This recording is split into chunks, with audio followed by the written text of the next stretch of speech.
So, Mr. Christopher, so you are interested in partnering with us to develop that land? Arthur leaned forward, curiosity glinting in his eyes. Yes, Christopher replied, nodding calmly but with an air of confidence. Arthur pressed on. And how do you envision this collaboration? What are your terms? He shifted slightly in his seat, eager for details. Christopher's eyes sparkled at the opportunity. Adjusting his demeanor, he began, well, Mr. Arthur, my company is one of the largest in the Orlean Federation. Our strength and resources rank among the best in the country. From what I've gathered, your company is relatively new and may lack the necessary resources to develop that land independently. Therefore, I propose that my company provides all their resources, manpower and materials, to build this project together. In return, I would take 70% of the shares while you retain 30%. Additionally, management of the land would fall under my company's purview. He concluded with a smile that suggested he was doing Arthur a great favor. A sharp intake of breath echoed through the conference room as everyone exchanged incredulous looks. They hadn't expected Christopher to be so brazenly greedy,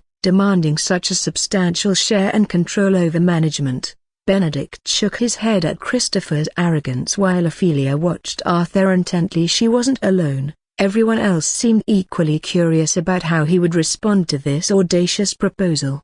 The room fell silent as all eyes turned to Arthur, who maintained a calm smile throughout. Mr. Christopher, I must say, your proposal is quite impressive. I genuinely like it, Arthur said with a confident grin plastered on his face. Huh! The others in the room gasped, their eyes widening in disbelief as they turned to stare at Arthur. Even Ophelia, who usually wore a cold and indifferent expression, seemed momentarily taken aback by his response. As if on cue, the atmosphere shifted. Disdain crept into the expressions of those around him. They hadn't anticipated that Arthur would stand up to Christopher. This made things easier for them. Christopher met Arthur's gaze with an air of superiority. He relished using his status to intimidate others. It was a tactic that had never failed him before. A flicker of contempt danced in his eyes as he thought victory was already within reach. But just as he opened his mouth to speak, Arthur cut in again. "Butte a broken bar, Mr. Christopher. Don't you think you're being a bit greedy?" "What do you mean?" Christopher's expression soured at Arthur's challenge. "I'm simply pointing out that you're reaching too far," Arthur replied coolly. "You want 70% of the land and full management rights?" "Let me ask you this, did your family buy this land or did my father? Is it under your family name or mine?" His eyes narrowed dangerously. Suddenly, the entire room fell silent as a cold cemetery. The stillness was so profound that no one dared to speak or even breathe, except for Ophelia and Benedict. All eyes were fixed on Arthur, disbelief etched across their faces. They knew the kind of power Christopher wielded in Neoluminara. Few would dare to confront him like this. Christopher's expression twisted into a scowl as he glared at Arthur, anger simmering in his eyes. "Listen here, Arthur. I'm doing you a favor by leaving your pathetic family with 30%. Oh, so you're saying you could have taken the land from us if you wanted to?" "Wow, Mr. Christopher, I didn't realize you had so much energy." Arthur smirked coldly. "Now, go ahead and tell me how exactly you plan to take that land from me." Christopher stood up, pointing a finger at Arthur with an air of authority. You really think I can't do anything to you?" "Believe me, I can make every company in this country refuse to cooperate with you." "Go ahead," Arthur chuckled nonchalantly, disdain etched across his face. "Listen here, Arthur. Do you honestly believe that valuable land is yours alone?" "You're mistaken. There are countless eyes on that property. Either sell it to me or partner with me for its development. Only my Campbell family has the power and resources to make it happen," Christopher declared, glaring fiercely. "Oh? And what if I don't?" Arthur leaned back in his chair, a smug smirk playing on his lips. "Well then," Christopher shot back, "forget about developing that land at all. If even a single piece of construction equipment sets foot on it, I'll take your surname. If not, prepare to be besieged from all sides and excluded from the industry." His pretense of cordiality had vanished entirely. He. "Go ahead, I'm not afraid of you or your family. Well, unless you resort to underhanded tactics." "After all, I've tasted that bitter pill before," Arthur said, licking his lips with a hint of menace. "The last person who targeted me and my family? Let's just say they're now 6 feet underground." Christopher's expression shifted slightly. He regarded Arthur as if he were a fool. "Are you threatening the Campbell family?" "No, no, no, I didn't say that," Arthur replied, raising his hand dismissively. "I'm simply stating a fact." He surveyed the room,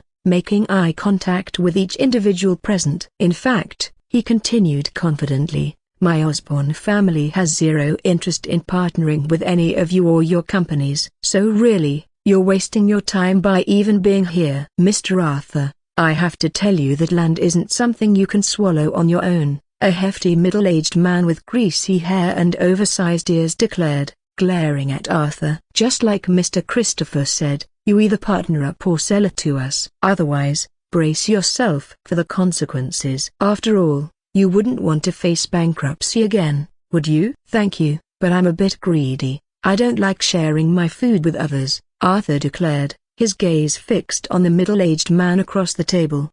The atmosphere in the conference room thickened as the others glared at him, their eyes filled with palpable malice. "Good, good. Good. Just wait until the entire industry isolates you. I promise you, not a single piece of construction equipment will ever set foot on that land," Christopher declared, his fist clenched tightly in frustration. "And oh, be careful when you go out. It would be such a pity if you were to have an accident," he added with a smirk that dripped with malice. Arthur narrowed his eyes as he surveyed the room, locking onto Christopher's gaze. "Let me offer you some advice. If anything happens to my family, I won't hesitate to send you and your cronies straight to hell, starting with you, Mr. Christopher." The atmosphere in the conference room shifted dramatically. A palpable chill swept through as everyone felt the weight of Arthur's cold stare. For a brief moment, fear flickered in Christopher's eyes before he masked it with a disdainful snort and exited the conference room, followed closely by his entourage. Arthur allowed himself a cold smile as they left. Did they really think he was someone they could push around? His attention was drawn back to 2 figures still seated at the table, Ophelia and Benedict. Despite his poker face upon entering, Arthur couldn't help but admire Ophelia's stunning beauty. It nearly took his breath away. In both of his lifetimes, he had never encountered anyone quite like her. Strangely enough, she had remained silent throughout the tense exchange. "Perhaps you didn't hear me earlier," Arthur began again, addressing them directly. "The Osborne family is neither selling nor partnering with anyone." With an intrigued glint in her eye, Ophelia chuckled softly. "Mr. Arthur, I think there's been a misunderstanding. I'm not here for that." "Then why are you here?" Arthur shot back curiously. "I heard that you're planning to develop that land into a commercial plaza," Ophelia replied smoothly. "I wanted to discuss something with you about it." "What exactly do you want to discuss?" "Miss a broken bar?" "Ophelia," she introduced herself quickly. "All right then, Miss Ophelia," Arthur said with raised eyebrows and curiosity sparking in his gaze. He was surprised she knew about the project since only select individuals within urban development and construction, and some family members, were aware of it. "I'd like for you to build me an office building as part of your commercial plaza in the central business district," Ophelia stated matter-of-factly. "You mean reserving an entire office building just for you?" Arthur frowned at her request. "No," she clarified firmly but calmly. "What I want is for my architectural design, a skyscraper, to be included in your plans for the plaza." Her expression turned serious as she continued, "Don't worry about funding, I'll provide the funding myself." Arthur blinked in surprise. He hadn't expected this captivating woman to be so well off herself. "All right, if that's what you want, we can make it happen," he replied, trying to regain his composure. "Do you have the design with you?" "No, my team is still working on perfecting it." Ophelia shook her head apologetically. Arthur fell silent for a moment, tapping his fingers against the table as he processed the information. "Then we need to hurry because construction is about to start and we'll need to redesign the blueprint for the commercial plaza." "Don't worry, it will be ready in 3 days," Ophelia assured him with a confident nod. Arthur nodded back but then turned his attention to Benedict, who had been quietly listening throughout their conversation. "What about you? Are you also looking to build a skyscraper?" he asked with an arched eyebrow. "Nope. I'm just here waiting for her," Benedict waved dismissively. Oh. Arthur's eyes darted between Ophelia and Benedict as a thought struck him. So, you're a simp, huh? What does simp mean? Benedict asked, taken aback by the unfamiliar term. Arthur's lips twitched. He realized he is in a completely different world where slang might not translate well. Oh, it's nothing important, he said quickly. Okay. A broken bow. Benedict frowned slightly and nodded, feeling like maybe Arthur had just thrown some shade at him. Ophelia mirrored his expression for a brief moment before shaking her head at Arthur's teasing tone. All right then, Mr. Arthur. I'll be on my way now, Ophelia said as she stood up and waved goodbye before gracefully exiting the conference room. Arthur couldn't help but steal glances at her curvaceous figure as she walked away. An unexpected fire ignited within him. Damn it! What a succubus, he muttered under his breath before standing up and heading toward the bathroom to collect himself. Hey, Evelyn, I need you to quickly gather information about anime, Arthur instructed as he hopped into the car, urgency lacing his voice. He had just finished a meeting with his second uncle Nathaniel, and while he was aware of the looming threat from Christopher and his associates, he didn't take it too seriously. After all, he'd already taken precautions against them. What truly worried him was their potential to leverage their extensive connections with officials to undermine him. Arthur knew that when it came to official backing, the Osborne family couldn't compete with other powerful families. If Christopher decided to wield his family's influence against him, it could spell trouble. The only officials Arthur knew were Head Bureau Derek and Deputy Head Quill. His relationships with them were merely superficial at best. He felt cornered. He could handle any business maneuver Christopher might throw at him, but if they turned to official channels, that would be a different story entirely. Looks like I need to start building some connections in the official field, Arthur muttered, narrowing his eyes in determination. Suddenly, Evelyn's voice broke through his thoughts. Sir, there is no such thing as anime in Pantera. What I found are only cartoons and animations. Arthur's expression shifted dramatically as panic set in. Wait a minute. You mean there's no anime here? His breathing quickened as heat flushed his cheeks. Check again. Anime is traditionally 2D animated but often blends 3D/CGI elements, he exclaimed desperately, praying that this world wouldn't lack what had become such an integral part of his life. Sir, nothing has been found. Only cartoon animations exist here, Evelyn replied calmly as videos began playing on Arthur's phone screen. He watched in disbelief as Disney-like 3D animations flickered before him. There was simply no trace of anime or anything resembling it in Pantera. His lips trembled with excitement and disbelief. If there's no anime here, then I can pioneer it. I'll be the father of anime. Just imagining himself alongside legends like Akira Toriyama, the creator of Dragon Ball, filled him with exhilaration. He envisioned becoming like Osamu Tezuka, the god of anime who created Astro Boy, the first popular anime series in this new world. With renewed enthusiasm, Arthur opened the system mall and eagerly scrolled through the anime category to begin purchasing materials for his ambitious endeavor. A few minutes later, Arthur arrived at a smaller office building compared to Osborne Real Estate and Construction Group, a modest structure boasting around 40 floors. This was home to Osborne Media and Entertainment Group, overseen by his second aunt Emily. Stepping out of the car, Arthur casually slung a black canvas bag over his shoulder and strolled into the office building. Just moments before, he had stopped by to buy this bag, perfect for carrying all the goodies he'd snagged from the system mall. Without wasting a second, Arthur hopped into the elevator and pressed the button for the 40th floor, the very top of this towering office complex, where his aunt's office is. As the doors slid open, he stepped into a spacious environment bustling with activity. This was not just any floor. It housed high-level executives and several conference rooms buzzing with energy. He made his way to his aunt's office at the far end of the space. Nobody would stop him. After all, everyone here knew who he is. Knocking lightly on her door but receiving no response, Arthur pushed it open and peeked inside. She's not here, he murmured, flopping down onto the couch in resignation. Just then, Emily entered through the main door of the building, her expression shifting from surprise to amusement as she spotted Arthur sprawled out on her couch. Oh hey, "Aunt, where have you been?"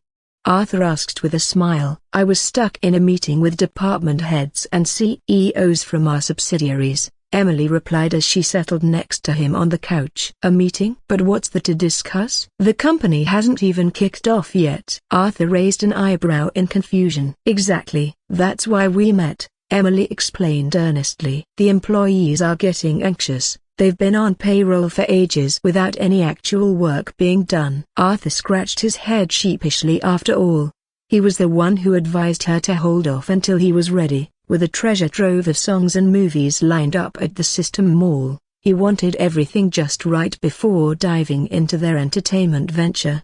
"Okay then. If they're itching to get started, I'll give them something to do." Arthur chuckled enthusiastically. "By the way, how are things going with that publishing company and those studios I asked you about?" "Pretty much set up," Emily nodded, but then looked at him curiously. "But why did you want me to split our publishing house into two?" "What's this Manga Sphere Publications all about? And what even is manga?" Arthur grinned knowingly. When he'd assigned Osborne Media and Entertainment Group to her care, he'd let her create Manga Sphere Publications under the assumption that anime existed here too. A little twist of fate since it didn't seem like it did after all. "Well," he began playfully, "Manga Sphere will be responsible for serializing manga when we get there. As for what manga means a broken bar, you'll understand soon enough." "But right now," he said with a grin as he opened a sleek black canvas bag, "I have quite the workload lined up for you." He started pulling out an impressive stack of books and piling them onto the glass coffee table. Emily picked up each book one by one, her brow furrowing in confusion. As she read the titles aloud, Harry Potter, Game of Thrones, The Vampire Diaries, and The Three-Body Problem. "Arthur, what are these books for?" she asked, curiosity piqued. "Oh, those are the books I want Osborne Publishing House to publish, just the first volumes for now," Arthur replied with a grin. "But where did you get these?" "Last I checked, you weren't a writer or an author." Emily raised an eyebrow skeptically. Arthur chuckled. "I bought them from some folks who were in dire need of cash. I thought they seemed interesting and would do well." He beamed with pride. Little did Emily know that Arthur had acquired these books from a system mall that operated differently in this world. While some content was altered to fit local norms, the essence remained intact. He had even noticed that the concept of vampires didn't exist here at all. That's why he included The Vampire Diaries. Emily nodded slowly and opened one of the books, her eyes lighting up as she skimmed through its pages. "This is really excellent," she exclaimed, looking back at Arthur with excitement. "Of course it's excellent," Arthur thought smugly. "Thousands of years of Earth culture aren't a joke." "And here are 2 movie scripts," he said, pulling out 2 hefty documents and handing them to her. She set down the Harry Potter book to examine the scripts more closely. "John Wick." She glanced up at him wide-eyed. "And Titanic." "Right," Arthur confirmed with a nod. "One's action-packed while the other is romance." "Let me guess, John Wick is the action flick and Titanic is the love story?" Emily smirked. "Exactly." Arthur grinned back. "So what's this John Wick about?" Her curiosity was evident now. "Well," he began, "it's essentially about a guy who goes on a rampage against an entire gang because they killed his dog." As he spoke, he couldn't help but think that if someone put him next to John Wick and Batman and asked him whom to offend, he'd choose Batman any day. In fact, he will rather go for a 3 days and nights combat with Madara Uchiha than even have John Wick dog chase him. "That's it?" Emily looked puzzled. "Yep. That's just the core premise," Arthur said nonchalantly. "But don't underestimate it, there are several sequels." "Okay." Emily shrugged before shifting gears. "And what about Titanic?" "It's about 2 star-crossed lovers whose innocent romance leads to disaster when their ship sinks," he replied casually, but internally cringed at how simplistic his summary sounded compared to its emotional depth. Emily stared at him incredulously. "You're terrible." "Hey, there's a song for that movie," Arthur exclaimed, pausing for a moment before turning to Emily. "How many singers do we have in our company?" Emily sighed thoughtfully. "Well, since we've acquired a few companies and merged them together, some artists left us, while others were poached by competitors. So, The number of singers we currently have isn't very high. What about actors? Arthur inquired. We've actually signed quite a few actors, Emily replied with a hint of pride. In fact, we have more actors than singers in the company. Good. Arthur nodded with relief. He had been worried about having enough talent for their 2 upcoming movies. After all, when it came to collaborating with other entertainment companies on films, he was not one to share his food, or his creative vision, with others. The song from Titanic is really special. Let's hold auditions to find someone who can sing it. Wait, I want to be one of the judges, Arthur declared after giving it some thought. Are you sure about that? Emily asked, her eyes widening in surprise. Yes, I'm sure, he affirmed with a serious expression. Without Celine Dion's iconic My Heart Will Go On, Titanic might not have achieved its emotional resonance. The song played an enormous role in the film's success. It topped charts in over 20 countries, including 2 weeks at #1 on the Billboard Hot 100, became the best-selling single of 1998 with over 15 million copies sold, and won numerous awards including an Oscar for Best Original Song and 4 Grammys. The haunting melody and lyrics, near, far, wherever you are, broken bar have lingered in the hearts of audiences long after they left theaters. To this day, whenever that song plays, people instantly associate it with Titanic. It truly embodies the soul of the film and is a key reason why it remains legendary. Arthur knew he had to find the perfect singer for this pivotal role. When auditions are about to begin, let me know, he instructed Emily. Okay, whatever you say, she replied with a nod. Now here's what I want you to do, serialize these with Manga Sphere Publications. Arthur pulled out several colorful manga volumes and handed them over to her. He listed off titles like Naruto, Dragon Ball, One Piece, Attack on Titan, Bleach, Berserk, Neon Genesis Evangelion, Fairy Tail, Solo Leveling, Demon Slayer, Jujutsu Kaisen, Eminence in Shadow, and Death Note, My Hero Academia. Emily stared at the vibrant covers piled before her. Isn't this stuff meant for kids? She asked incredulously. Who told you that manga is just for kids? Arthur exclaimed, his face a mix of indignation and passion. Whether it's for children, teenagers, adults, or even seniors, anyone can enjoy it. He leaned in closer, excitement radiating from him as he began to explain. Take Naruto, for example. It's about a boy who has a demon sealed inside him. Because of this, he becomes an outcast. His village shuns him completely. But through sheer determination and hard work, he rises to become the most powerful person in the world. This story teaches us that perseverance can lead to achieving our dreams. Arthur continued animatedly, waving his hands as if conducting an orchestra of ideas. And then there's Attack on Titan. Dude literally committed genocide because of racism. It sends a clear message. Racism is not the answer. He picked up another manga. Look at Demon Slayer. My boy had his entire family eaten by demons and now embarks on a quest to eradicate them all. Talk about resilience. And My Hero Academia? It dives deep into the idea that villains aren't born, they're made by their circumstances. Arthur paused briefly before picking up another title with enthusiasm. Oh, and Solo Leveling. It's about a guy who loves aura farming. Emily sat there speechless, her eyes wide as she absorbed Arthur's fervent explanations while he practically shoved the books toward her. Okay, I get it. Emily rubbed her temples in exasperation. Can you please slow down? Arthur sheepishly scratched his head. Sorry, I got carried away. She waved dismissively and picked up another manga from the table titled Berserk with curiosity written all over her face. What about this one? What does it teach? Suddenly, Arthur's expression shifted. Sadness flickered across his features as if haunted by memories best left unspoken. After a moment of silence, he shook his head decisively. Let's not talk about that one. Why not? I mean, I wouldn't do that if I were you, Arthur interjected sharply as he snatched the manga from Emily's hands just before she could open it.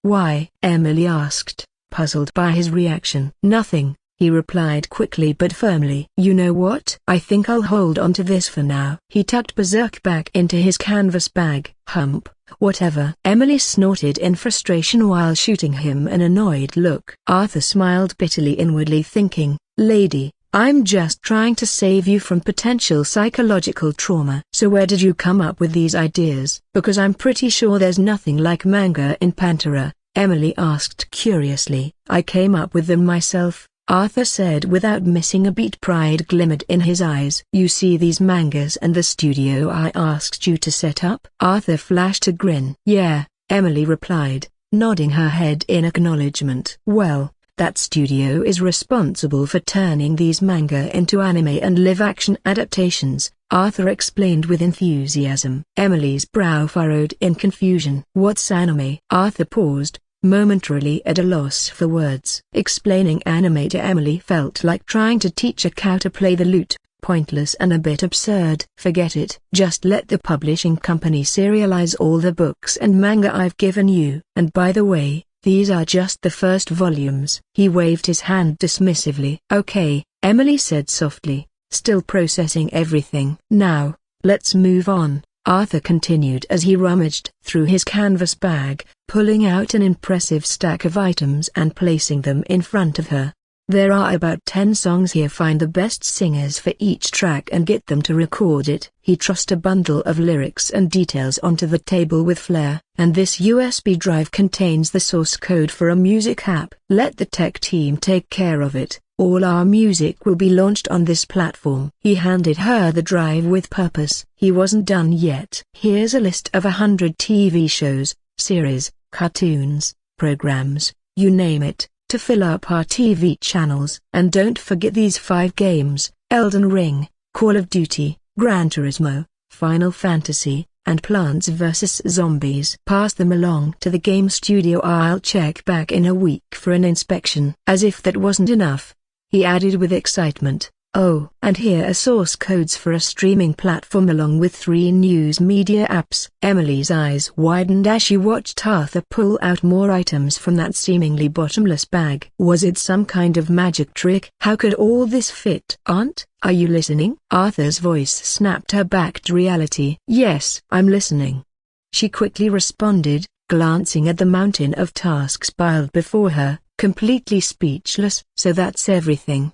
By next week, I want to see some results, he said firmly but encouragingly. Don't worry about it, Emily assured him with a smile as she took stock of what lay ahead. Great. That's all from me then. I need to meet Uncle now, Arthur said while standing up and making his way toward the door. See you at dinner, he called back over his shoulder as he waved goodbye. Emily chuckled softly and shook her head at the impressive array of projects laid out before her. She immediately called her assistant to help organize everything and convened an urgent meeting in the conference room. Inside a sprawling conference room designed to accommodate around 100 people, a massive table dominates the center, flanked by sleek executive chairs.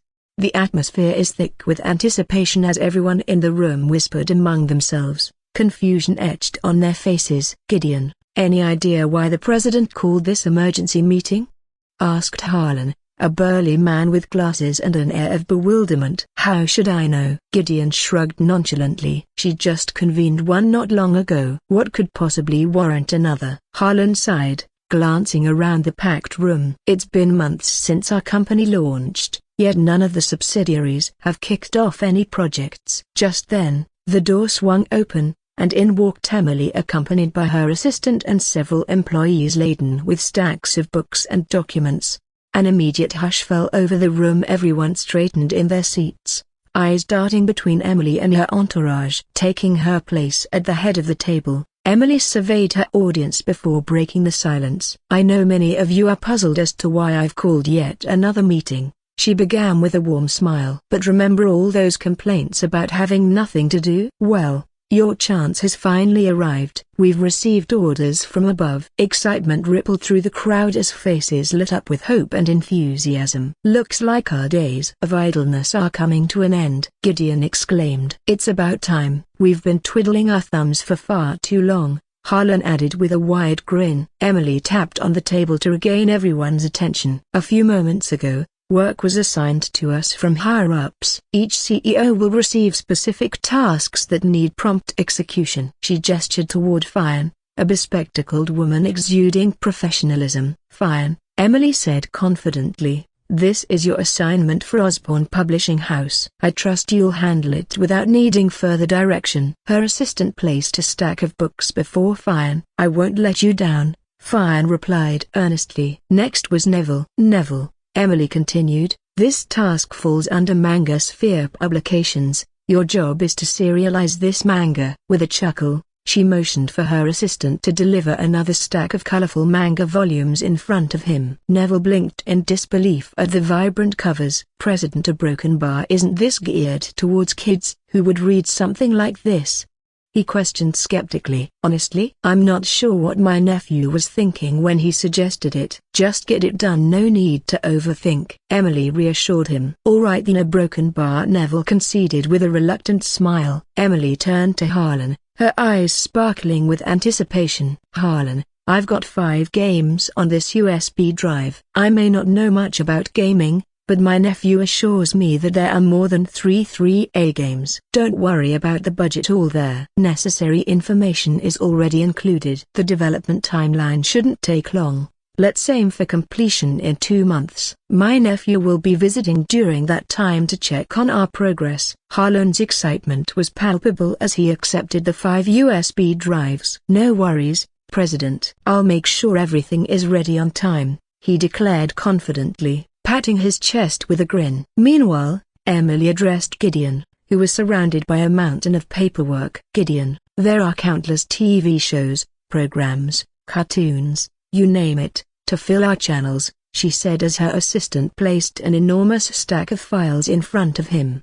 Gideon's eyes lit up at the sight of the documents. He nodded seriously at Emily, ready to dive into the task ahead. With a sense of purpose in the room, Emily turned to the other CEOs and department heads gathered from Osborne Media and Entertainment Group. After about 20 minutes of assigning tasks and responsibilities to everyone present, she stood before them with a smile. "All right everyone," she began enthusiastically, "for too long we've been sitting idle without much work to do. But now we have a mission. Let's put our best foot forward and strive to become one of the leading entertainment companies in the country." Her words resonated through the room as heads nodded in agreement. As Arthur stepped out of his car and gazed up at the towering office building before him, he couldn't help but feel a rush of excitement. This place was unlike any of the office buildings he had seen before. Its sleek sci-fi design set it apart from both Osborne Real Estate and Construction Group and Osborne Media and Entertainment Group. Taking just a moment to appreciate its uniqueness, Arthur strode inside confidently. He hopped into the elevator and headed straight for his uncle's office on the top floor without missing a beat. Arthur stepped into his uncle's office without any hesitation at all. There sat Julian, deeply engrossed in paperwork behind his desk, exuding an aura of seriousness. But as soon as Arthur entered, Julian looked up, his face breaking into a broad smile. "Arthur, you are here!" he exclaimed, standing up from his chair. Arthur chuckled softly and settled onto the sofa with his legs crossed. "Uncle, I can see you're swamped. How's everything going?" he asked, glancing at Julian as he took a seat across from him. Julian nodded thoughtfully. "Everything's good, just wrapping up some documents. You know how it is without any projects on the table right now, things can get a bit dull." Arthur grinned mischievously. "Well, Uncle, buckle up because you're about to be busy for quite a while." Julian raised an eyebrow in surprise. "Oh really?" Without missing a beat, Arthur pulled out several USB drives from the sleek black canvas bag slung over his shoulder. Each one was meticulously labeled. Julian examined the labels: Spectra OS, Spectra S, 1 nanometer lithography machine technology, Cerebrox chip technology, Sphinx cloud technology, Spectra Fusion, Spectra X, Hive-Mine technology. His eyes widened in disbelief as he absorbed the impressive array of cutting-edge technologies laid out before him. "Arthur, you mean all of these are?" Julian stammered in astonishment. "Yes," Arthur confirmed enthusiastically. "These USB drives contain groundbreaking technologies that are at least 10 years ahead of what we have now." Taking a deep breath to steady himself, Julian looked back at Arthur with awe still evident on his face. "What I need you to focus on first, our Spectra OS, is a new operating system, along with Spectra S for mobile technology and both 1 nanometer lithography machine technology and Cerebrox chip technology, Arthur explained with a serious expression. Julian nodded solemnly. He understood the importance of these innovations. There are also source codes for various applications, a video sharing app, messaging app, and other social media platforms that need development, Arthur added casually. Julian simply nodded again but was clearly processing all this information intently. And Uncle, Arthur continued after a moment's thought, I want you to collaborate with Oscar on launching a vehicle sharing company. Vehicle sharing? What's that all about? Julian asked curiously, momentarily taken aback. Imagine this. Vehicle sharing or ride sharing is a revolutionary service that allows individuals to access a vehicle for a short period, typically just an hour or even a full day. Think about it. While many people rely on buses and taxis to get around, there are times when the destination is only 1 to 5 kilometers away. In those cases, hopping into a taxi can feel like throwing money away and wasting precious time. That's where ride-sharing comes in. With just a quick scan of the QR code through our app, users can unlock their chosen vehicle and travel wherever they need, all while paying a fraction of the cost. Arthur explained enthusiastically. Julian's eyes lit up as he absorbed Arthur's vision. You know, Pantera is an enormous world teeming with billions of people. The transportation industry here is evolving at breakneck speed. Just take Neoluminara, a bustling capital city within the Orlean Federation, home to nearly 1 billion residents. The traffic chaos during rush hour is unimaginable. Because of this there are daily complaints flooding social media about gridlock. If Arthur's plan takes off, it could be embraced by countless people for relief.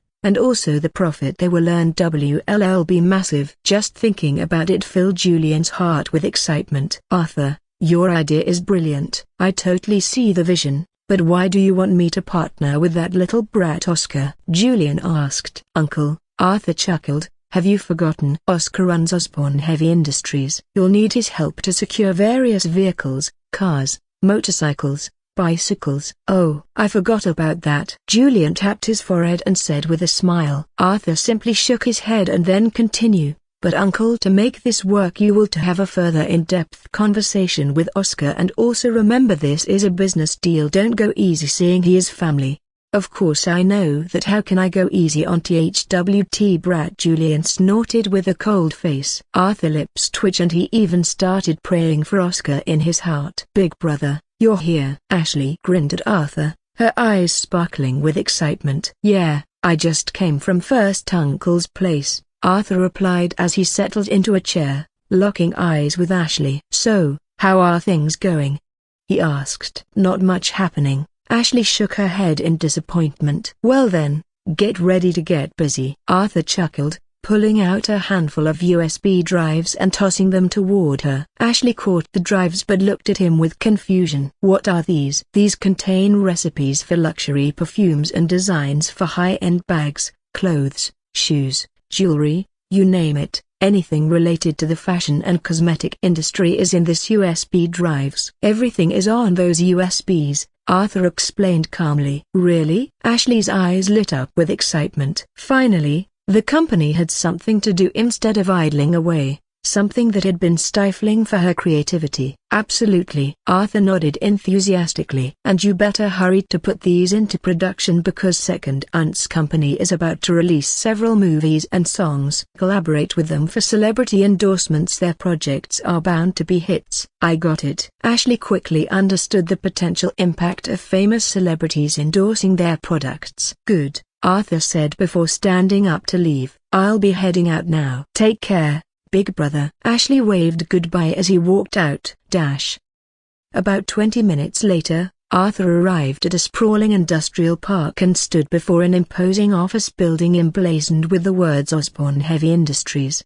Without wasting any time, he entered the building and made his way to Oscar's office. As he stepped inside, he found Oscar deep in conversation with several senior managers. I'll catch up with you all later, Oscar said as soon as he noticed Arthur entering. He gestured for his colleagues to leave. "Brother." Oscar greeted him warmly with a flattering smile on his chubby face while offering a cup of water. Arthur rolled his eyes at Oscar's overly flattering demeanor. "Wipe that smile off your face." He. "What brings you here?" "Got something good for me?" Oscar rubbed his hands together eagerly. Arthur raised an eyebrow but remained silent for a moment before asking, "What were you discussing?" "Oh, just some recent equipment repairs needed in the factory." Oscar waved dismissively. Arthur nodded thoughtfully while taking a sip of water before saying calmly, "Well, I brought some exciting things." He tossed another batch of USB drives toward Oscar. Oscar caught them eagerly and examined them closely. "What's on these?" "These USBs contain cutting-edge technologies for building cars.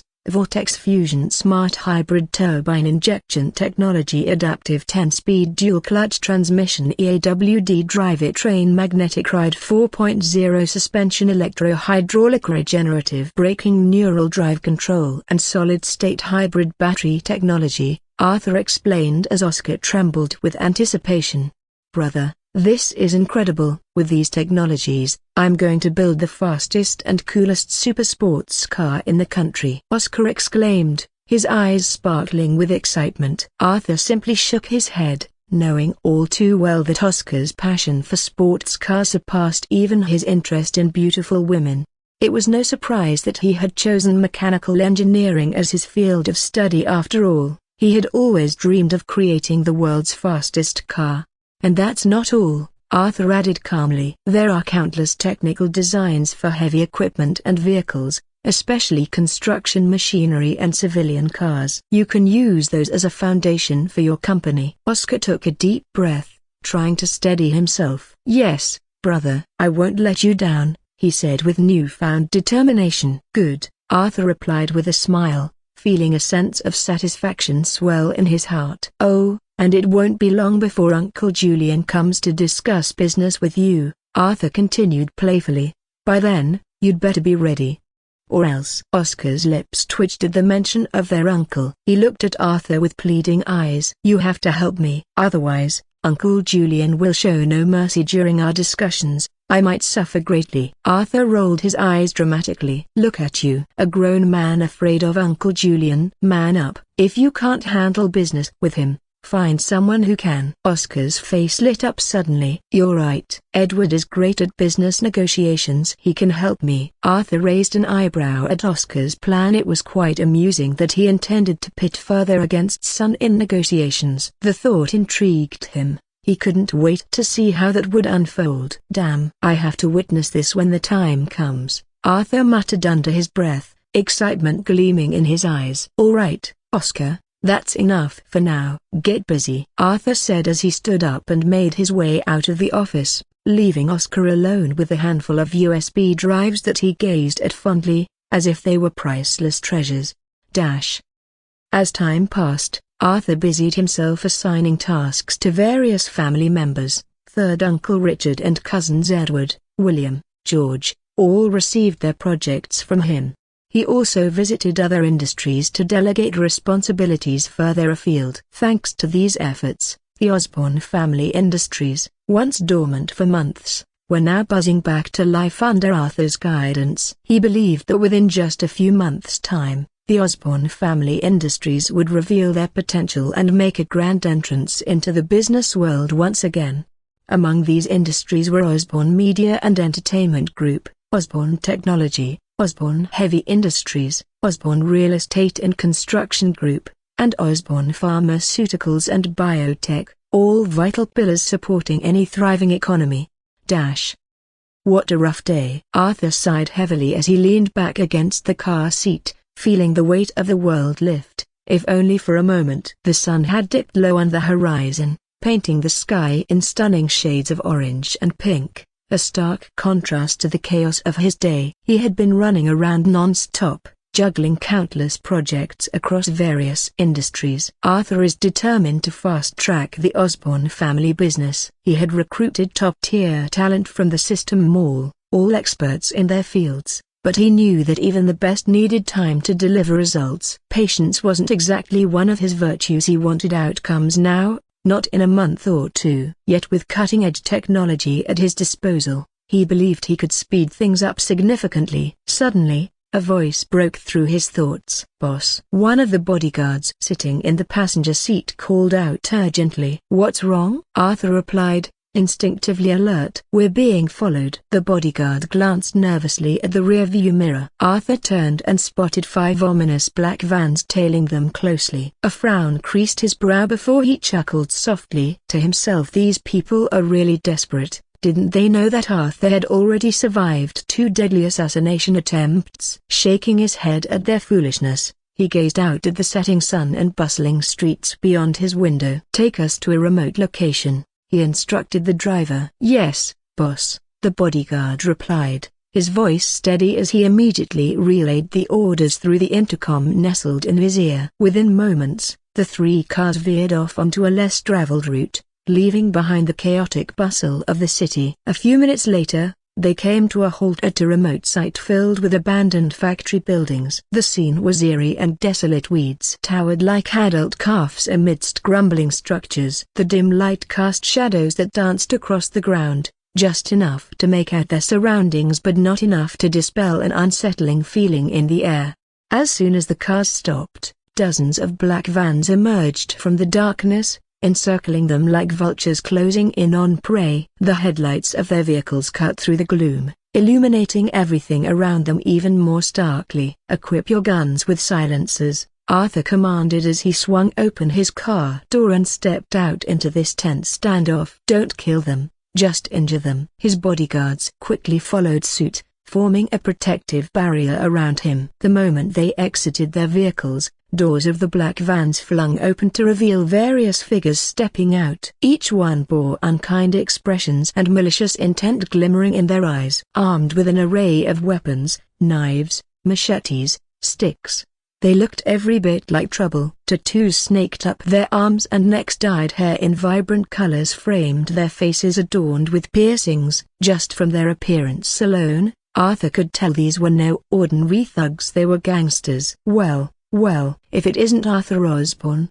sneered a burly man who seemed to lead this motley crew. His tattooed body flexed menacingly as he grinned wickedly at Arthur. "Someone paid me handsomely to collect your head." Arthur chuckled lightly, unfazed by the threat hanging in the air. "Don't worry, there will definitely be some heads rolling, but it won't be mine." "I like your arrogance," retorted the burly man with a twisted smile. He waved his hand dismissively as if swatting away an annoying fly. "Take care of them." Bang! Arthur swiftly raised his hand to block a stick swinging toward him. A flicker of pain crossed his face, but without hesitation, he clenched his fist and landed a solid punch squarely on the face of the assailant, sending him flying. Seizing the stick, Arthur charged forward, each swing sending another thug crashing to the ground. The scene around him was chaotic and bloody. Dozens of gangsters who had once surrounded Arthur and his bodyguards were now sprawled out, groaning in pain.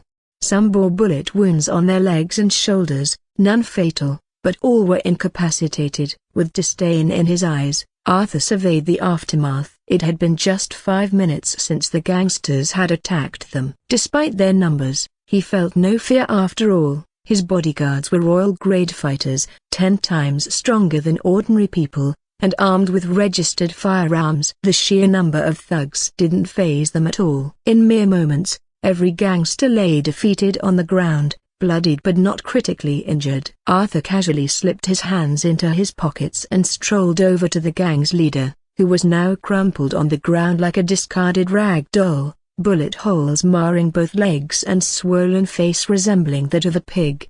"Please don't kill me," whimpered the leader in a hoarse voice as he looked up at Arthur towering over him. "I'm not going to kill you," Arthur smirked down at him. "Evelyn, call the police and send my second aunt that video you recorded of this whole mess. She'll know what to do," he instructed confidently. "Done, sir," came Evelyn's prompt reply. Nodding with satisfaction, Arthur perched himself on the hood of one of their vans while keeping an eye on the groaning gangsters littering the ground around him. About 10 minutes later, police sirens wailed in the distance as multiple patrol cars sped toward them. A smile crept across Arthur's face upon seeing their arrival as he hopped off from the van's hood. Within moments, Dozens of police vehicles surrounded them. Officers poured out with weapons drawn, scanning for threats. Freeze! Hands in the air. One shouted, "Drop your weapons." Arthur exchanged glances with his bodyguards. They immediately dropped their guns and raised their hands in surrender. "Who called us?" asked a man dressed differently from other officers, a captain by rank, stepping forward with authority. "I did," Arthur replied loudly. The captain frowned as he assessed both Arthur's calm demeanor and the chaos surrounding them. The gangsters sprawled out like discarded toys.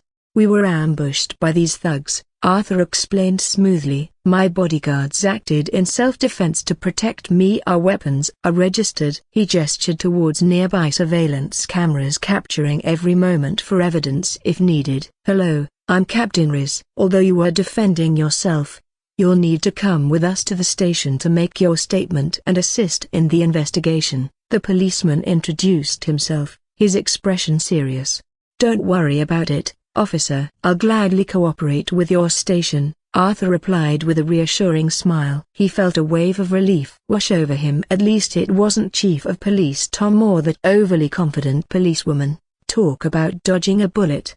A few minutes later, Arthur followed the officers to the station to record his statements and share his side of the story. As for the gangsters involved, they had all been arrested but would first be taken to the hospital for their injuries before heading off to jail. This wasn't their first run-in with the law, and the police had been eager for evidence to finally put them behind bars. With Arthur's testimony in hand, these criminals were essentially finished. "Officers, please keep me updated on any progress in your investigation," Arthur said as he turned towards Captain Riz. "Don't worry, Mr. Arthur. I'll inform you of any developments," Captain Riz assured him with a nod. "Good," Arthur replied as he hopped into his car and sped away with his bodyguards. "Sir, just as you predicted, it's Christopher Campbell and other CEOs from Osborne Real Estate and Construction Group who instigated all this chaos." Evelyn's voice chimed through his phone as soon as he settled into the driver's seat. "I knew it." Arthur smirked confidently. "Should I pass this information along to the police?" Evelyn asked. "No," Arthur shook his head firmly. "It wouldn't matter. They'd be out in no time. Using the police against them is pointless." "Then should we employ the same tactics we used against those 30 CEOs a few months back?" Evelyn suggested cautiously. Arthur fell silent at that thought. It was tempting but risky. Earlier that morning he had threatened Christopher and his associates directly. If anything happened now, he would be their prime suspect. Despite having instructed Evelyn to erase any recordings related to that threat, he couldn't shake off concerns about Ophelia and Benedict being present during that confrontation. They could easily twist things against him if needed. Plus, Christopher Campbell's family wielded immense power. Taking action against them without adequate strength was unwise. Shaking off those thoughts, Arthur declared decisively, "No, we can't resort to that." He paused briefly before narrowing his eyes in determination. "What we can do is bankrupt them. Let's drive them out of business. Their main industry is real estate. We simply won't allow them any opportunities." "How do you plan on doing that?" Evelyn asked curiously. Arthur didn't respond to Evelyn. Instead, he wore a sly smirk that hinted at his wicked intentions. He had a master plan brewing, one that had been set in motion during his recent meeting with the Urban Development and Construction Bureau. Arthur purchased a construction company package from the System Mall. And Heist Construction Company package can complete any building project within just 1 year. Whether it was highways, residential complexes, luxurious villas, or even intricate subway stations and railways,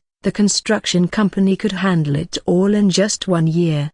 And Arthur is to build a staggering 10,000 square kilometer commercial plaza right in the heart of the government's sprawling 1.08 million square kilometer development zone. Not only that, but he was also responsible for establishing the transportation and road networks across this vast area. Imagine the impact if Arthur could finish all these projects in just 1 year while other companies were still laying down foundations. What would the world think? More importantly, what would the Urban Development and Construction Bureau have to say about it? Just days ago, bidding took place for developing this colossal 1.08 million square kilometers zone. Numerous real estate and construction companies participated, with many securing contracts, most notably giant firms and influential families who sought their share of the 10,000 square kilometers of land of the Osborne Real Estate and Construction Group's headquarters. Naturally, Christopher Campbell's family also snagged several bids. Now picture this: if Arthur completes his projects at lightning speed while others lag behind in their groundwork, it's only natural that the government would take notice. They might very well decide to hand over remaining projects exclusively to Osborne Real Estate and Construction Group. This could lead to other companies facing dire consequences. Many may even go out of business amid rising tensions as they watch Arthur's meteoric rise. Sure, Arthur might ruffle some feathers along the way, but he wasn't worried. By then, his power would be far greater than it was now. He'd have enough clout to protect himself and his family from any backlash. With such extraordinary construction speed under their belt, Osborne Real Estate and Construction Group would transition from an obscure little company into a nationally recognized powerhouse, and perhaps even a global contender. As he envisioned all of this unfolding before him, excitement sparkled in Arthur's eyes. A few minutes later, Arthur returned to the mansion, eager to escape the chaos of the day. He quickly retreated to his room for a long, soothing bath, taking a moment to tend to the minor injuries he had sustained during his encounters with those ruthless gangsters. Despite having used the gene evolution liquid from his system rewards and adding over 15 attribute points, boosting his physical strength to more than double that of an average person, this was still Arthur's first real taste of combat. He had picked up some combat skills from Sylvester, but facing off against brutal gangsters was a whole new ball game. Sure, he'd taken a few hits here and there, but thankfully they were just normal bruises. Not too serious. Just then, a notification pinged on his phone. Curiosity piqued, he glanced at it and couldn't help but smile broadly. "Evelyn, turn on the television," he commanded. Instantly, the TV mounted on the opposite wall sprang to life, illuminating the room with its glow. The screen displayed a news broadcast that caught Arthur's attention immediately. "Good evening, folks. Welcome to OCN Osborne Central News." At exactly 6:30 p.m. today, a brutal fight erupted in downtown Axis District involving around 100 gang members and 11 men. A stunning news anchor appeared on screen in her professional suit, her expression serious as she delivered the shocking report. Arthur stood in his bedroom, a slight smile playing on his lips as he watched the news broadcast flickering across the television screen. According to our sources, the beautiful news anchor reported with a serious expression, "The victim is Arthur Osborne, current head of the Osborne family, along with his 10 bodyguards." They were surrounded by nearly 100 gangsters. Fortunately, it appears that Arthur's bodyguards are exceptionally trained and managed to take down all 100 gangsters with only minor injuries. As he listened, Arthur couldn't help but grin wider. He quickly pulled out his phone and dialed Sylvester number. "Get ready, it won't be long before business starts booming," he said before hanging up, narrowing his eyes thoughtfully. Beyond establishing Osborne Industries, Arthur had also set up a security company under Sylvester's management. While Sylvester lacked formal business knowledge, he excelled as the head instructor for their operations. To fill in the gaps in management expertise, Arthur had purchased skilled managers from the System Mall, an innovative move that ensured everything ran smoothly. The bodyguards, he just bought them directly from the same System Mall because why not leverage powerful assets for profit? Setting up this security company was more than just a financial venture for Arthur, it was part of a long-term strategy to forge connections. He recognized that one of the Osborne family's most significant weaknesses lay in their lack of powerful contacts, especially within official circles. In this world, mere money isn't enough. Having influential allies can make all the difference when navigating challenges. Take Christopher from the Campbell family, a top-tier family in Orlean Federation known for their immense power and influence. Christopher had killed both his parents and kept his entire family on high alert for months while Arthur could do little but hide away in fear of assassination attempts should he step outside. Meanwhile, Law enforcement, the supposed guardians of justice, were manipulated into serving Christopher's interests instead of protecting innocent lives. Why? Because Arthur's family background simply wasn't substantial enough to command respect or protection. If they were among Orlean Federation's elite families, even if Arthur committed an outrageous act like blowing up a skyscraper, he'd likely walk away unscathed due to their powerful connections. Just today, Arthur found himself surrounded by a mob of gangsters, fully aware that Christopher was pulling the strings behind this chaos. The police might investigate and uncover the truth, but what good would that do? In a world where power dictates reality, having a strong background is everything. Just look at Christopher. He killed Arthur's parents for their property. For the wealthy and powerful, life can feel like paradise. But for those who are weak or poor, it's an entirely different story, one that resembles hell on earth. Arthur refuses to be trapped in that hellish existence. He dreams of living in paradise. Yet simply having money or running billion-dollar businesses isn't enough. He understands that true security comes from wielding power, not just wealth, and being able to protect himself and those he cares about. That's why Arthur established Osborne's security. When his bodyguard alerted him about being followed earlier, he wasted no time instructing Evelyn to hack into nearby surveillance cameras and capture every moment. With video evidence now sent to his second aunt, news of their encounter is bound to send shockwaves through Neoliminara. Imagine this: 10 elite bodyguards taking down 100 ruthless gangsters with barely a scratch. It's almost unbelievable. In fact, Arthur had even told his bodyguards to allow themselves some minor injuries. After all, if these gangsters couldn't withstand a few punches from royal-grade bodyguards, purchased straight from the System Mall, they wouldn't stand a chance against them at all.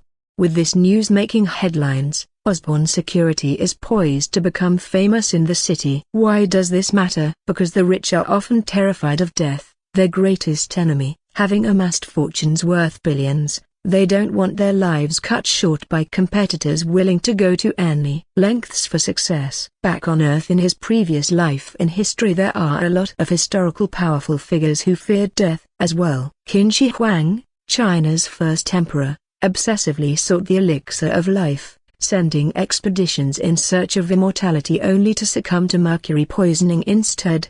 Emperor Wu of Han chased Taoist alchemists for elixirs while Gilgamesh embarked on his legendary quest for eternal life after losing his friend.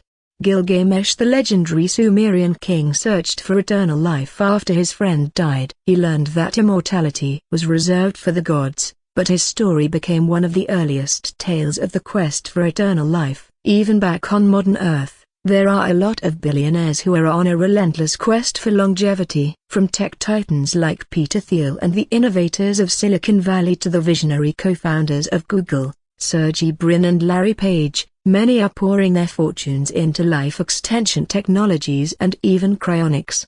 But what drives these wealthy individuals? The common thread among them is a profound desire to defy death, something that seems all too inevitable, especially for those who have achieved so much. Throughout history, humans have dreamed of living longer. For the affluent, death can feel like their greatest adversary. Imagine being so powerful yet constantly haunted by the specter of mortality. While Arthur may only offer bodyguard services and not some miraculous drugs designed to extend life, his team at Osborne Security isn't just any ordinary group of protectors. What if these elite bodyguards could take down 100 gangsters in mere minutes? If rich clients knew they could hire such formidable guardians, they'd jump at the chance. After all, with threats lurking around every corner, from snipers perched atop skyscrapers to potential assassins, they want peace of mind. Who wouldn't want to sleep soundly without fear? This is where Arthur's vision comes into play. The clientele seeking protection from Osborne Security aren't your average folks. They're influential figures with substantial clout in their industries and exclusive social circles. If Arthur can forge connections or even friendships within these elite networks, he opens up a world of opportunities. These individuals don't just mingle with anyone, they surround themselves with high-level officials, business magnates, and members of aristocratic families. Imagine if Arthur could share a drink or two with them, What doors might open? By building relationships and offering valuable benefits, both his situation and that of the Osborne family could transform dramatically. Arthur stood by the expansive floor-to-ceiling window, a faint smile playing on his lips as he gazed at the moon hanging majestically in the night sky. Today had been a whirlwind of achievements. He had successfully assigned numerous projects across various industries under his family's name. Now, all that was left to do was wait for the results to roll in. Unlike previous encounters where danger lurked around every corner, complete with heavily armed men and life-threatening situations, this time felt different. He could finally hold his own. Arthur clenched his fist tightly, feeling the surge of strength coursing through him. The gene evolution liquid he'd consumed earlier had significantly boosted his physical prowess, and he'd allocated countless attribute points to enhance his strength even further.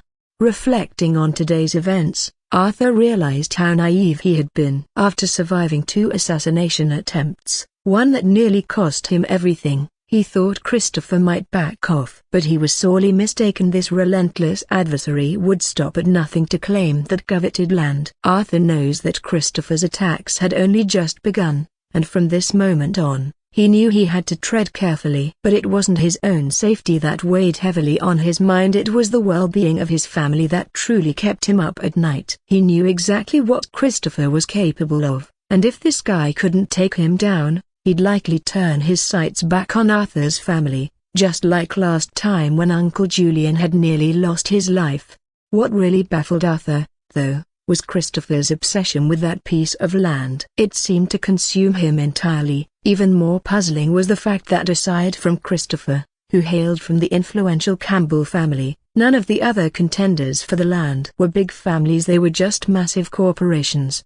Arthur had even asked Yvonne to do a quick search, but it turned out there were no prominent families or officials backing these companies. What gives? Arthur thought. Did these families not see the immense potential of that land? Or was it just Christopher who had fixated on it while the Campbells themselves appeared indifferent? Are these guys planning something or what? Arthur narrowed his eyes in frustration. The value of that piece of land was simply astronomical. If anything could be built there, the annual revenue could reach trillions. Sure, these wealthy elites might already have money to burn, but who wouldn't be tempted by such staggering profits? Forget it, let's not dwell on this.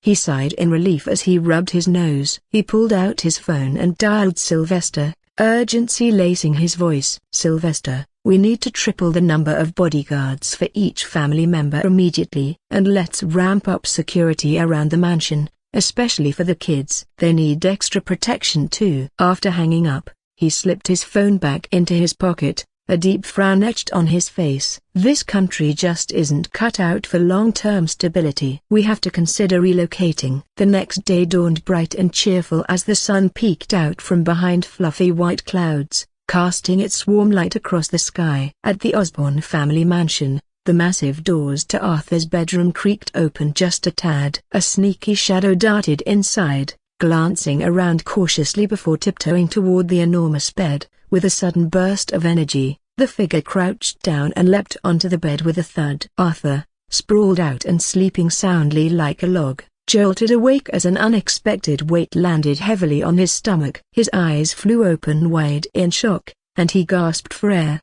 Cough, cough. He coughed violently, nearly choking on his own saliva as panic set in. Big brother, wake up. The sun is already out, came a cheerful voice from above him.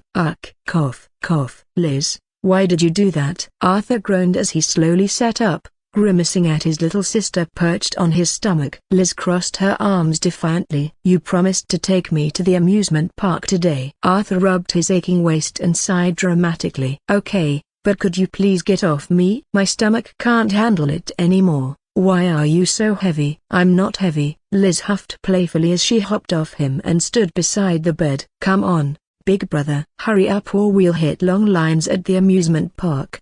she urged anxiously. Arthur raised an eyebrow at her impatience. "Why are you moving around like an old man? Even Uncle Julian isn't this slow." Liz snorted as she glared at Arthur with impatience etched on her face. His lips twitched in amusement as he watched Liz pace back and forth in his room with her cheeks flushed pink from excitement. "Calm down, it's not like the amusement park is going anywhere," he sighed internally while shaking his head at her youthful exuberance. "And it's not even 8 yet." He. Liz scratched her head bashfully before pouting cutely. "I just wanted to help you get ready." "All right then," Arthur relented with a smile. "Go get dressed, we'll have breakfast first before heading out." Liz pouted but quickly dashed out of the bedroom while calling back over her shoulder, "Big brother, you better be ready before I am." "Ugh, this girl." Arthur chuckled softly to himself as he got out of bed, still rubbing his sore stomach. "She's quite heavy," he muttered under his breath while making his way to the bathroom.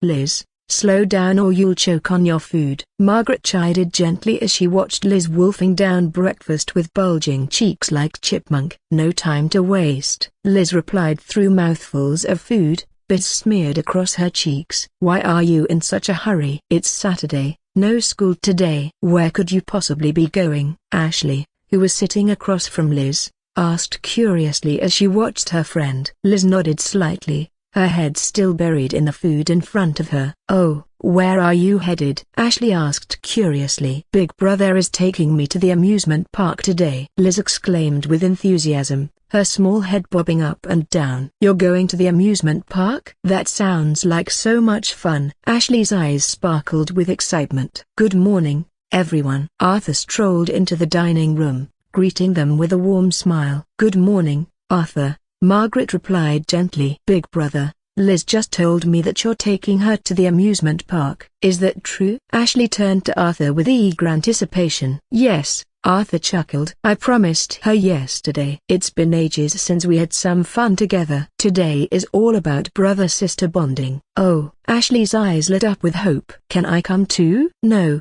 came the simultaneous reply from Arthur, Liz, and Margaret. "Huh?" Ashley pouted at their response. "Why not?" "Ashley," Arthur said patiently, "you're now the president of a huge company. You can't just go off on a whim. And you still have tasks waiting for you," he added firmly. "But I've been working hard for months without any break." "Can't I have just one day off?" Ashley pleaded. "If you want your position at Osborne Fashion and Cosmetic Group handed over to someone else, then sure, come along," Arthur teased with a smirk. Ashley's expression shifted as she contemplated his words. After a moment of defeat, she sighed and waved her hand dismissively. "Forget it. I'll visit the amusement park another day." Arthur laughed lightly before turning to Margaret. "Auntie, where is everyone else?" "They left for work hours ago," she replied cheerfully. "So early?" Arthur raised an eyebrow in surprise. "Well, they have plenty of work to do," Margaret explained with a smile. Arthur nodded thoughtfully before preparing to sit down for breakfast when Liz suddenly exclaimed, "Big brother, I'm done. Let's go." Before he could protest about not having eaten yet, Liz had already wiped her mouth clean and pulled him toward the door. "But I haven't even had breakfast," he protested while being dragged away by his eager sister. "You can eat when we get there. There are tons of restaurants," Liz insisted without missing a beat as they made their way out of the dining hall. "Auntie, we'll be back in a few hours," Arthur called over his shoulder as he shook his head but smiled bitterly at Margaret's retreating figure. "Okay, just be careful out there," Margaret reminded them kindly as they left.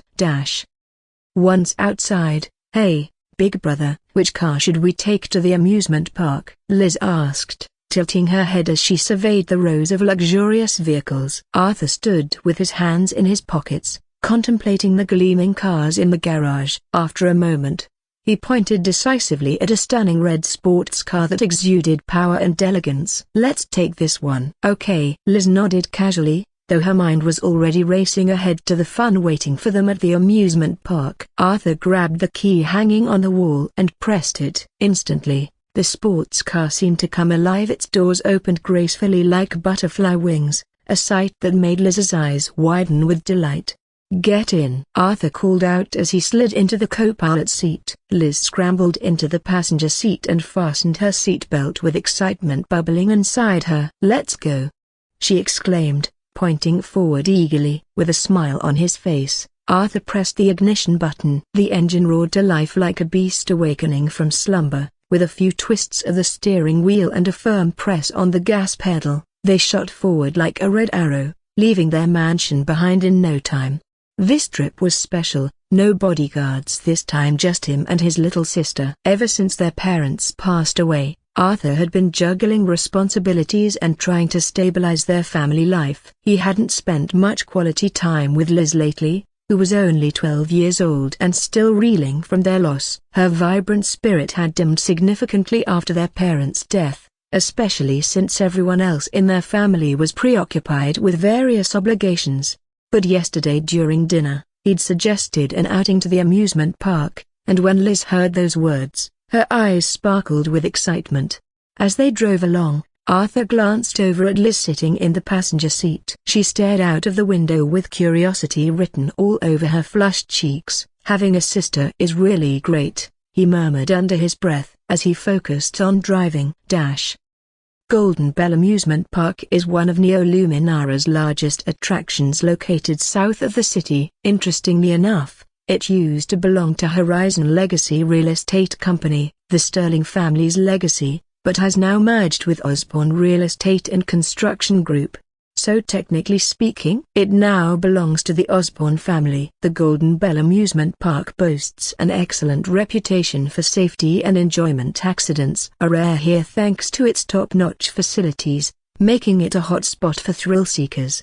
About an hour later, Arthur parked in an empty space and stepped out of the car alongside Liz. "Big brother, we've arrived," she squealed joyfully as she skipped ahead, her baby fat cheeks glowing with enthusiasm. "I know. Now let's hurry up and get our tickets." Arthur chuckled as he took her hand and led them toward the ticket booth. "Come on, big brother. I told you we should have hurried and gotten here early. Just look at how long the line is." Liz pouted, her face scrunching up in disappointment. Arthur's lips twitched into a small smile. "Okay, I'm sorry. Next time, we'll definitely come earlier.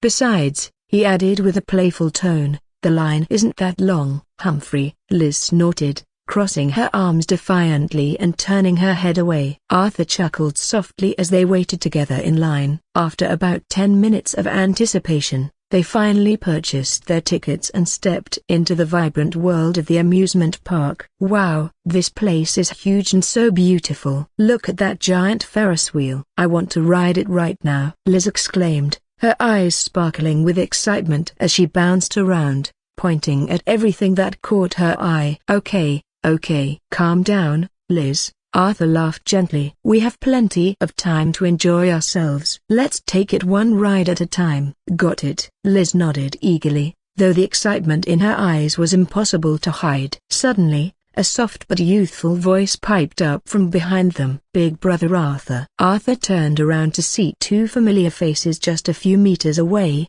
a woman and a little girl. His eyes widened in surprise when he recognized the little girl. Snow. Snow was the sweet girl who had inadvertently saved his life outside a restaurant months ago. Her parents had even visited him in the hospital afterward, where Snow affectionately dubbed him her big brother. He hadn't expected to see her again, especially not here. What truly surprised him was the woman holding Snow's hand, Clara, the same woman he'd met at Pantera National Bank while contemplating short-selling Aurora technology.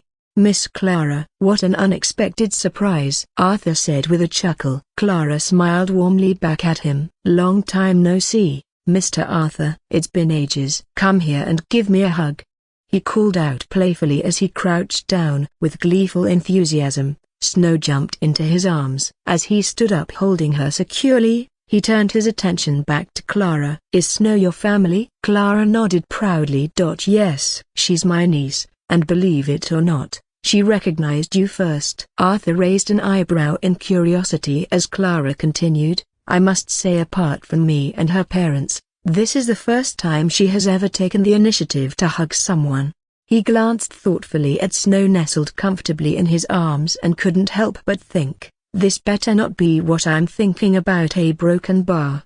"Who is this?" Clara asked, glancing curiously at Liz, who stood beside Arthur. "This is my little sister, Elizabeth," but we call her Liz," Arthur replied with a warm smile. He then turned to Liz and said, "Say hello to Big Sister Clara." "Hello, Big Sister Clara." Liz looked up at her with wide eyes and a sweet smile. "Hi there, Liz." "You look beautiful," Clara responded warmly. "You too, Big Sister." "You're so beautiful." "Can you be my big brother's girlfriend?" Liz asked innocently, her eyes sparkling with mischief. Clara was taken aback, her words caught in her throat. Arthur's lips twitched as he gently knocked on Liz's head. "What nonsense are you talking about?" he scolded playfully. Liz pouted while rubbing her head. "Please don't mind her, Miss Clara," Arthur said apologetically. "Oh, don't worry about it. She's just a child." Clara waved her hand dismissively. "And please, just call me Clara." Arthur smiled and nodded before asking, "Are you guys here to play too?" "Yeah." Snow's parents are always busy. Since I'm the only one she can get close to, I decided to take her to the amusement park for some fun, Clara explained. Arthur hesitated for a moment before suggesting enthusiastically, "Why don't you join us? Let's have some fun together." "Okay." Clara considered it for a moment and then nodded with a smile. "Wow, Big Sister, you're going to play with us?" "That's amazing," Liz exclaimed, her eyes sparkling with excitement as she clutched Clara's hand tightly. "All right, let's go have some fun," Arthur replied with a playful shake of his head before leading the way. For the next few hours, Liz, Arthur, Clara, and even Snow, who typically preferred solitude, were swept up in a whirlwind of joy. From thrilling roller coasters to the majestic Ferris wheel and whimsical carousels, they explored every corner of the amusement park. Water rides splashed laughter all around them, thrill rides sent their hearts racing, kids rides brought out their inner child, and exhilarating water slides had them squealing with delight. But it was Liz who truly shone that day. Her infectious laughter filled the air like music, lighting up everyone's spirits. As time passed, Snow, who had been shyly clinging to Arthur, began to loosen up and join in on the fun. Arthur let out a sigh of relief. Thankfully, it wasn't what he had feared. Snow was simply introverted around new people but warmed up quickly to those she felt comfortable with. After a few hours of merriment alongside Liz, they became fast friends and were now giggling away in their own little world. Ha ha ha ha, Big Brother, come join us in the water," Liz called out cheerfully from the pool area where she and Snow were splashing about in adorable swimsuits. "No thanks. You two have fun together," Arthur shouted back while lounging comfortably on a reclining chair, sunglasses perched on his nose. Liz snorted playfully before diving back into her games with Snow. "Those two are really having a blast," Clara remarked as she settled down beside Arthur, watching Snow's joyful smile light up the water. "Yeah," Arthur replied, a subtle smile creeping onto his lips. "I haven't seen Snow's this happy in ages. It's heartwarming." Clara sighed softly, emotion glimmering in her eyes as she added, "It's wonderful to see her enjoying herself again." Arthur nodded thoughtfully. "It's not just Snow. Ever since our parents passed away, Liz has changed too. She hasn't had much fun lately since everyone else is so busy." His voice carried a hint of sadness as he continued, "But today she's truly living." Curious about something she'd heard recently, Clara leaned closer. "By the way, our broken bar, I heard your family stumbled upon quite an impressive business opportunity." Arthur raised an eyebrow in confusion. "What do you mean by huge business treasure?" "I'm talking about that massive 10,000 square kilometers of land your father snagged for a steal. Its value now is simply off the charts." Clara rolled her eyes at him playfully. "Oh, that," Arthur nodded with a knowing smile. "I guess we really hit the jackpot. It's not every day someone stumbles upon such an incredible opportunity." His smug grin was hard to miss. Clara smirked but quickly added, "I heard you've ruffled quite a few people because you don't want to share this with anyone. And the people you have offended are no ordinary people." Arthur shrugged nonchalantly, his demeanor relaxed. "Yeah, well, none of those people are exactly pushovers," Clara replied, her expression shifting from playful to serious as she took in his laid-back attitude.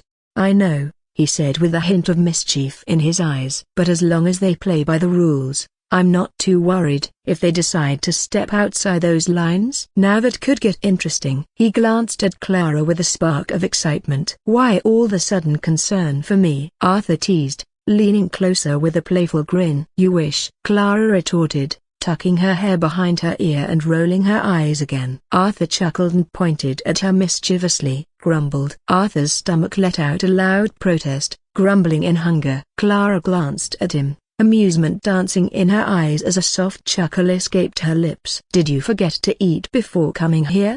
She teased, raising an eyebrow. Arthur rubbed his stomach, feeling a wave of embarrassment wash over him. Liz wouldn't let me have breakfast. She dragged me out before I could even take a bite. Clara hesitated for a moment before suggesting, why don't we grab some lunch? It's almost noon. That sounds great. Arthur nodded eagerly, then turned to Liz and Snow, who was still splashing around in the pool. Liz, Snow, time to get out of the water and eat, he called out. Liz and Snow turned their heads towards him, pouting with disappointment etched on their faces. Big brother, Liz whined, crossing her arms defiantly. I haven't had enough fun yet. Why'd you stop us? Arthur shot her an exasperated glare while holding Snow in his arms. If you'd let me eat breakfast earlier, you could have enjoyed yourself longer. You brought this upon yourself. With that, he playfully tickled Snow, eliciting giggles from her as droplets of water flew from her wet hair. The four of them were already on their way to a restaurant when Liz continued to sulk about being pulled from the pool too soon. If only she had allowed Arthur his breakfast. Come on, Liz. Don't be sad, Clara chimed in cheerfully as she took Liz's hand. After lunch, we'll hit the mall for clothes and toys, and I'll even buy you ice cream. Really? Liz's eyes sparkled with excitement as her frown vanished. Yes, I promise, Clara affirmed with a warm smile. Yay! Big sister Clara is the best, not like someone, Liz exclaimed proudly while casting a teasing glance at Arthur. Arthur couldn't help but twitch his lips at her antics and shook his head in amusement. Time flew by as they arrived at a nearby restaurant for lunch before heading to the mall. Arthur found himself laden with bags filled with all sorts of items that seemed utterly useless to him, yet for Clara, Liz, and Snow, it was pure joy. Toys galore and endless princess outfits adorned their shopping spree. By the end of it all, Arthur felt like a walking cart stuffed with heavy bags hanging off every limb. He was drenched in sweat after climbing up and down 4 floors of shopping madness. If not for the Gene Evolution liquid enhancing his physique, he might have collapsed under the weight. What truly left Arthur speechless was the boundless energy of Clara, Liz, and Snow. They roamed the shopping mall with an enthusiasm that suggested there was no tomorrow. The two little girls, along with their big sister, really put Arthur through his paces. By the end of their shopping spree, his legs were trembling from exhaustion. Fortunately, it seemed these girls had a bit of compassion. They finally stopped when they noticed his miserable expression. After all that effort, they managed to buy him just a scarf. A simple scarf. Despite feeling a pang of disappointment in his heart, Arthur couldn't help but feel happy deep down for having taken his little sister out for some fun. Her melodious laughter filled him with joy. Even Snow, who usually shied away from social interactions, let loose and giggled more than ever, her usual quiet demeanor replaced by smiles and laughter. All things considered, it wasn't so bad after all. At least he had a beautiful girl by his side throughout the day. After shopping, they made their way to the cinema to watch a melodramatic movie that had Arthur cringing in his seat. He nearly choked on his popcorn as he watched Liz and Snow engrossed in the film with surprising gusto. How could anyone enjoy such a cliché tilde copyright? He shook his head in disbelief and soon found himself scrolling through his phone out of boredom. Why aren't you watching? It's really good. Clara leaned closer to him, her sweet feminine scent wafting into his nostrils. Arthur's nose twitched slightly as he turned to her. Smells good, he muttered absent-mindedly. Huh? Clara blinked in surprise before realizing what he meant. A blush crept onto her cheeks. I'm asking why you're not watching, she insisted through gritted teeth while glaring at him. Oh, what can I say? This movie is simply trash, Arthur replied disdainfully as he glanced back at the screen. What do you mean trash? It's a romance movie. It's heartbreaking, Clara exclaimed with wide eyes. PFFT, you call this romance? This is just bootlicking and simp nonsense. Where's the real romance? Arthur almost laughed out loud at her incredulity. What do you mean bootlicking? And what even is simp? Clara asked,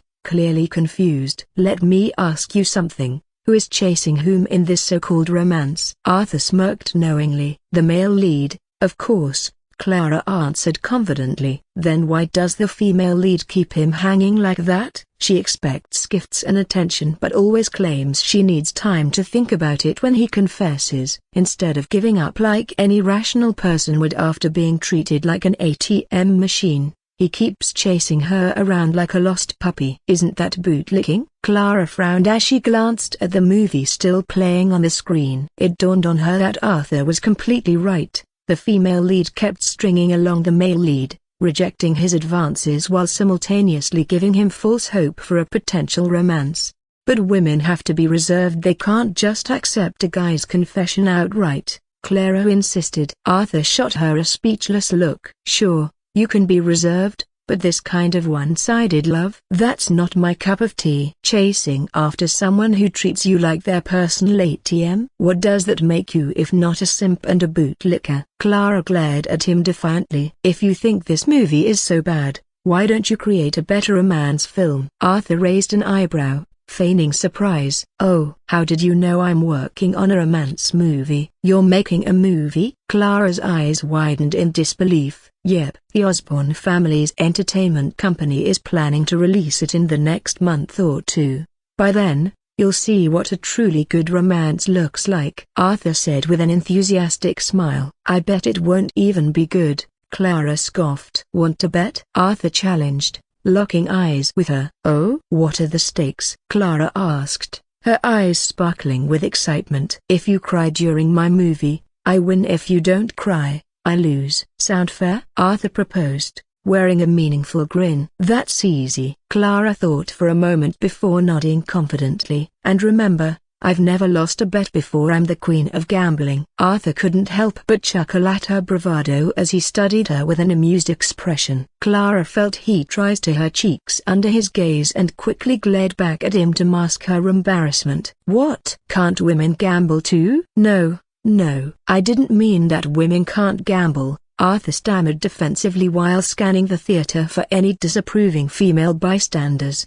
He didn't want to get into trouble with any feminists lurking around. After all, he only had one mouth and couldn't fight against machine gun arguments. Relieved when he noticed no one was paying attention to them, especially not any women, he turned back to Clara. She looked puzzled for a moment but soon returned her focus to the movie with wide-eyed fascination. Meanwhile, Arthur found himself unable to endure another minute of this film's nonsense and buried his head in his phone instead, scrolling through gossip news online. An hour later, the movie wrapped up, and the audience poured out of the cinema, creating a lively buzz. Conversations erupted around Arthur as people animatedly discussed the plot, lamenting how heartbreaking it was. They raved about the male lead's unwavering loyalty to the female lead, only to be shocked when she ultimately married a billionaire and left him behind, while still admiring him enough to attend her wedding. Seriously? What a load of nonsense. Arthur felt his stomach churn at the thought. Loyalty, dedication. No way. This was just bootlicking and gold digging in disguise. It wasn't love, it was absurdity, he sighed, shaking his head at what these folks deemed a romance film. If they were truly moved by love stories, they should dive into Shakespeare's tragedies like Romeo and Juliet. Now that would bring them to tears. Looks like I have to save the romance genre from this world. Arthur muttered under his breath. Why so quiet? Arthur asked, glancing sideways at Clara. I finally see why you called the male lead a simp and the female lead. What was it again? Clara inquired. Gold digger, Arthur replied with a smirk. Yes, a gold digger. I can't believe after everything he did for her, she chose to marry someone who could practically be her father. Clara shook her head in disbelief. Arthur chuckled softly but didn't respond further. A few minutes later, They reached their cars. Arthur leaned down and kissed Snow on the forehead with a gentle smile. "It's late now, Snow. Get home safely and sleep well. I'll take you out again soon." "Yes, big brother Arthur." Snow nodded eagerly before wrapping her small arms around him. With reluctance in her eyes, he handed her over to Clara with a smile. "Well then, Clara, it's getting late for me too. See you another day." "See you soon." Clara returned his smile warmly. Arthur nodded as he opened the car door for himself and Liz before settling in beside her. "Goodbye big sister Clara," Liz exclaimed as she poked her head out of the window to wave. "Goodbye Liz." "Take care." Clara waved back with an affectionate grin. With a low, beast-like roar, the red car shot off into the distance, leaving only a glowing taillight in its wake. Clara watched as the vibrant color faded into the night, an involuntary smile spreading across her face. But reality quickly set in. She snapped back to focus and carefully placed Snow in the back seat before driving away. By this time, the sun had dipped below the horizon, and the moon had claimed its rightful place in the deep night sky, surrounded by twinkling stars that seemed to dance in delight. Arthur glanced over at Liz, who was dozing peacefully in the passenger seat, and a warm smile crept onto his face. Today had been fulfilling. Spending time with his sister and seeing her smile filled his heart with contentment. That was the smile he wanted to protect at all costs. An hour and a half later, Arthur pulled up to the Grand Osborne family mansion and parked in the garage. He gently lifted Liz from the car, cradling her as they made their way to the door. As he opened it, he spotted his Aunt Margaret sitting in the spacious living room wearing her nightgown, her brow furrowed with concern. "Arthur, you're home!" she exclaimed as soon as she saw him carrying Liz. "Aunt Margaret, what are you doing up this late?"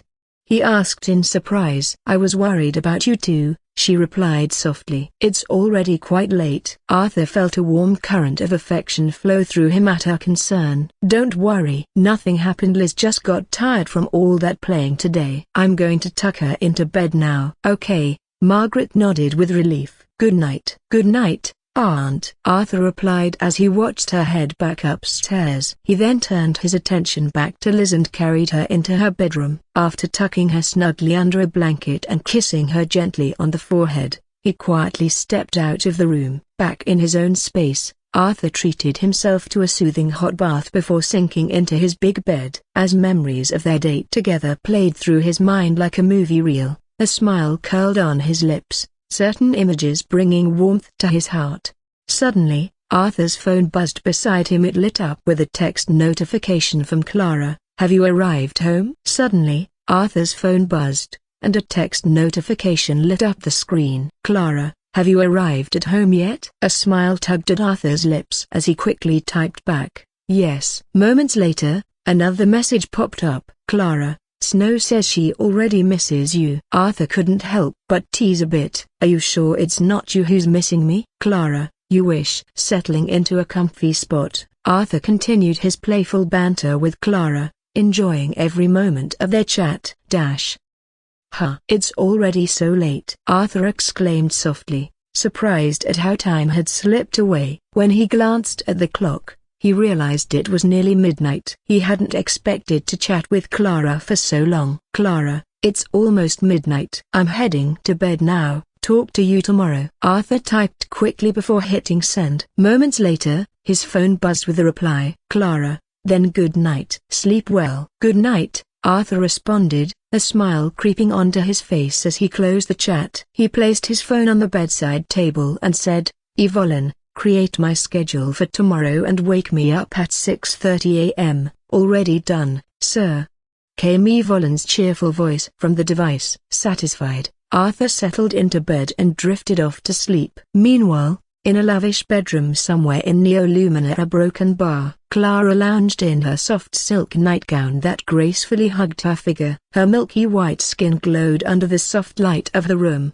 especially highlighting her long, slender legs. With damp hair cascading around her shoulders, she looked effortlessly enchanting. As she stared dreamily at her phone displaying the conversation with Arthur, a blush crept across her cheeks. She hadn't anticipated enjoying a chat with him this much. Reflecting on their exchange brought an involuntary smile to her lips. Her perfect features radiated charm. "Go to sleep, a broken bar, go to sleep," she whispered playfully while burying her head beneath a pillow. On a massive screen that nearly dominated the wall, a vibrant young woman appeared, dressed in stylish long white jeans and fresh white sneakers.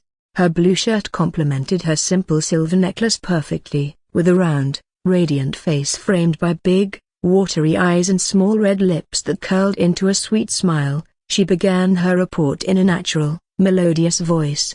Welcome to the most comprehensive commercial plaza in Neo-Luminara. Spanning an impressive 10,000 square kilometers, this mega project is set to redefine commerce, community, and innovation. Join me as we explore our 9 distinct zones. Zone 1, Central Business District. Cut to sleek office buildings and bustling streets. First up is our Central Business District, the heartbeat of commerce and finance. With state-of-the-art office spaces and corporate headquarters, this zone is ideal for businesses aiming to establish a strong foothold. Zone 2, Shopping and Entertainment. Cut to vibrant shopping malls and entertainment venues. Next is our Shopping and Entertainment Hub. Here you'll discover the latest trends alongside May dining options and thrilling entertainment. From boutique stores to cinemas and live music venues, there's something for everyone.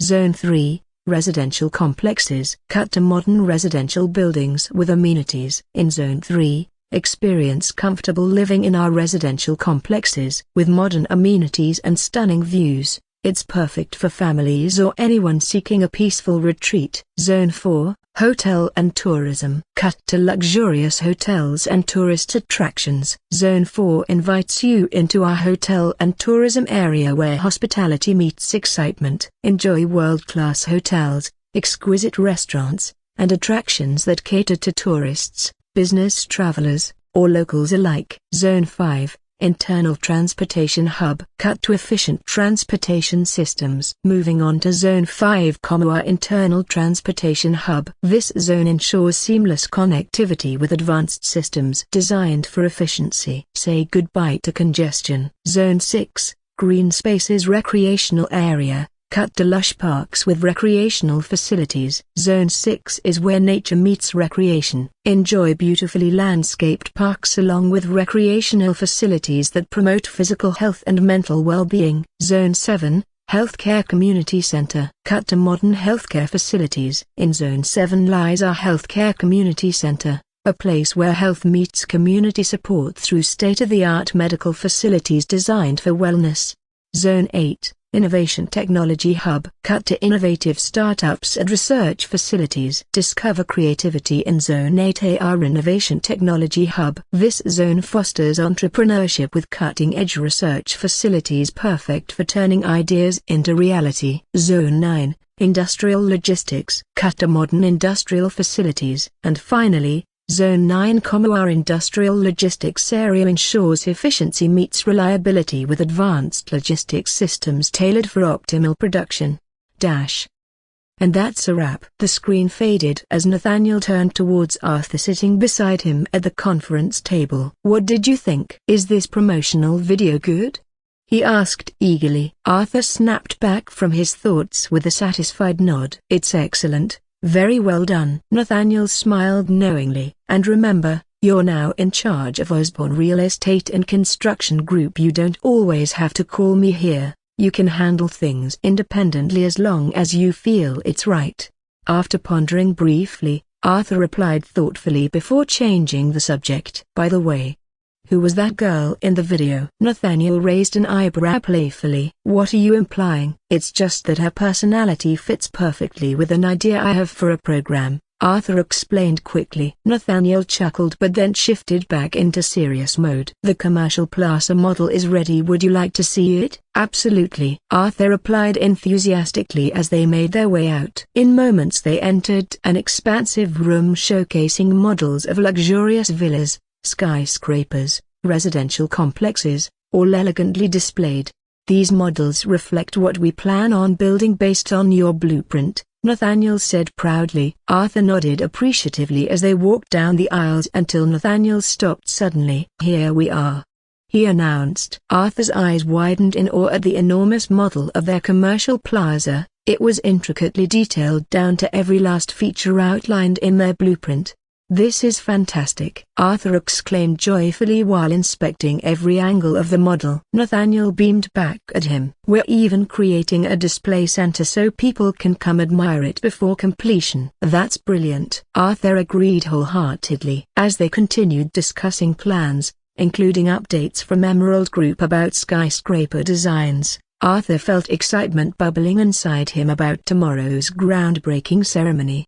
"I'm heading over to Second Dance Place if funds run low. Just apply for more from First Ant," he said confidently as they approached the elevator.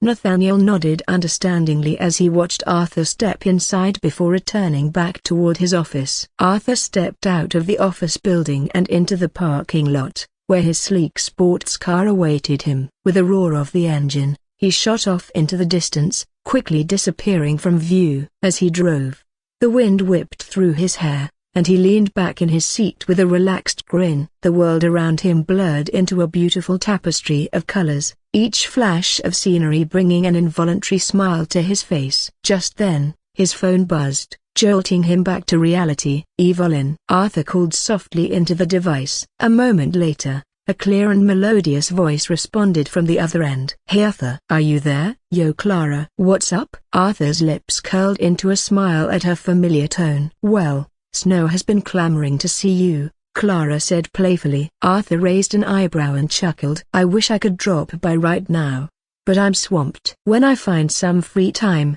I'll take her out for some fun." "Oh, okay," Clara replied, though he could hear a hint of disappointment in her voice. "Talk to you later," she added cheerfully. "Yeah," Arthur replied before hanging up. He sighed and rubbed his nose thoughtfully. It had been 3 days since that unforgettable trip to the amusement park with Liz when they ran into Clara and Snow.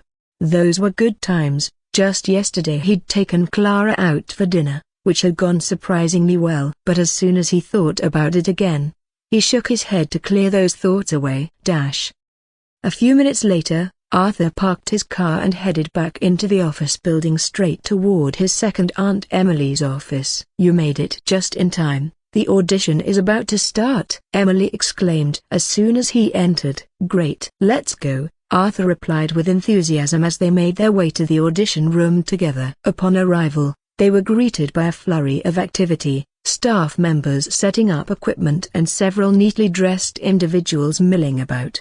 Most were young women in their 20s, others were older but equally polished. Arthur scanned the room and guessed these must be the artists auditioning for roles within their company. He knew how crucial it was for them to find someone whose voice could rival Celine Dion's for their Titanic theme song. A perfect match was essential if they wanted everything to come together flawlessly.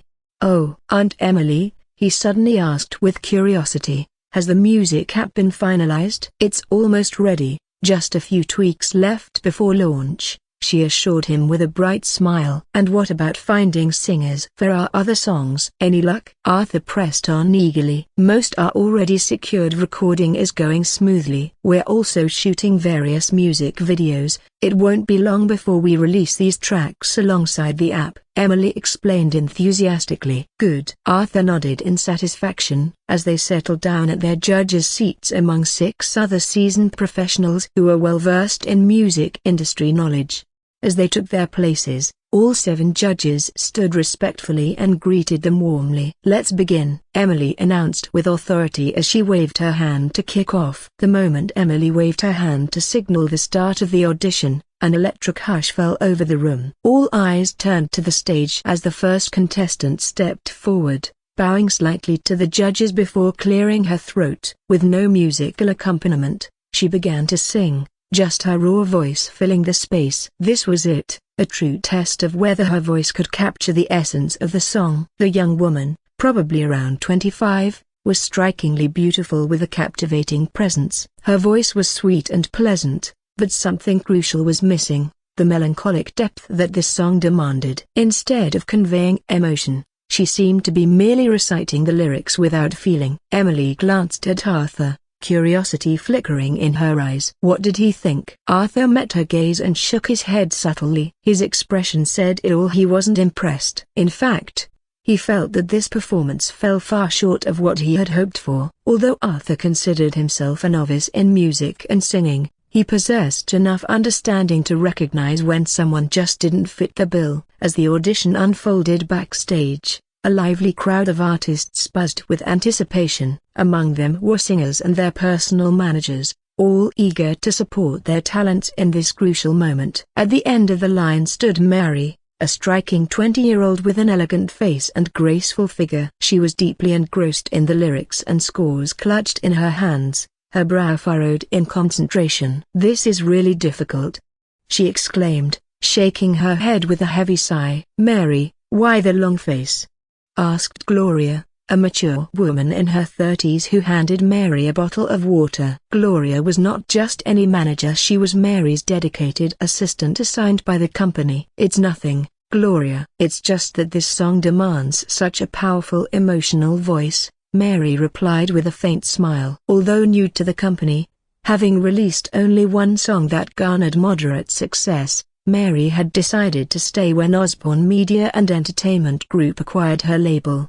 Despite the option to terminate contracts without penalties, she felt confident under Gloria's guidance. In this industry, every artist has a personal manager whose success is intertwined with their talent's recognition. "Why? Is it really that hard?" Gloria asked as she settled beside Mary. "Yes," Mary nodded earnestly. "This song requires a voice that blends purity with raw power, like crystal shattering under pressure. It needs to shift from an intimate whisper to a thunderous declaration." Her eyes sparkled as she continued passionately, "It should evoke feelings so profound that listeners can sense both cold air and warm love defying death."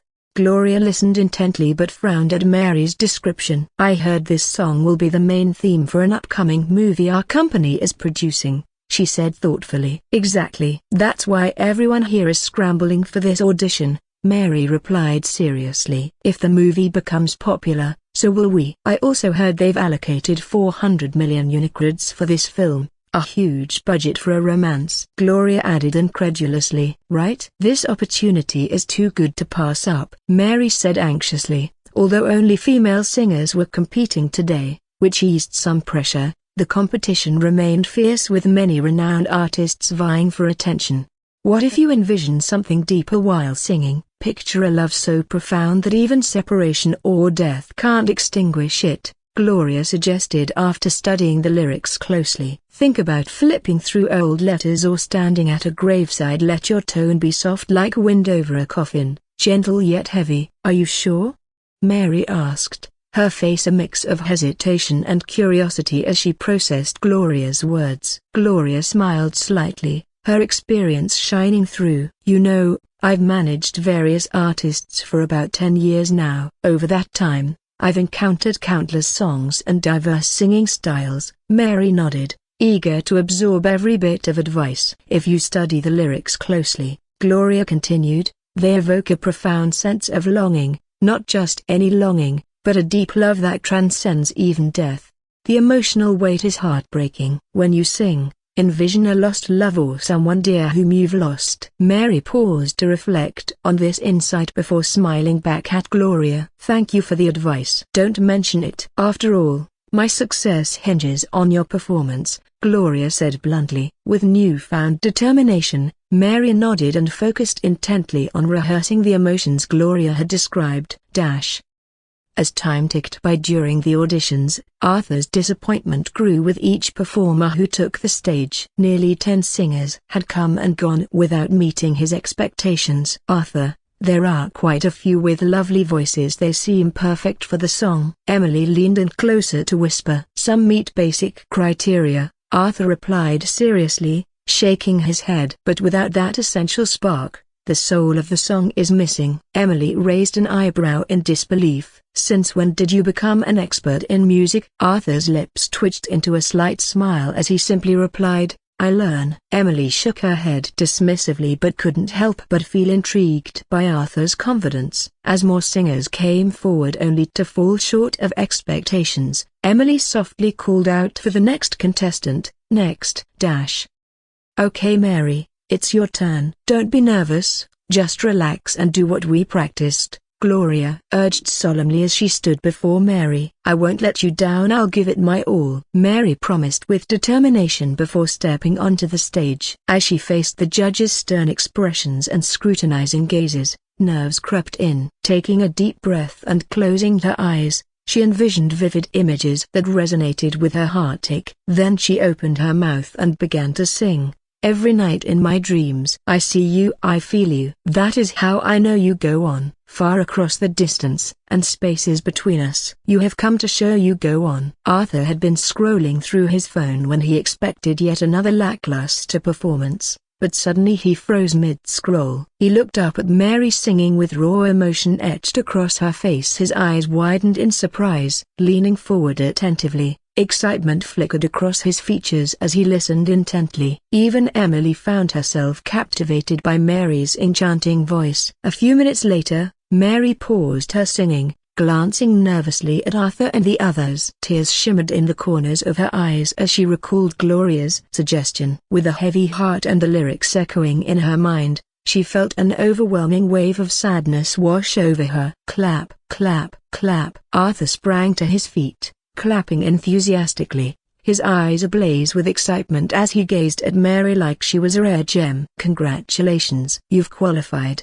he exclaimed abruptly. "Wait, a broken balmy?" Mary stammered, shock etching across her face as she pointed to herself in disbelief. "Yes, you've qualified," Arthur affirmed with a serious nod, locking eyes with her. As the reality sank in, Mary's face flushed with exhilaration. She clenched her fists tightly, barely able to contain her joy. "Thank you," she said, bowing slightly in gratitude. "You deserve it, your voice suits the song perfectly," Arthur replied with a smile. Nodding gratefully, Mary hurried backstage, her heart bubbling with intense excitement. "How did it go?" Gloria rushed over as soon as Mary returned to the backstage area, anxiety written all over her face. "Gloria, I passed. I won. I qualified," Mary blurted out in rapid succession, her expression radiating pure joy. "What do you mean you qualified?" Gloria's jaw dropped in shock before a wave of excitement washed over her. The other singers waiting for their turn exchanged surprised glances upon hearing their conversation. "Everyone, can I have your attention?" a staff member called out loudly from backstage. The chatter instantly faded as everyone turned their focus to him. "The auditions have come to an end because the judges have selected a qualified candidate. For those who didn't make it this time,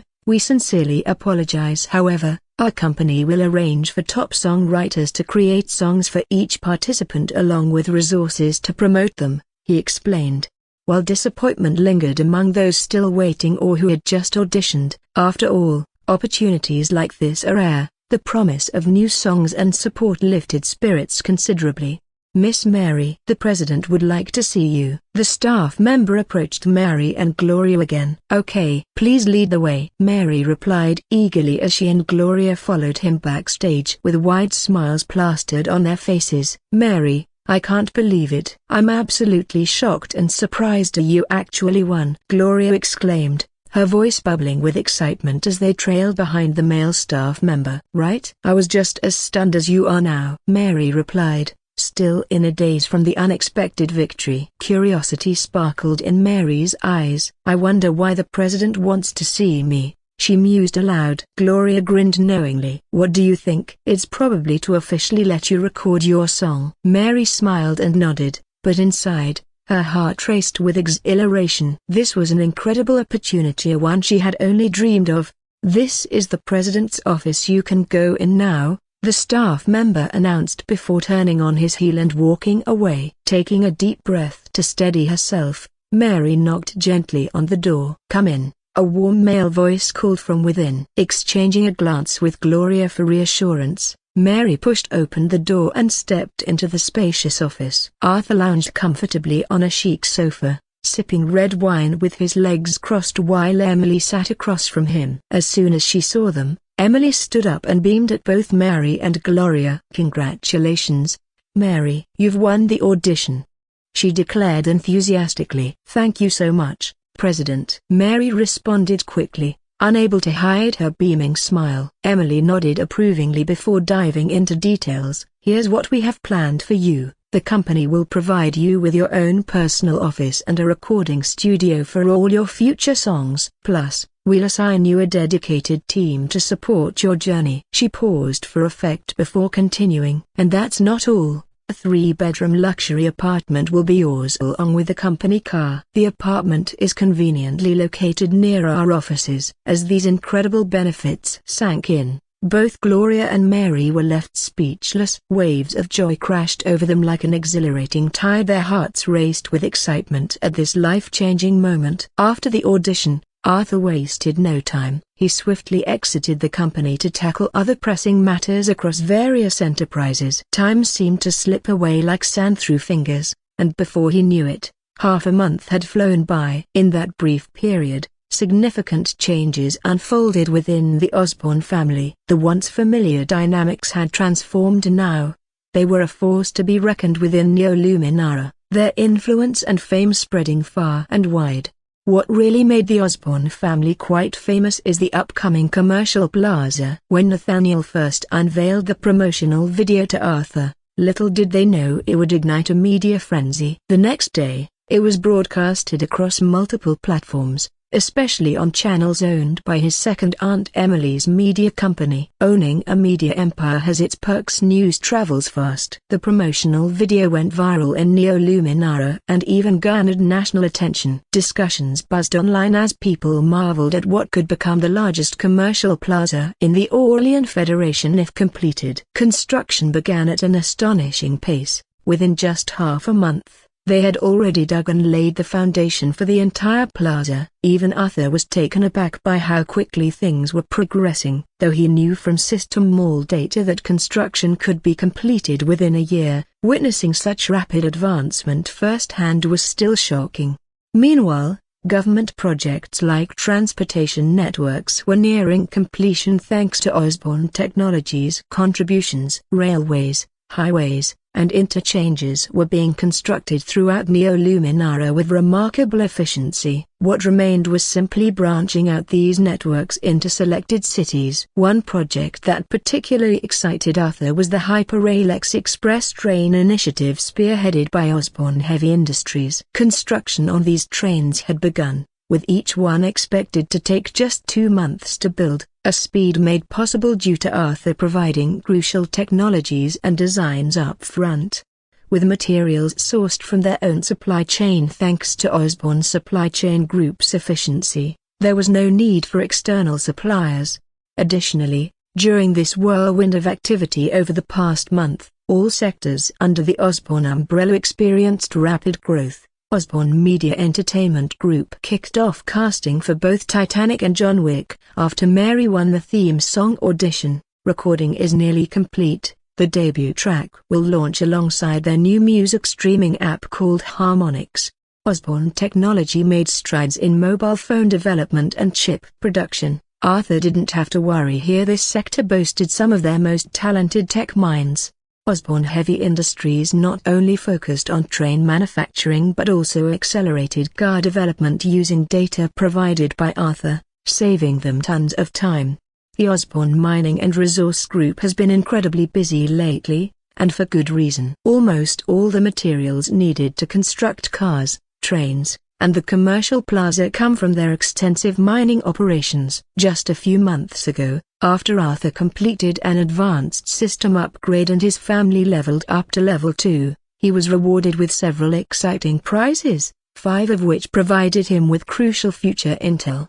Among these were the locations of high-purity crude oil, copper, and iron mines. The crude oil mine alone is estimated to hold around 10 million barrels. With this valuable information in hand, the Osborne mining team has been hard at work extracting these precious resources. But that's not all. Thanks to Evolin's astonishing computing power, Arthur has also identified various locations rich in precious ores, metals, natural gas, and more across the Orlia continent.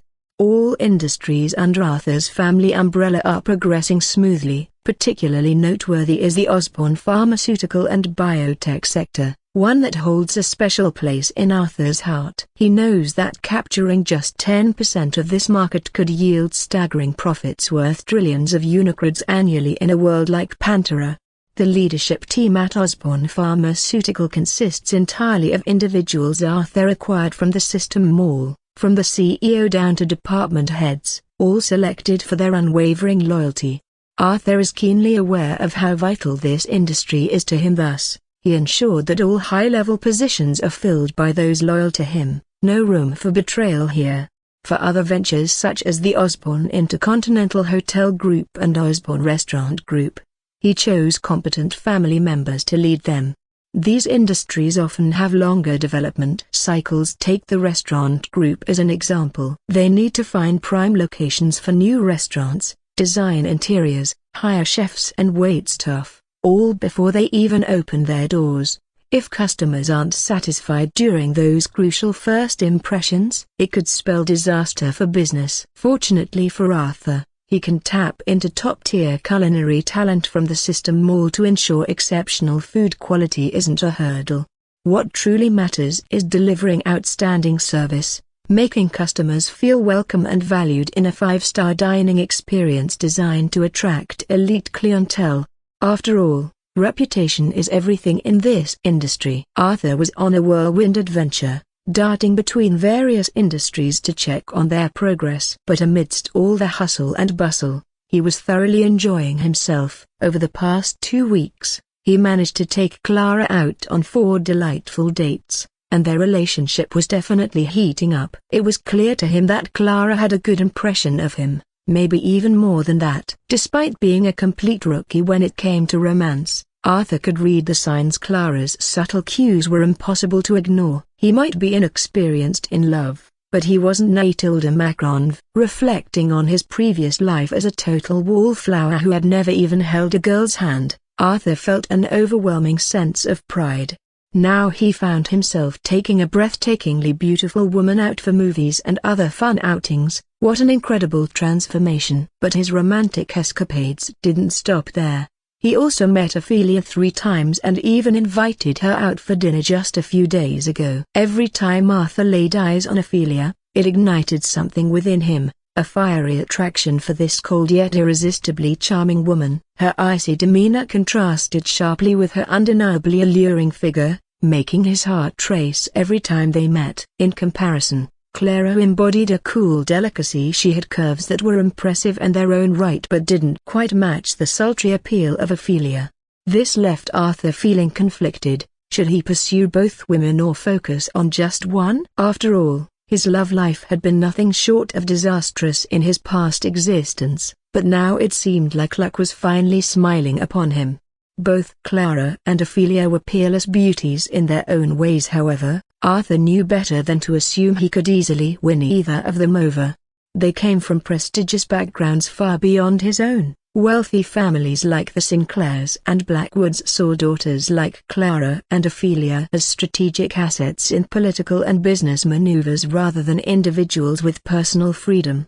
If Arthur wanted to make Clara his girlfriend, or even consider marriage, he'd need to step up his game significantly. His background would have to match hers if he hoped to impress her family and show them that he was worthy of their daughter's affection. President, I've completed my investigation into the Osborne family, announced a tall, professional woman as she stood before the table, her expression serious and focused. Ophelia, seated comfortably behind a massive desk and leaning back in her executive chair, responded with a melodious voice that filled the room. What did you discover? The secretary took a deep breath before continuing. It appears your suspicions were correct. Mr. Arthur, the head of the Osborne family, has strategically closed all his industrial chain loops. This means that every industry under his umbrella is now self-sufficient. No need to rely on external companies for materials, transportation, or services. He's established specific industries to handle everything in-house. As Ophelia listened intently, the secretary pressed on. Moreover, I uncovered that he is quietly acquiring hundreds of small businesses a few months back, some on the brink of bankruptcy and others with substantial potential, buying them outright with cash and integrating them into his operations. For instance, look at the Osborne Media and Entertainment Group. It boasts numerous subsidiaries including its own TV stations and cinema chains across the country. They're even developing their own social media platforms and already even have bookshops across the entire country. She paused briefly to let that sink in before adding with a hint of disbelief in her voice, "If anyone tries to undermine them by cutting off sales channels or supply line as a broken bar, well, good luck. It's nearly impossible unless they can offer something better than what Arthur already provides." The weight of this information hung in the air as both women contemplated Arthur's far-reaching strategy. The secretary couldn't help but marvel at how someone could think so many steps ahead. Ophelia sat behind the chair, her eyes narrowing as a flicker of surprise crossed her face before she regained her composure. "So that's why he wasn't intimidated by Christopher and the others." "It seems he had everything planned from the very beginning," she murmured with a slight smile. Truth be told, Ophelia was genuinely astonished by Arthur's foresight. She hadn't expected him to think so far ahead. "President, it appears Mr. Arthur anticipated that people would target him the moment he chose not to collaborate with other companies," said the secretary standing nearby, her eyes wide with amazement. "The best way to undermine him would be to strangle his material supply chain, but it looks like he took precautions before they could even act." "Who knew?" Ophelia muttered under her breath. Just months ago, she had viewed Arthur's refusal to compromise as foolishness or naivety. After all, those attended the meeting were no ordinary players. They were titans of industry capable of toppling small economies when united.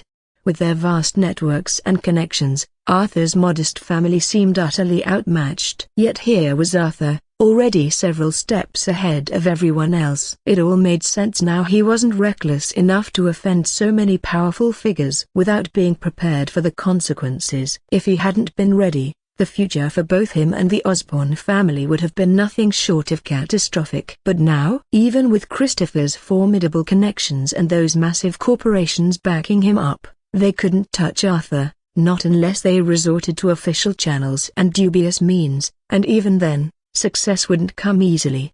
"I wonder what Christopher will do next. I can only imagine how furious he must look right now." Ophelia chuckled softly at the thought. Damn it, damn it, damn it. Bang, bang, bang. In a lavishly decorated office filled with opulence, chaos erupted as Christopher unleashed his fury, throwing objects around like confetti at a parade gone wrong. Computers shattered against walls, laptops crumpled beneath his wrath, documents flew through the air like autumn leaves caught in a storm. How can this be happening? How? His eyes blazed red with rage as disheveled hair framed his furious face. A man who hadn't eaten or bathed in days. At the far corner of the office, a group of department heads huddled together, their faces pale with fear as they cast anxious glances at Christopher. He was a storm personified, fuming and shouting like an injured beast. The tension in the room was palpable. None dared to be on his bad side. Just looking at him sent chills down their spines. They could hardly recall how many times he had wrecked his own office, smashing everything in sight. Computers, laptops, even crucial documents were casualties of his rage. Yet, no one had the courage to speak up. After all, they valued their jobs, and more importantly, their lives. "Tell me how this happened. How can they still be building on that land? Didn't I instruct you to cut off their material supply? Bribe the construction workers to stop? Make sure those supervisors use inferior materials?" Christopher's voice thundered through the room as he turned toward the trembling heads of departments. His eyes blazed with fury. "Gulu, Gulu." The atmosphere in the room shifted dramatically as everyone turned pale, swallowing hard. Cold sweat trickled down their backs, soaking their shirts. "Thomas." Christopher's voice sliced through the tension as he fixed his gaze on a bald, middle-aged man with a hook nose and sunken beady eyes. Thomas stood there, thin as a bamboo pole, visibly trembling. "Mr. Christopher," Thomas stammered, adjusting his collar while taking hesitant steps forward. His face was ghostly pale, and his wide red eyes glared back at Christopher with fear. "I did what you asked, I swear I did. But I don't understand why the building project is still moving forward." "So, you're telling me that the money I spent bribing construction workers, supervisors, and everyone else in charge was all for nothing?" Christopher's voice thundered through the room. Bang! A phone crashed against Thomas's forehead with brutal force, splitting his skin open and sending blood gushing down his face. Thomas cried out in agony and crumpled to the floor, clutching his head. Within moments, his shirt was soaked with blood, and his complexion turned ghostly pale. The others exchanged frantic glances before rushing to help him up. They worked quickly to staunch the bleeding, wiping away the crimson streaks from his face. Although they managed to stop the flow of blood, Thomas remained in visible pain. Christopher's gaze didn't waver. If anything, it grew colder. As he surveyed Thomas's injury, his anger only intensified. "Mr. Christopher," Thomas stammered while holding his forehead, fear flickering in his eyes. "I dug deep into this situation and found that our methods have failed because the Osborne family, specifically Arthur Osborne, has secured a massive supply chain for materials. They've established their own sources for construction supplies and equipment. We can't touch them." "Damn it!" Christopher slammed his fist onto the table, frustration radiating from him like heat from a fire. "Hey, Arthur," he cackled maniacally, shaking with rage. "I underestimated you. I didn't expect you to think so far ahead." "That's not all," Thomas continued cautiously. "Every industry under the Osborne family has its own supply chain locked down tight. They control everything: sales channels, material sources. It's like they've built an impenetrable fortress around their business." Good. Christopher growled lowly. Hatred simmered in his eyes as he clenched his fists so tightly that nails bit into flesh, drawing blood without him even noticing. "Get out!" he roared at Thomas and the others. As if released from a spell of dread, they scrambled out of the office. Bang! The door slammed shut behind them. Outside in the hallway, they exchanged anxious looks and took deep breaths to steady their racing hearts. Sweat soaked their clothes as fear gripped them tightly. They were terrified of Christopher's volatile state. He seemed capable of anything right now. "Thomas, are you okay?" one department head asked with genuine concern etched on her face. The others looked at him anxiously too. After all, when a phone breaks upon impact like that, a broken bar, it spoke volumes about how hard it had been thrown. "I feel really dizzy," Thomas murmured weakly as he shook his head. Trembling lips mirrored the pallor of his face. "Let's get you to a hospital before things get worse," another suggested urgently. "Yes, we need a doctor to check on you," someone else chimed in agreement. Thomas nodded, a silent agreement hanging in the air, and soon after, he was whisked away to the hospital. Meanwhile, back at the office, Christopher lounged in the boss's chair, a cigarette dangling from his fingers as tendrils of smoke curled around him. His red eyes glimmered ominously through the haze, giving him an unsettling presence. He sat there in silence, methodically lighting one cigarette after another until the entire room was thick with smoke and the ashtray overflowed with cigarette butts. For half an hour, he remained motionless, lost in thought. Finally breaking his stillness, he reached for his phone and scrolled through his call log until he found a familiar name. With a deep breath that mingled with smoke, he dialed. "Hello," came a calm voice from the other end. "I have a jobs for you," Christopher replied hoarsely. "Arthur," Nathaniel said earnestly, "it seems your speculation was spot on. If we hadn't acted swiftly, we'd be in quite a bind right now." His gaze locked onto Arthur's with genuine emotion. Emily chimed in, nodding vigorously. "Absolutely. If we hadn't secured our industrial supply chain ahead of time, our future business prospects would have been bleak." A smile spread across Arthur's face as he took in the relieved expressions of his aunt and friends. They were gathered around a table in a private box at an upscale restaurant. Julian, Nathaniel, Emily, and Ashley had made it. Others were busy elsewhere.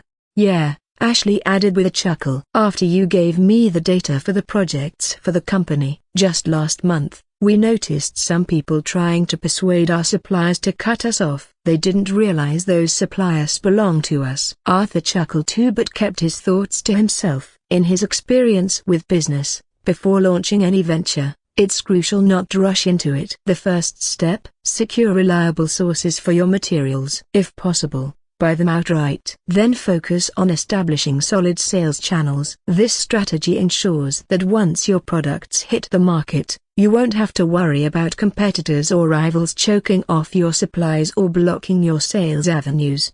Why do so many startups fail or get swallowed by larger companies? It's often because big corporations will send representatives to discuss investments or acquisitions when they see potential threats, like revolutionary products that could disrupt their market dominance. If negotiations fail and they can't replicate your product, they'll target your material sources instead. They'll cut off supplies and block sales channels while hiring internet trolls or using media smear campaigns to tarnish your reputation online.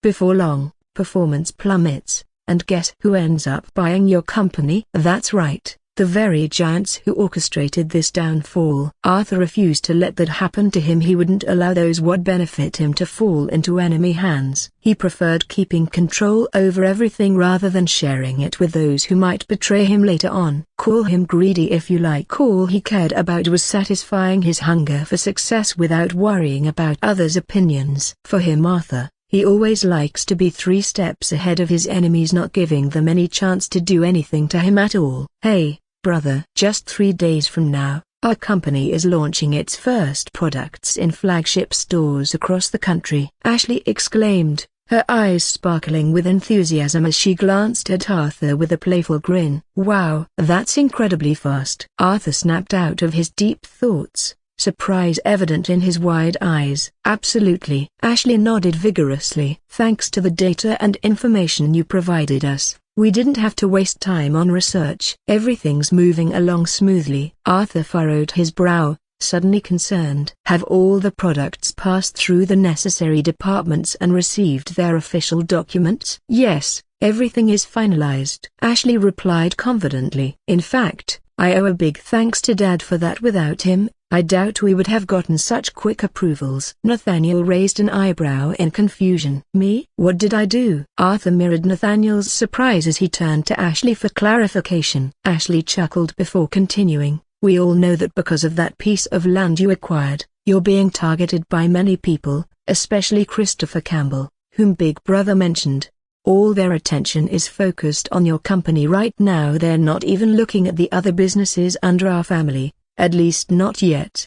She paused dramatically before adding, so when we submitted our products for review, everything went off without a hitch. Arthur, Nathaniel, and Julian's eyes sparkled with understanding as Ashley laid out the gravity of their situation. They were not just up against ordinary adversaries. These were formidable opponents with extensive networks and connections. If they caught wind that Ashley's company products were under review and testing in various departments, they would stop at nothing to sabotage or delay them. The thought of these enemies concocting lies about product quality sent a chill down their spines. But now, their focus had shifted entirely to the Osborne Real Estate and Construction Group. It seemed they had forgotten, or perhaps underestimated, the other companies under the Osborne umbrella. Second uncle, Arthur teased with a playful grin. Looks like you've become a decoy for the rest of us. Nathaniel could only smile helplessly in response, turning his gaze toward Ashley. Hey, brother, it seems your role as a distraction is going to be crucial for a while longer. Julian chimed in with a laugh. No, I think this plan could actually work, Arthur exclaimed, his enthusiasm infectious. What do you mean? Julian and the others leaned in, intrigued. Just what I said. By using the Osborne Real Estate and Construction Group as bait, we can keep those guys from focusing on our other companies. If they start snooping around there, it could jeopardize our chances of getting some vital products to market. Nathaniel frowned thoughtfully before voicing his concern. But won't that put more pressure on our company? Just days ago, the quality control department came sniffing around because they heard rumors we were using subpar materials for our projects. If we hadn't had solid evidence ready then, construction would have been halted. I know it will ramp up the pressure, Arthur acknowledged solemnly. But it's necessary for now. The moment those enemies turn their attention to our other industries, everything gets complicated, especially since many products need regulatory approval before hitting the market. These people targeting us are powerful. They have connections even within government circles. He paused for emphasis before continuing seriously. Right now, their focus is solely on you, giving our other businesses precious time to maneuver without interference. He glanced at Nathaniel earnestly. Especially Christopher Campbell. His family's influence is something we can't compete with. The room fell silent as Julian, Nathaniel, and Ashley contemplated Arthur's words. Nathaniel's brow furrowed deeply as he wrestled with his thoughts. I understand your concerns, Julian finally spoke up gently but firmly. However, we must proceed if we want to ensure that all family industries survive this initial phase. If these adversaries learn about what else we're planning, well, they'll do everything possible to block us. Nathaniel met Julian's gaze and nodded slowly after a moment of contemplation before chuckling softly. So I'm just bait now, Dad? Ashley interjected playfully, rolling her eyes at him. It's just some pressure. Besides, we've built an impregnable fortress around our supply chain. They can only create minor nuisances. Nonsense. Nathaniel lightly tapped her head in mock frustration but couldn't hide his smile. What? Isn't that true? You're not going to die or anything. Just take on some pressure so my company can thrive. After all, isn't it a father's duty to protect his daughter? Ashley pouted adorably. Nathaniel was left speechless by her cheekiness. How did I end up with such a troublemaker for a daughter? You should be persuading Arthur instead of siding with him. If I don't support him, who will? I trust Big Brother. She shot back proudly. Traitor. I will report to your mother when I get home today, Nathaniel exclaimed dramatically as he glared at her playfully. Then I'll tell Mum about your pretty secretary when we get home. Let's see who sleeps on the couch tonight. She countered defiantly yet cutely. We're broken bar. Nathaniel stammered helplessly as he pointed an incredulous finger at her. Okay. Julian interjected quickly to diffuse the escalating banter between father and daughter. Ashley, stop giving your dad such a hard time. HMPH. Ashley huffed at Nathaniel but turned sweetly towards Julian instead. Arthur watched this lively exchange in amusement. He never expected Ashley would turn out to be such a little devil herself, and now he understood where Liz got her mischievous streak from. As he reflected on this chaotic yet heartwarming scene unfolding before him, a future filled with challenges loomed large, but also opportunities brimming with potential excitement awaited him too. Congratulations. The Osborne family has leveled up. Arthur was lost in thought, his mind wandering, when suddenly the familiar system voice broke through his reverie. It had been ages since he last heard it, and the unexpected announcement jolted him back to reality. A small smile crept onto his face as he realized that the family had finally leveled up. He could hardly contain his excitement at the prospect of the rewards waiting for them. I've got some to do. You can enjoy yourself slowly, but I need to head out, Arthur announced as he stood up, addressing Julian, Nathaniel, and Ashley. Big Brother, wait for me. I want to go with you and avoid these old men. Ashley chimed in eagerly, quickly rising to follow Arthur out of their private box. Julian and Nathaniel exchanged amused glances before chuckling wryly at the pair of siblings.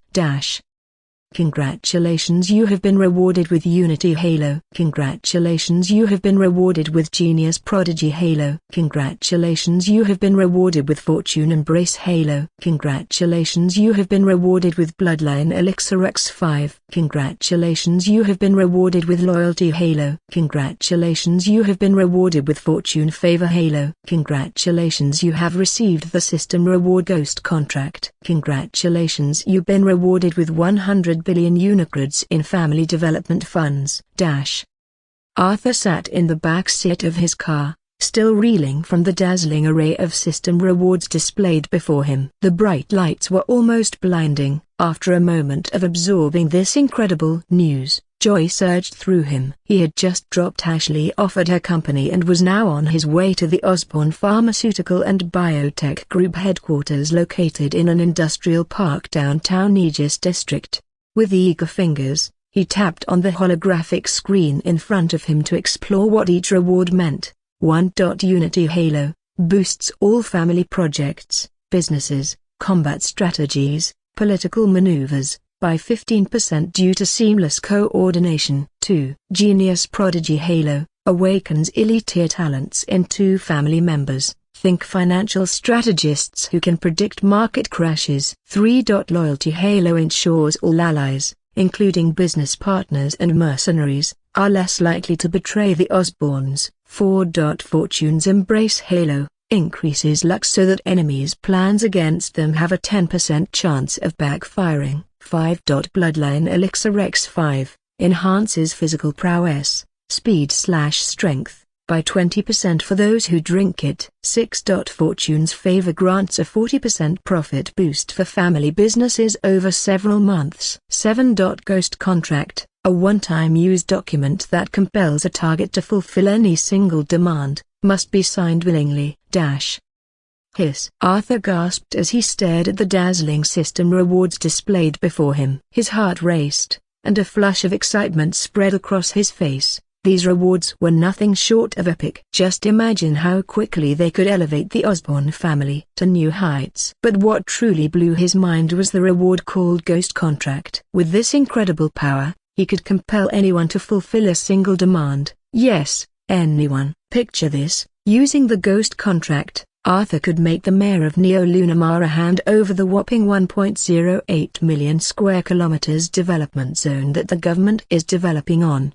Just like that, he could claim a massive slice of opportunity all for himself, and no one would be able to stop him. Talk about overpowered. Damn. This is amazing, Arthur whispered, excitement sparkling in his eyes. And let's not forget about the Fortune Embrace Halo. This reward is just as thrilling as the Ghost Contract. With this halo in play, any enemy plotting against the Osborn family faces a 10% chance of their evil plans backfiring. Sure, it might seem like a small percentage, but even that little bit can feel like winning the lottery when it comes to protecting your family. Plus, according to the system, these halos stack up as the family levels up. Arthur was on cloud 9. He couldn't contain his joy. Personal panel. Host, Arthur Osborn. Identity, head of the Osborn family. Age, 22. Three-dimensional attributes. Strength, 10. Intelligence, 15. Speed, 9.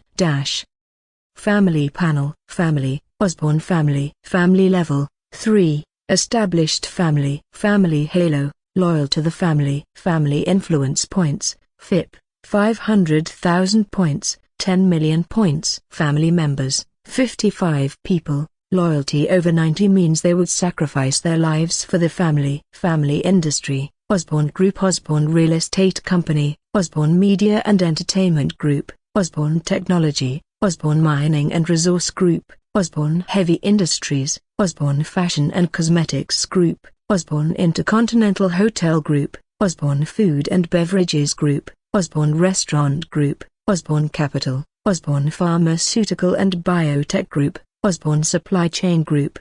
Family assets properties, 300 billion Unicreds. System Mall, unlocked. Main task, develop each of the Osborn family industries to a 1 trillion in market value. Reward, unknown. Side mission 1, dominate the Aegis District underworld, take control of the Aegis District's criminal networks, gangs, smuggling rings, black markets.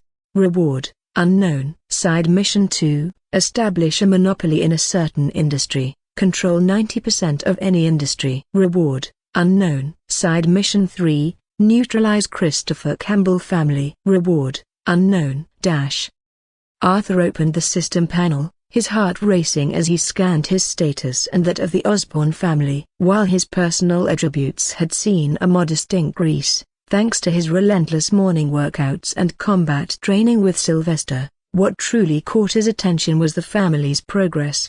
They had leveled up from a level 2 founding family to a level 3 rising family. But that wasn't all. Their assets had skyrocketed to an impressive 300 billion Unicreds. This figure didn't just represent cold hard cash, it encompassed properties, vehicles, patents, trademarks, the whole shebang. Over the past few months, the Osborn family had been on a buying spree, acquiring valuable real estate left and right. Among their prized possessions was a staggering 10,000 square kilometers of land that they are currently developing, a piece of property worth trillions. Arthur couldn't help but smile at the thought this land could serve as a safety net for the Osborn family should anything go awry with the system. After all, who knew how long this blessing would last? Shaking off his daydreams, Arthur focused back on the system panel and blinked in disbelief at the new missions laid out before him. The main mission: develop every industry under the Osborne banner until each boasts a market valuation of 1 trillion unicrods. Sounds easy enough for Broken Bar, right? With about 15 industries in play and numerous subsidiaries under each umbrella, this task felt daunting. But Arthur shook off any doubts. He was determined to tackle it head-on. Next came 3 side missions: dominate Aegis District's underground world, monopolize at least one industry with a grip of 90%, and deal with Christopher Campbell. Out of these options, dominating Aegis District seemed like the most straightforward challenge. At first glance, Neo-Luminara may be known as Orlean Federation's third capital city, and its smallest, but it was no small fry. It sprawled larger than China itself and housed over 1 billion people. Each district there was akin to an entire province back on Earth, bustling with tens of millions of residents. Aegis District stood out as one of Neo-Luminara's top 3 districts, a hub for business and technology where massive corporations thrived alongside elite families like Arthur's own. Yet beneath this polished surface lay darkness, a stark contrast between those living in luxury and those trapped in crime-ridden shadows. Imagine a world where the sun rises over Pantera's skyline, casting a golden glow on glass towers. Inside these towering structures, men in tailored suits sip espresso, animatedly discussing stocks and vacation plans. In manicured parks nearby, children laugh, their innocence seemingly shielded by an illusion of safety. The streets gleam, not just from diligent municipal workers but from an unspoken agreement that nothing unsightly shall tarnish this postcard-perfect image. Here, everything appears orderly. Here, everything seems kind. News anchors beam as they report on yet another economics boom and a drop in crime rates, while charity galas hosted by the elite fill the social calendar. The worst scandal? A politician's affair or a celebrity's drunken escapade, entertaining gossip rather than genuine threats to society. People sleep soundly at night, convinced that justice is blind and that laws protect them. They believe monsters exist only in stories. But what if I told you that beneath this polished surface lies a darker reality? They don't see the strings being pulled behind the scenes. They don't notice the bribes that keep their streets safe. Not from crime itself but from its very appearance. They remain blissfully unaware of girls vanishing through nightclub back doors or bodies buried beneath construction sites, all while deals are brokered in the shadows of their golden-lit restaurants.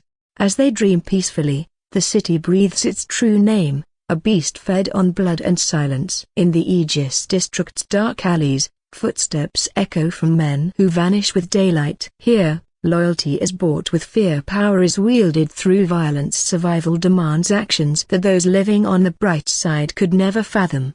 Gangs carve out territories not marked on maps but etched into flesh. Black markets thrive where the pristine world crumbles to dust. For instance, a CEO's daughter posts a yacht selfie at the same time a child smuggler unloads cargo in the same harbor. A senator or mayor gives a speech about justice. That senator's son runs a rape ring, covered up by his father's influence. A news headline: crime rates at all-time low. A gang burns bodies in a warehouse to keep the stats clean. Arthur sat quietly in the back seat of his car, lost in thought, a storm brewing behind his deep-set eyes. If he was to dominate Aegis District's underworld, he knew it would involve killing, something he detested, but this was a mission issued by the system. Would it punish him for completing it? He couldn't say for sure if this first side mission was truly as easy as he had initially believed. Determination flickered within him like a candle flame as he said to Evelyn beside him, "Gather intel on all the gangs, criminal organizations, and forces operating in Aegis District," Arthur commanded, his eyes narrowing with determination. "I want a complete investigation of the underworld." "Sir, it's already done." Evelyn's voice chimed in almost immediately. "Report," Arthur urged. "According to my data, there are approximately 200 gangs and criminal entities in Aegis District," Evelyn replied. "Of those, 10 are top tier, 70 fall into the middle tier, and the remaining groups are low-tier operations led by those at the top." Arthur's eyebrows shot up in surprise. "That many? I had no idea the underworld was so vast here." "Evelyn, Are any of these gangs backed by powerful figures? He asked cautiously. Affirmative, sir. Most of these gangs receive support from wealthy families and high-ranking officials who use them for their illicit activities. The top 10 gangs are backed by the most influential families in the country. In fact, these branches have extensive networks across the nation and even beyond. Their power and influence within the underground world of the Aurelian Federation is unparalleled, Evelyn explained rapidly. Arthur's expression turned grave. This side mission he thought would be simple was proving to be anything but. It was just as complex as his other 2 missions. The system had tasked him with dominating Aegis District's underworld, a feat that would inevitably put him at odds with some of the country's most powerful families. Offending them could mean disaster for his Osborne family. I need to plan this carefully, Arthur muttered to himself as he gazed out of the window, deep in thought. Evelyn, can you list the top 10 families backing these criminal organizations? An idea sparked in his mind. Certainly, sir. They include Whitmore family, Kensington family, Sinclair family, Lancaster family, Campbell family, Harrington family, Fairchild family, Montague family, Blackwood family, and Davenport family, Evelyn reported while projecting data on his phone screen. These families have centuries of history. Their roots run deep within Aurelian Federation society. Notably, one member of the Whitmore family served as president for 2 consecutive terms. Arthur gulped audibly as beads of sweat formed on his forehead. He quickly poured himself a glass of red wine and downed it in one swift motion. Damn, system, are you trying to kill me? He exclaimed inwardly. What does it really mean to have a family member serve as the Federation president for 2 consecutive terms? The Whitmore family certainly knows how to instill fear. Compared to them, the Osborne family feels like nothing more than an ant, easily squashed beneath their heel. System, can I not complete side mission 1? Arthur asked hopefully, his eyes gleaming with desperation. Host, you may refuse side mission 1. However, be warned, all family properties and assets will be halved as punishment. The system's cold voice echoed ominously in his mind. Arthur's expression darkened instantly. It hit him hard. This system was forcing him into a corner. If he didn't comply with the mission, it wouldn't take long for the Osborne family to crumble back into obscurity. Damn, what a broken system. He exploded again, frustration spilling out in a flurry of curses. Completing side mission 1 meant crossing paths with families that were practically titans in this world. Just the 10th ranked family alone could obliterate the current Osborne family with a mere flick of their wrist, not to mention those in the top 5. Even a sneeze from them could spell disaster for Arthur's family. Evelyn, gather every shred of information on the top 10 families and organize it into detailed files for me. Their histories, industries, everything useful, Arthur instructed after taking a moment to think things through. Yes, sir, came Evelyn's prompt reply. Taking a deep breath, Arthur shifted his gaze to the other 2 side missions. The second one required him to monopolize at least 90% of an industry, a daunting task that would rival the first mission in difficulty and time commitment. As for the third mission, it involved dealing with Christopher, a task that seemed manageable but came with its own set of challenges. Engaging with Christopher would undoubtedly attract unwanted attention from the Campbell family. Even if Arthur played it discreetly by sending some bodyguards after Christopher, after all, who would suspect him? But he once threatened Christopher, so if anything happens, even if there are no evidence pointing to him that he did it, the Campbell family will still suspect him. And right now, they simply couldn't afford that kind of trouble. Shaking his head with a bitter smile, Arthur realized just how complex these missions were. Each one seemed more challenging than the last. One step at a time, he muttered under his breath. As he steadied himself, to tackle these missions successfully required meticulous planning, a master strategy. Otherwise one misstep could spell doom for everything he held dear in the Osborne family legacy. He couldn't bear such guilt weighing down on him. A few minutes later, Arthur's car glided into a sprawling industrial park that buzzed with innovation, a complete pharmacy and biotech hub equipped with cutting-edge laboratories and facilities. This was no ordinary place. Arthur had purchased this entire complex to serve as the headquarters for Osborne Pharmaceuticals and Biotech Group. Within its walls lay specialized laboratories dedicated to groundbreaking research. As soon as he arrived, Arthur made a beeline for the Osborne Clinical Research Center, a vital subsidiary responsible for conducting clinical trials ranging from phase I to IV for new drugs and therapies. The sheer size of the industrial park meant it took him about 5 minutes to reach his destination. His vehicle came to a halt in front of an impressive 8-story structure, characterized by its sleek glass and steel facade, designed more for functionality than extravagance. The main entrance featured a spacious glass atrium with sliding doors, flanked by 2 security checkpoints. Without wasting any time, Arthur stepped inside and found himself in an expansive reception area adorned with white marble floors and towering beam columns at each corner. He glanced around and noticed several middle-aged men in white coats standing there respectfully. "Welcome, Mr. Arthur." They greeted him warmly. "Arthur kiddo, you finally made it." An elderly man stepped forward, taking Arthur's hand while wearing an exaggeratedly displeased expression. Arthur chuckled awkwardly upon recognizing old Henry. "How have you been?" "You shouldn't be wandering around at your age, TCH. Just because I'm old doesn't mean I'm weak," old Henry retorted playfully, glaring at Arthur. All right, let's go." Arthur waved his hand dismissively but couldn't help but smile at their banter. "Follow me, I have something special to show you," old Henry said excitedly as his eyes lit up. "Lead the way," Arthur replied casually. "Yes, this way, Mr. Arthur," chimed in another middle-aged colleague while adjusting his glasses with a friendly smile. These were the talented he had bought from the System Mall just a month ago. He had given some of the technologies he bought from the System Mall to them and they have already produced results. At first he thought that it will take them at least 6 months or more to comprehend the various technologies before they can produce some results, but it didn't expect that it will only take a month. They stepped into the elevator. A few moments later, as the doors slid open, they were greeted by a sprawling research lab that exuded luxury.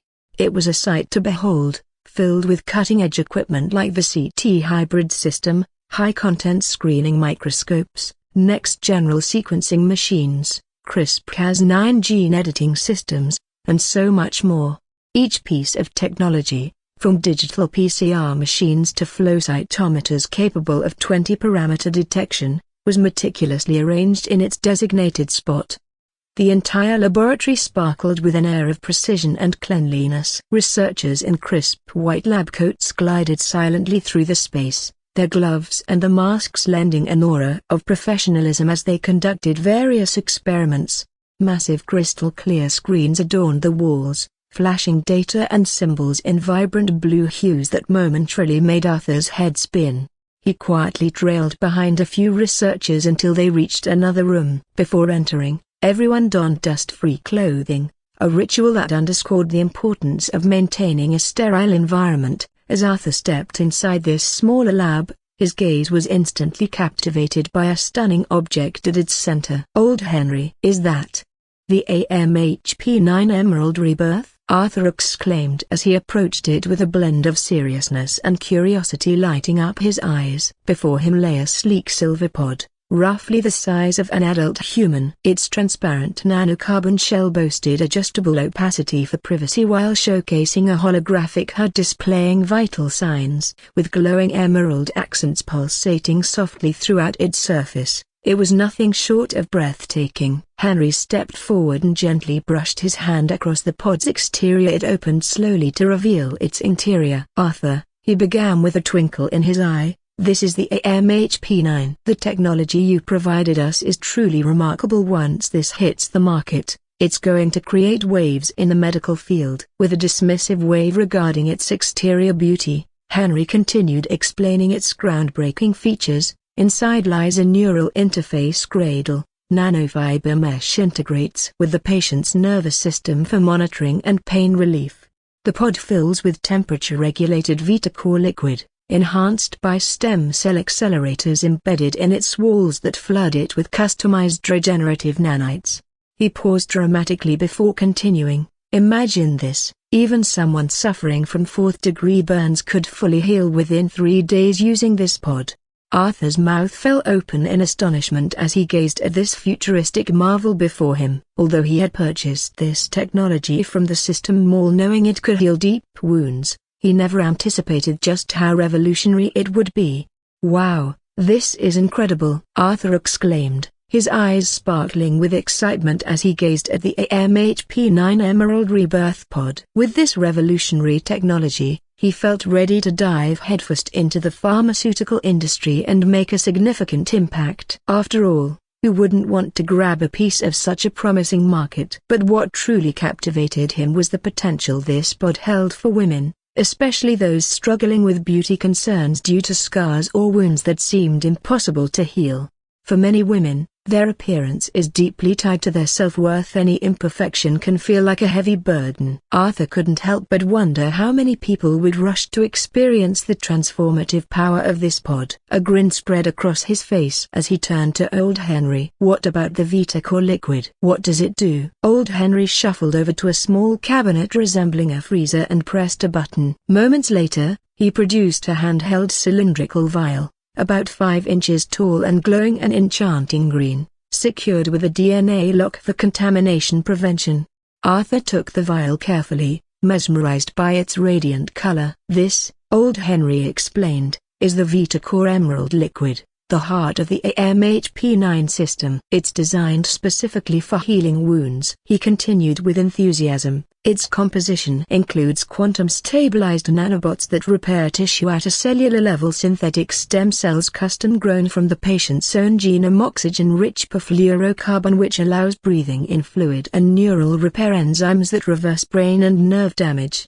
Arthur listened intently but found himself lost in a whirlwind of technical jargon. He shook his head slightly and asked, "So you're saying this liquid actually facilitates healing?" "Exactly," Old Henry replied, his expression one of surprise mixed with admiration for Arthur's quick understanding. Curiosity piqued, Arthur pressed on, "How does it work? What's the activation process?" Taking a deep breath, Old Henry explained, "The vial slots into the pod's VitaCore port." As he spoke, he inserted the VitaCore Emerald liquid into a circular opening on the side of the AMHP9. Instantly, it transformed into a swirling infusion of light. Once activated, Old Henry continued enthusiastically, "The AMHP9 scans and diagnoses injuries down to molecular tiers." He paused for effect before adding dramatically, "Then comes VitaCore saturation. The patient is submerged in this liquid where surface wounds heal first before deep tissue reconstruction begins. The nanobots work tirelessly over hours or days to rebuild bones and organs based on injury severity." And finally, he added with an air of mystery while stroking his white beard thoughtfully, "Sonic calming waves induce healing comas that promote recovery." Arthur stood there in awe, a blend of excitement and disbelief washing over him as he absorbed every detail about this groundbreaking technology. "Old Henry, have you completed any clinical trials?" Arthur asked, turning to Old Henry with a thoughtful expression. "Yes, we've already wrapped up phase 4 clinical trials, and everything is looking great. Nothing is missing." Old Henry chuckled, squinting slightly as he spoke. "That's fantastic." Arthur nodded enthusiastically, his heart racing with excitement. "And guess what? We've also developed a smaller version of the VitaCore Emerald liquid," Old Henry exclaimed, pulling out a tiny vial that was about the size of his finger. It looked just like its larger counterpart but was much more compact. He handed it over to Arthur. Arthur took the vial and examined it closely, narrowing his eyes in curiosity. "This little gem is called the VitaCore Nanogel EM1 Quick Patch," Old Henry said proudly, a twinkle in his eye. "What a mouthful!" Arthur muttered under his breath. "What did you say?" Old Henry shot him an incredulous look. "Oh no, I meant it's a cool name." "Very badass," Arthur quickly clarified, waving his hands in defense. "HMPH." Old Henry snorted, puffing out his chest with pride as he stood tall with his hands behind his back and nose pointed skyward. Arthur couldn't help but smile at Old Henry's unabashed pride. It was truly something special. "So this VitaCore Nanogel EM1 Quick Patch can actually heal wounds too?" "Absolutely," Old Henry confirmed with a nod. It's designed for minor injuries like bruises and small burns. And get this, it only takes 24 hours for complete healing without leaving any scars or blemishes. Arthur's eyes lit up at the revelation. If the AMHP9 Emerald Rebirth Pod in the Vita Core Emerald Liquid could tackle deep wounds and severe burns, then this nanogel would be perfect for everyday consumers. With billions of people getting minor injuries daily, from cuts to small burns, the market potential was enormous. Many pharmaceutical companies rake in billions from such products. If they launched the nanogel now, smaller competitors might struggle to keep up since consumers prioritize effectiveness over brand loyalty. Who wouldn't prefer a quick healing solution? His thoughts raced as excitement flushed through him. Wow, I'm going to be rich. All right, Old Henry, he declared confidently. I'm heading off to meet with our department heads to discuss this further. Go ahead, I've got plenty on my plate. Old Henry waved dismissively but with an amused grin, as Arthur walked out of the lab chuckling to himself. He paused and turned back toward Old Henry. Oh, send 5 AMHP9 Emerald Rebirth Pods to the Osborne family along with a box of those nanogels. Arthur hurriedly stepped into the elevator, his eyes narrowing with determination. Evelyn, this time I need you to hack into the relevant departments and secure those approval documents for me, he commanded, urgency lacing his voice. This time, Arthur was adamant about keeping his groundbreaking technology under wraps. According to the system, it was at least a decade ahead of current advancements. If governments caught wind of it, moving freely in the future would become a daunting challenge. Trusting the government was out of the question after all. He knew that the Whitmore family, one of the most powerful families in the country, had deep political ties. The moment they learned about his innovation, they would stop at nothing to seize it from him. That's why he had no choice but to rely on Evelyn's formidable computing capabilities to infiltrate those departments and obtain what he needed. Already done, sir, came Evelyn's voice just 3 seconds later. A broad smile spread across Arthur's lips as he pulled out his phone to review a plethora of electronic documents. Thanks to Evelyn's incredible abilities, each signature and seal had been flawlessly replicated. No one would suspect a thing. All that remained was printing these documents. Even if officials questioned their authenticity later on, Arthur could simply claim that they must have forgotten amidst the daily deluge of paperwork flooding their offices. With confidence bubbling inside him, Arthur eagerly anticipated launching these products and reaping substantial profits. 10 minutes later, Arthur found himself seated in a spacious conference room filled with key players from Osborne Pharmaceuticals and Biotech Group. Excitement buzzed in the air as he addressed everyone present. Our first products have successfully passed all trials and we've secured all necessary approvals. Now it's time to launch. Nods of enthusiasm rippled through the room. Everyone had witnessed firsthand what the AMHP9 Emerald Rebirth Pod could do. This single product had the potential to carve out a significant share of the pharmaceutical market for Osborne Pharmaceuticals. Turning towards Earnshaw, a bespectacled man with a square jawline and a faint mustache, Arthur asked pointedly, Earnshaw, how many AMHP9s can Osborne Medtech produce in a day? According to Professor Alistair, Earnshaw adjusted his glasses nervously before responding, we can manufacture about 100 AMHP9s per day. That's rather limited, Arthur mused aloud. While 100 might sound impressive at first glance, it paled in comparison to demand across vast regions like Orlean Federation and Pantera. The main constraints are our workforce and equipment, Earnshaw explained earnestly. Arthur paused for a moment, gathering his thoughts before speaking. When it comes to equipment, let's ramp up our procurement efforts. I want us to hire more staff. Let's aim for over 1,000 AMHP9 Emerald Rebirth Pods produced each day. If the funds are not enough, send a request to Osborne Holdings for additional resources. Got it, Earnshaw replied, nodding with the determination of a towering sequoia. Arthur continued, now, let's discuss pricing. How much can we charge for an AMHP9 Emerald Rebirth Pod? as well as the Vitacore Emerald Liquid and the Nanojelly M1 Quick Patch. He turned his gaze toward the heads of the finance, marketing, and sales departments. Clearing his throat, the head of finance chimed in. After thorough calculations from all three departments, an AMHP9 Emerald Rebirth Pod is priced at 42 million Unicreds. Vitacore Emerald Liquid costs 2 million, and each vial of Nanojelly M1 Quick Patch is set at 700 Unicreds per vial.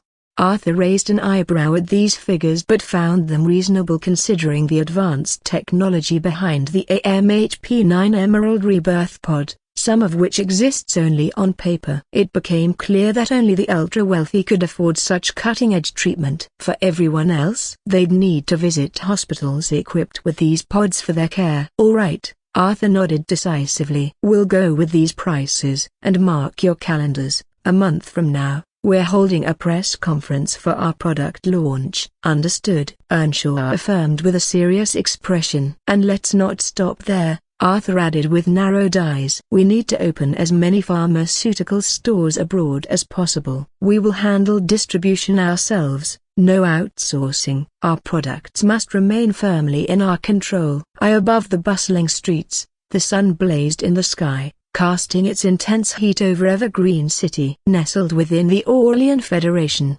Evergreen City stands as a premier international metropolis, one of the few first-tier cities boasting a high standard of living. Here, residents enjoy stable jobs with annual earnings ranging from 500,000 to 1 million Unicreds. Without this financial cushion, life can be quite challenging. With a staggering population of 400 million and an additional floating population of around 200 million, Evergreen City thrives as a hub of technology and culture. The city earns its name from the abundance of trees that grace its landscape. Committed to sustainability, approximately 70% of its industries operate on green energy. Factories and transportation alike contribute to making Evergreen City one of the cleanest urban environments in the Orlean Federation. The city is divided into 10 districts, each sprawling like an independent city complete with residential areas, business centers, industrial parks, and innovation hubs. Evergreen City, Pine Heights District. Pine Heights District is just one vibrant part of Evergreen City, home to about 100 million residents. This district is bustling with schools, universities, business centers, and residential complexes. Everything you could need is right here. What a boring day, sighed Frederick as he strolled along the sidewalk. Clad in a sleek school uniform with a black backpack slung over his shoulder and hands tucked behind his head, he wore an expression that screamed ennui. Frederick was your average high school student attending a nearby school, just a short 10 to 15-minute walk from home. Coming from a middle-income family, his father managed a tech company while his mother taught at university. He had 2 younger sisters still in elementary school. Life was comfortable. Food and clothing were never concerns for him. Academically speaking, Frederick was doing well enough to rank among the top 10 students in his class. Yet for 3 long years now, he felt utterly disinterested in everything around him. The only spark in his otherwise monotonous life came from online novels, a solitary passion that left him with few friends since most of his peers pursued hobbies that didn't resonate with him. With hands shoved deep into his pockets and boredom etched across his face, Frederick ambled down the sidewalk when suddenly something caught his eye. He stopped abruptly as he noticed a quaint bookstore nestled between 2 towering buildings. Unlike typical bookstores filled with dusty tomes, this one seemed vibrant and inviting, its shelves brimming with colorful magazines. At least in his impression, these books like magazines to him. That piqued Frederick's curiosity. Wow! He exclaimed softly upon stepping inside. It felt like entering another world compared to the outside hustle and bustle. As he glanced around, he noticed the store was quiet except for the owner, who sat behind the counter engrossed in a game on his computer. The shelves were lined with colorful magazines adorned with vibrant cartoon illustrations, but what truly caught Frederick's attention was a particular book nestled among them. He approached one shelf and spotted a cover that practically leapt out at him. It featured a small boy clad in a bright orange jumpsuit accented with blue details, complete with a blue forehead protector and goggles strapped to his arm. The boy wore an impish grin, brandishing a kunai knife in his right hand as if ready to leap into action. His wide smile and sparkling eyes radiated mischief, perfectly embodying his troublemaker spirit. The background was painted with a cheerful blue sky dotted with fluffy clouds, setting an adventurous tone. Towering buildings loomed behind him, their facades carved into the side of an enormous mountain, a scene bursting with energy and excitement.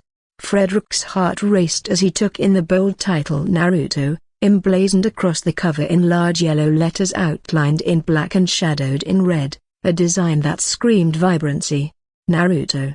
He whispered dreamily to himself, momentarily lost in its allure. Shaking off his daze, Frederick turned his gaze to another book beside it. Just looking at this cover sent chills down his spine while Naruto exuded warmth and adventure. This one felt dark and foreboding. He picked it up carefully and examined it closely. The cover depicted a young boy around 10-12 years old standing defiantly in a brown jacket. He gripped the handles of 3D maneuver gear tightly, eyes ablaze with determination and fury. Behind him loomed an ominous colossal titan, its massive hand reaching down menacingly from above. Only fragments of its muscular form were visible. Haunting empty eyes stared back at him through swirling steam like mist that surrounded it, creating an atmosphere thick with dread. A dark cloud-filled sky hung overhead, symbolizing despair and uncertainty, while smoke and debris hinted at destruction wrought by titans below. In the distance stood faint outlines of colossal walls, the last fragile defense for humanity against these monstrous threats. Just gazing at this cover filled Frederick with an overwhelming sense of oppression. The sheer size of the titan evoked feelings of fear and unease within him. The title appeared in jagged kanji that looked like scratches or cracks, an urgent reminder of the brutal world within its pages, and just beneath it read Attack on Titan in smaller text. Attack on Titan.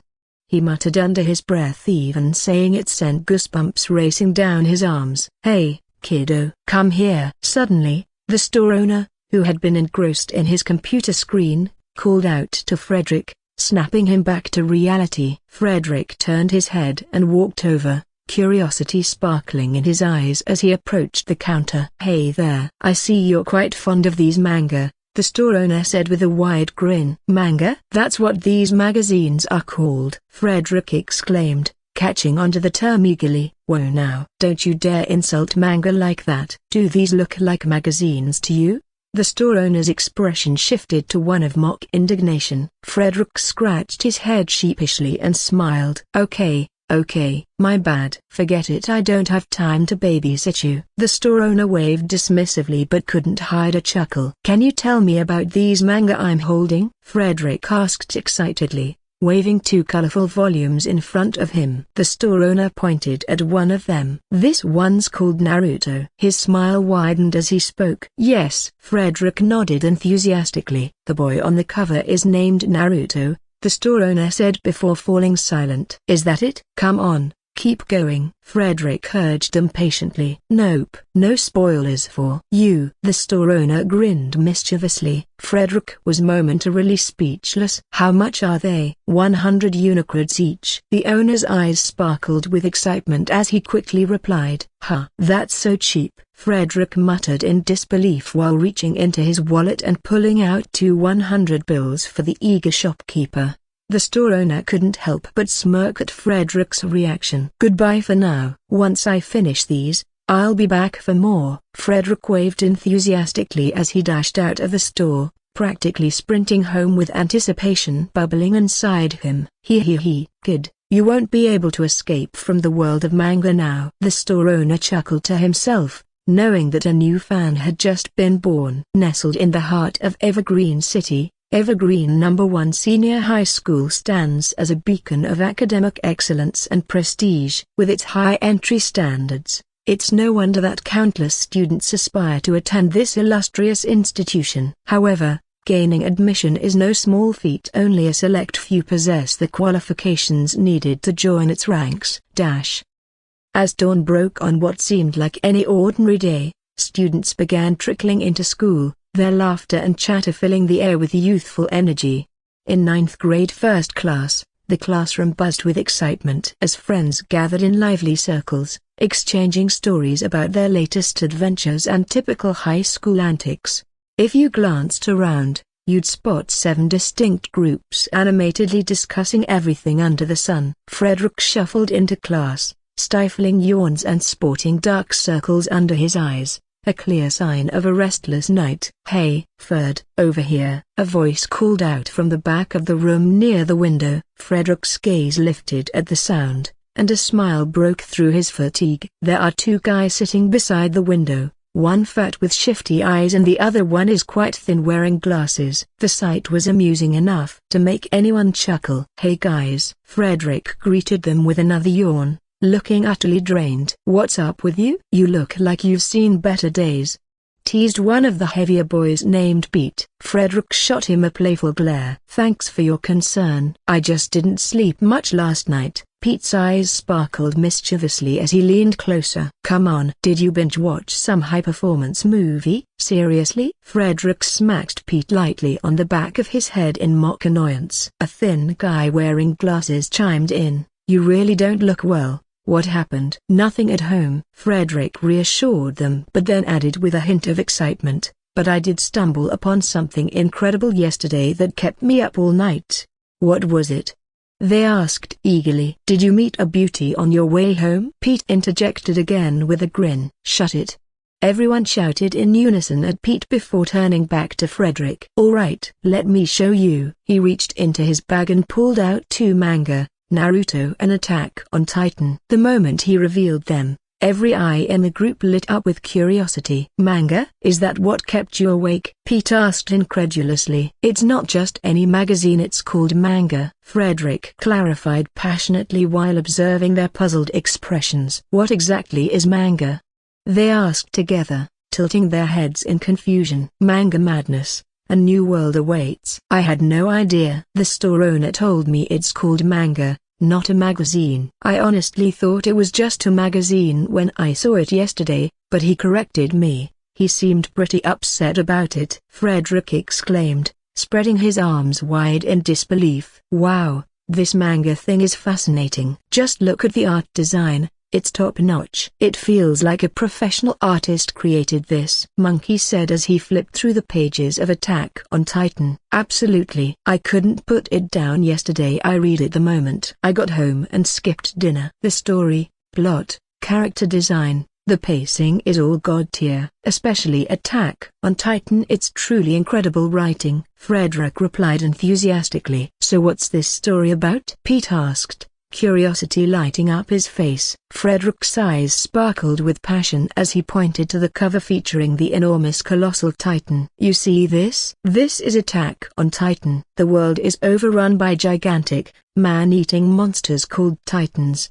and humanity has to live behind 3 massive walls for protection. The protagonist is Eren Yeager. His mother was killed by the colossal Titan. To seek revenge, he joins the Survey Corps, a military unit dedicated to exterminating these Titans." Monkey and Pete listened intently, their eyes wide with fascination. "I can't go into too much detail right now, it's quite a lengthy story. But after school today, let's head back to that store so you can check out some manga for yourselves," Frederick suggested with an eager smile. "What about this one called Naruto?" Pete chimed in. "Oh man, Naruto is just as epic as Attack on Titan. In fact, it might even surpass it," Frederick declared confidently. He paused for dramatic effect before continuing. "The guy on the cover is Naruto. His parents sealed a demon inside him which made everyone in his village hate him." A broken bar. "Well, almost everyone except a few who didn't." "That's it?" Pete and Monkey asked in unison. "Yeah," Frederick nodded vigorously. "But I can't say much more without spoiling everything." "Well then," Monkey adjusted his glasses thoughtfully. "After school today, let's hit that manga store and grab some titles." "Absolutely. I think we've stumbled upon something amazing here," Frederick chuckled. "This whole manga phenomenon is unlike anything I've ever seen before. And those names in Naruto are so unique. I've never encountered anything like them in Pantera. Store owner. I'm back, Frederick announced as he pushed open the door to the shop with Monkey and Pete trailing closely behind him. There are way more people here today than yesterday, Frederick remarked in surprise at the bustling atmosphere. Just yesterday, it had been nearly empty, but today it buzzed with energy. Around 30 customers were scattered throughout the aisles, their faces lit up with fascination as they browsed through the manga on the shelves. A few eager fans even formed a line at the counter, ready to pay for their chosen treasures. Most of them looked like students, much like Frederick, while others appeared to be in their early to mid-20s, eyes sparkling with curiosity. "Hey there, kiddo. You're back."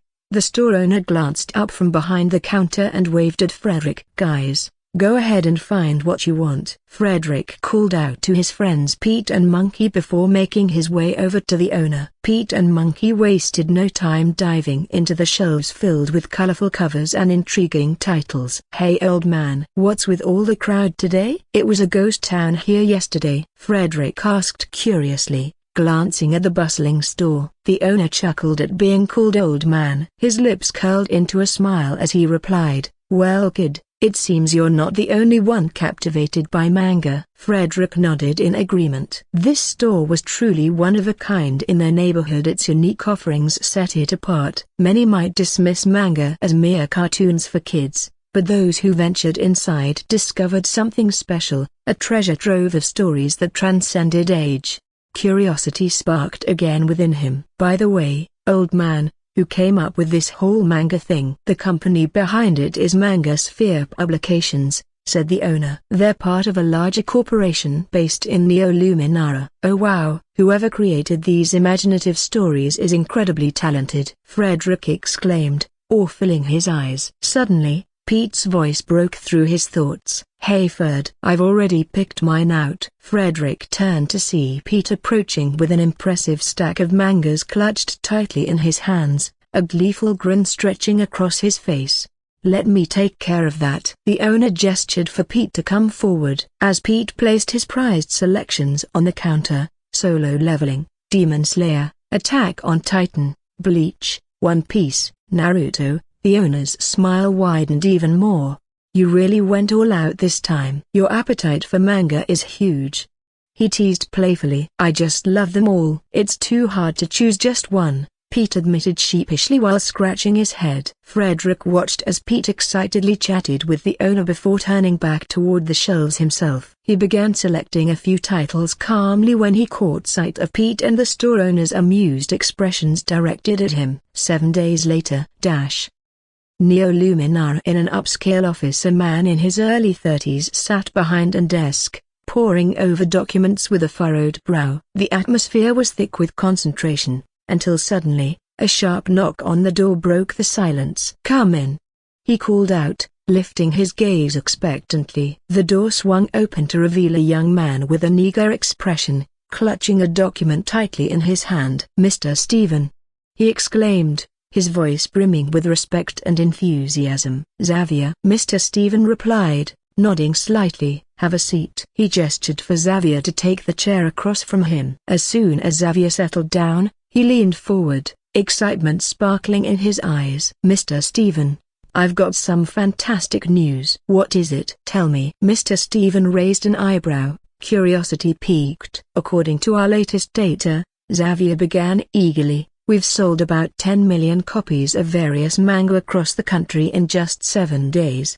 "What?" Mr. Stephen's jaw dropped as he sprang to his feet. He snatched the document from Xavier's hands and flipped through its pages frantically. The sales figures were laid out clearly, charts and demographics painted a picture of unprecedented success. "Is this for real?" Mr. Stephen took a deep breath and locked eyes with Xavier. "Yes." "We can't make mistakes like this," Xavier assured him confidently. "In fact, sales are still climbing. Just 2 days ago, we had calls from over 100 stores asking for restocks." A rush of exhilaration surged through Mr. Stephen as he clenched his fists in disbelief and joy. When the group president first assigned him the task of serializing these manga titles, he had little hope for their success. After all, who really had time to read cartoons? Initially, when they hit the shelves, Sales were dismal. A mere 1,000 copies sold over 2 months felt painfully inadequate. But now 10 million copies sold. While that number might seem a lot, but compared to the vast population of the Orlean Federation, it's nothing at all. In the world where manga is a complete new thing, it was still an impressive feat given how few people typically embraced this genre. "Tell me how this surge happened," Mr. Stephen demanded eagerly. The sales department dug into it, Xavier explained animatedly. They discovered that it all started with a popular streamer who was live streaming readings of Attack on Titan. His massive fanbase caught wind of it and began buying up the manga like crazy. As fans shared plot points and stories online, interest skyrocketed. Good. Mr. Stephen's eyes sparkled with excitement as he nodded vigorously. "Quickly, gather all department heads for an emergency meeting in the conference room," he instructed urgently. "Yes, sir," Xavier responded promptly before darting out of the office. In a bustling conference room, Mr. Stephen sat at the head of the table, his serious demeanor contrasting sharply with the excitement sparkling in his eyes. Flanking him were various department heads, each mirroring his expression, anticipation mixed with excitement. After months of struggling to sell just 1,000 copies of their manga series, they had recently achieved an astonishing milestone: 10 million copies sold in just 7 days. How could they not be thrilled? "All right everyone, listen up." Mr. Stephen rapped lightly on the table to capture everyone's attention. "We've managed to sell 10 million copies in such a short time, and I trust you all know why our sales have skyrocketed. There's no need for me to go into details." He paused for emphasis before continuing, "But let's not get complacent. This is our moment to double down on our efforts." Turning his gaze toward the head of sales and the marketing, he instructed firmly, "We need to expand our presence across the country. Open at least 100 stores in first-tier cities, around 80-90 in second-tier cities, and 50-60 in third-tier cities. For smaller towns and other areas, aim for at least 30-40 stores each, and ramp up marketing, whatever it takes. Ad campaigns, social media promotions, events, you name it." After a brief pause for thought, he added emphatically, "Partner with social media influencers too, especially popular streamers from before. Don't worry about costs." "Yes, Mr. Stephen." The head of sales and marketing jotted down notes eagerly. With determination etched on his face, Mr. Stephen then addressed the production department head, "Increase production immediately. Stock up on more copies and coordinate closely with sales and the marketing to ensure timely distribution. No delays allowed. Quality control is paramount. We can't afford shortcuts." "Understood," she replied with a nod. Next came the digital web department head's turn. "Launch our app and website ASAP. Create a forum as well and collaborate with production to upload digital versions of our mangas quickly." Then he turned towards public relations. "Organize a small press conference announcing that we'll be hosting a convention 3 months from now.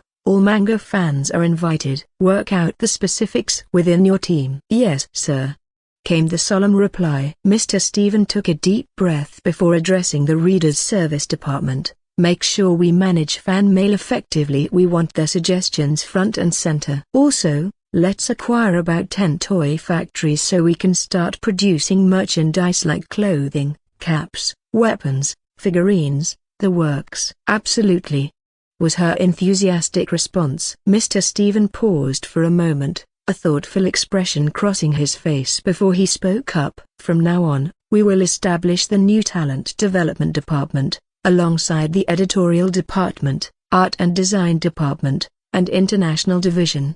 His announcement hung in the air like a sudden gust of wind, catching everyone in the conference room off guard. Curious glances exchanged between colleagues reflected their surprise at this bold initiative. With a steady gaze, Mr. Stephen elaborated, "Our publishing house is experiencing unprecedented success. We've already sold 10 million copies and our sales continue to soar. To keep pace with this growth, we must adapt. We can't solely rely on headquarters for manga content." He took a brief pause before continuing passionately, "The results are clear. Manga is set to explode in popularity. The industry is currently an untapped blue ocean market just waiting for us to dive in. Nods of agreement rippled through the room as his words resonated with everyone present. Xavier, seated at the end of the table, raised his hand hesitantly. So Mr. Stephen, what do you propose? Exactly what I just outlined, Mr. Stephen replied confidently. We need these new departments, the new talent development department, editorial department, art and design department, and international division, to harness this momentum. He explained further, with our recent success in selling 10 million copies, many aspiring creators will want to produce their own manga. These departments are designed specifically to support that ambition. Mr. Stephen detailed each department's responsibilities: art design department, cover designers, craft eye-catching covers for manga volumes and magazines. Layout artists, manage typesetting and page composition. Illustrators, assist with promotional artwork or draws. Editorial department, manga editors, collaborate directly with artists to develop stories and provide feedback. Series editors, oversee serialized manga in magazines. Chief editor, lead the editorial team and make major decisions regarding series. International division, localization team, handle translations for global releases. Foreign market analysis, study trends to expand manga internationally. New talent development, manga awards, organize competitions. Workshop coordination, train aspiring manga artists. As he laid out these plans with serious intent, silence enveloped the room as everyone absorbed his vision. Xavier, Mr. Stephen said suddenly with a smile that hinted at both challenge and opportunity, you will be in charge of the editorial department as chief editor. Me? Xavier exclaimed incredulously. After all, he was just a small employee from sales. He had only attended today's meeting because Mr. Stephen had invited him along. Otherwise, how could someone like him sit among such esteemed company?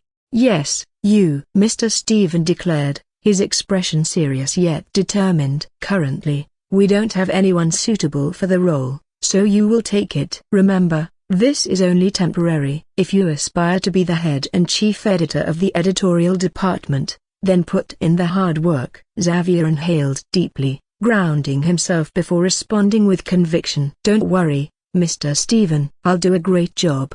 I won't let you down. He understood that this was a golden opportunity. If he didn't seize it now, he might regret it forever. Good. Mr. Stephen replied with a hint of a smile as he turned to address the rest of the team. As for filling these departments, feel free to select individuals from your respective teams and consider hiring professional artists to enhance our art and design department. He scanned the room with determination in his eyes. Are you all ready to make our publishing house the biggest in the country? Yes, Mr. Stephen. They shouted in unison, their voices brimming with excitement and fighting spirit. Time slipped away like fine sand through fingers. Just like that, a months had passed without notice. During this whirlwind period, Manga Sphere publications transformed dramatically. Fast execution and seamless collaboration across departments propelled its success. The popularity of manga soared daily. In just 2 months, an astonishing 100 million copies were sold. Leading the charge was Naruto with 40 million copies flying off shelves. One Piece followed closely behind at 30 million copies sold, while Attack on Titan captured 25 million sales. The internet buzzed with discussions as streamers seized the moment to dive into various plots and stories within these mangas for their fans. Clips and videos flooded social media platforms, earning tens of thousands of views. As a result, manga became increasingly prominent online, especially among younger audiences. While some dismissed it as mere cartoons for kids, many others found themselves captivated by manga's unique art styles and storytelling, a refreshing departure from anything they'd encountered before. It particularly resonated with those who loved reading online novels or browsing the web, especially introverts who often cozied up in their rooms. Manga culture was gradually taking shape, the world of otakus was emerging. And let's not forget about merchandise, figurines, weapons, hoodies, caps, You name it. The staggering sales figures sent shivers down spines. Mr. Stephen couldn't contain his joy as he laughed heartily every day at how unexpectedly lucrative manga sales had become. In just 2 months alone, they sold 100 million copies, raking in over 10 billion unicrods, and merchandise sales topped an impressive 500 million unicrods. Just imagine what future sales could look like. During these 2 months, the company was able to launch the company website and also the app, launching digital versions of the various mangas. That's not all. Printing factory was printing non-stop at full speed. The international division department was also not idle at all. With huge amount of funds invested, the international division opened branches across 5 countries nearby. The Orlean Federation. With 5 branches as the core, they spread out thousands of stores across those 5 countries. Every 10 or 20 stores are open. The speed at which stores are being opened is a terrifying pace. Although they were opening stores across 5 countries, but the supply couldn't keep up demand at all. Demand was rising day by day. They have to buy more equipment and increase manpower, otherwise they wouldn't even satisfy the country alone, less other countries. The forum of the publishing house was filled with discussions every day. Most of the fans were talking about what really manga is, who came up with these ideas, and many other questions. Apart from that, many of them were also discussing their favorite characters, their favorite manga, the plot, the story, and many more. Neoluminara. Neosphere International Exhibition Center. Imagine a sprawling venue almost 3 times the size of a football pitch, where innovation and cutting-edge technology converge. The Neosphere International Exhibition Center boasts a striking semi-spherical main pavilion flanked by sleek, modular exhibition halls constructed from glass, steel, and lightweight composite panels. Its aesthetic is both modern and functional, glimmering in a palette of silver, white, and glass, with pops of blue or green LED lights. It's designed to captivate. Inside, the layout is flexible and dynamic, featuring 4 expansive rectangular halls, each ranging from 10,000 to 15,000 square meters, connected to a central dome. Thanks to retractable partitions, space can be easily reconfigured for diverse events. The lofty ceilings, 12 meters high, with industrial-style exposed beams allow for effortless rigging, while durable polished concrete floors lend a contemporary vibe. Currently inside the central hall, it was filled with people to the brim. Approximately 1,000 attendees, media representatives, journalists, and industry insiders, buzzed with anticipation. All of them congregated at the front, armed with cameras, ready to capture the moment on a grand scale. The energy was palpable, despite the cacophony of whispers and conversations. Suddenly, the lights dimmed, plunging the hall into a hush of expectancy. All eyes were trained on the illuminated stage, and old Henry, wearing a crisp white lab coat. As he stepped forward, vibrant emerald holograms floated behind him, instantly silencing the crowd of journalists, scientists, and corporate representatives. "Good morning, everyone. I'm Professor Relentless Henry, Chief Research Director of Osborne Medtech, a proud subsidiary of Osborne Pharmaceutical and Biotech Group," he announced with composure. A moment of stillness settled over the room. "Today isn't just about our company, it's a landmark for medical science itself." As he spoke, holograms displayed staggering statistics, illuminating the urgent need for innovation. 10 million people suffer severe burns daily. 30 million endure painful reconstructive surgeries. Countless others face chronic pain or irreparable nerve damage. For too long, Professor Henry continued, the medical community has relied on slow and painful methods, skin grafts that scar, surgeries that require lengthy recoveries, wounds that never seem to heal. Excitement coursed through the room as he gestured to the colossal, shimmering pod beside him. "But today, I'm here to declare that all this changes. Today marks a turning point. A moment I want to share with everyone watching here and around the globe. Today, things will change." With a dramatic sweep of his arm, the lights on stage went dark, plunging the auditorium into suspenseful silence. Then, like magic, a single spotlight pierced through the darkness, illuminating a remarkable sight. The AMHP-9 Emerald Rebirth Pod, a futuristic, pod-like structure that shimmered under the spotlight. Inside, an enchanting emerald mist swirled, casting eerie green reflections on the astonished faces in the front rows. The reaction was electric. Gasps filled the air, and a few stifled screams erupted. One journalist in the third row dropped her tablet, the sound echoing in the hushed auditorium. Professor Henry, unfazed, simply observed the awe painted across the crowd's faces. "This," he declared, placing a hand gently on the pod surface, "is the end of suffering." Suddenly, holograms sprang to life, projecting time-lapse footage of a burn victim's arm regenerating inside an identical pod. Skin knitting together, scars evaporating like a mist in sunlight. A collective shudder swept through the audience, followed by awed murmurs. "Wow!"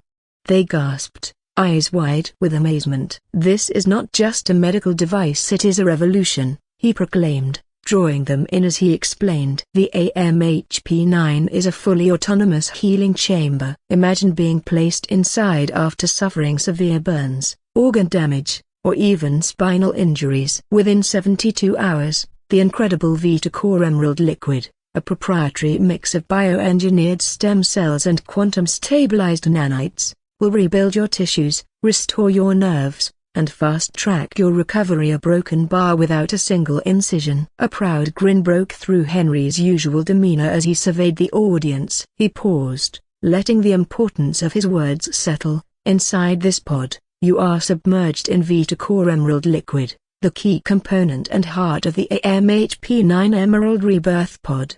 The holographic screen shifted to show the mesmerizing glow of this miraculous healing substance. With a smile, he continued, "The Vitacore Emerald Liquid combines quantum-stabilized nanobots, synthetic stem cells, and oxygenated biofluid, functioning in perfect harmony to rebuild tissue, repair nerve damage, and restore cellular functions."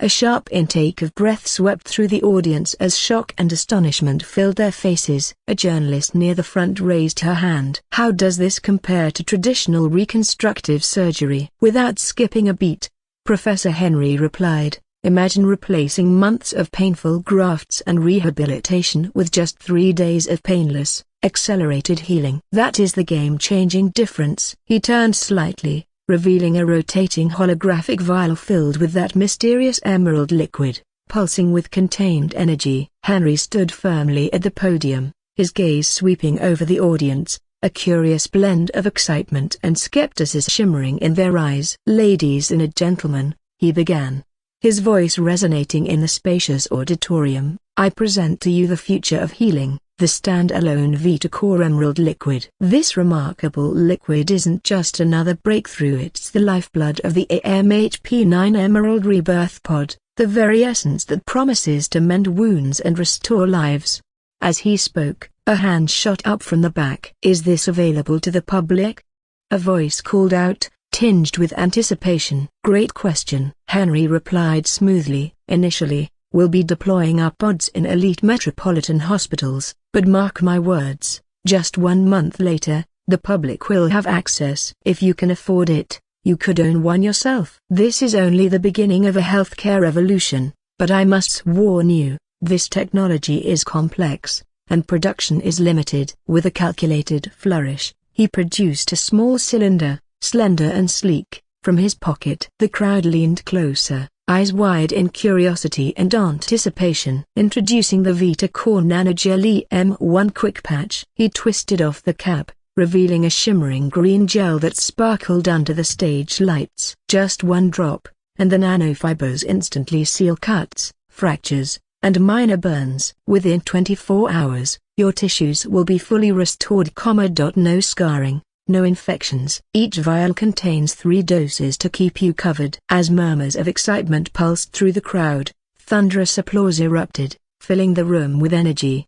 Professor Henry raised his hands, calling for calm, as the auditorium lights dimmed slightly to let the audience absorb the significance of what they had just witnessed. Then came the questions, fast and furious.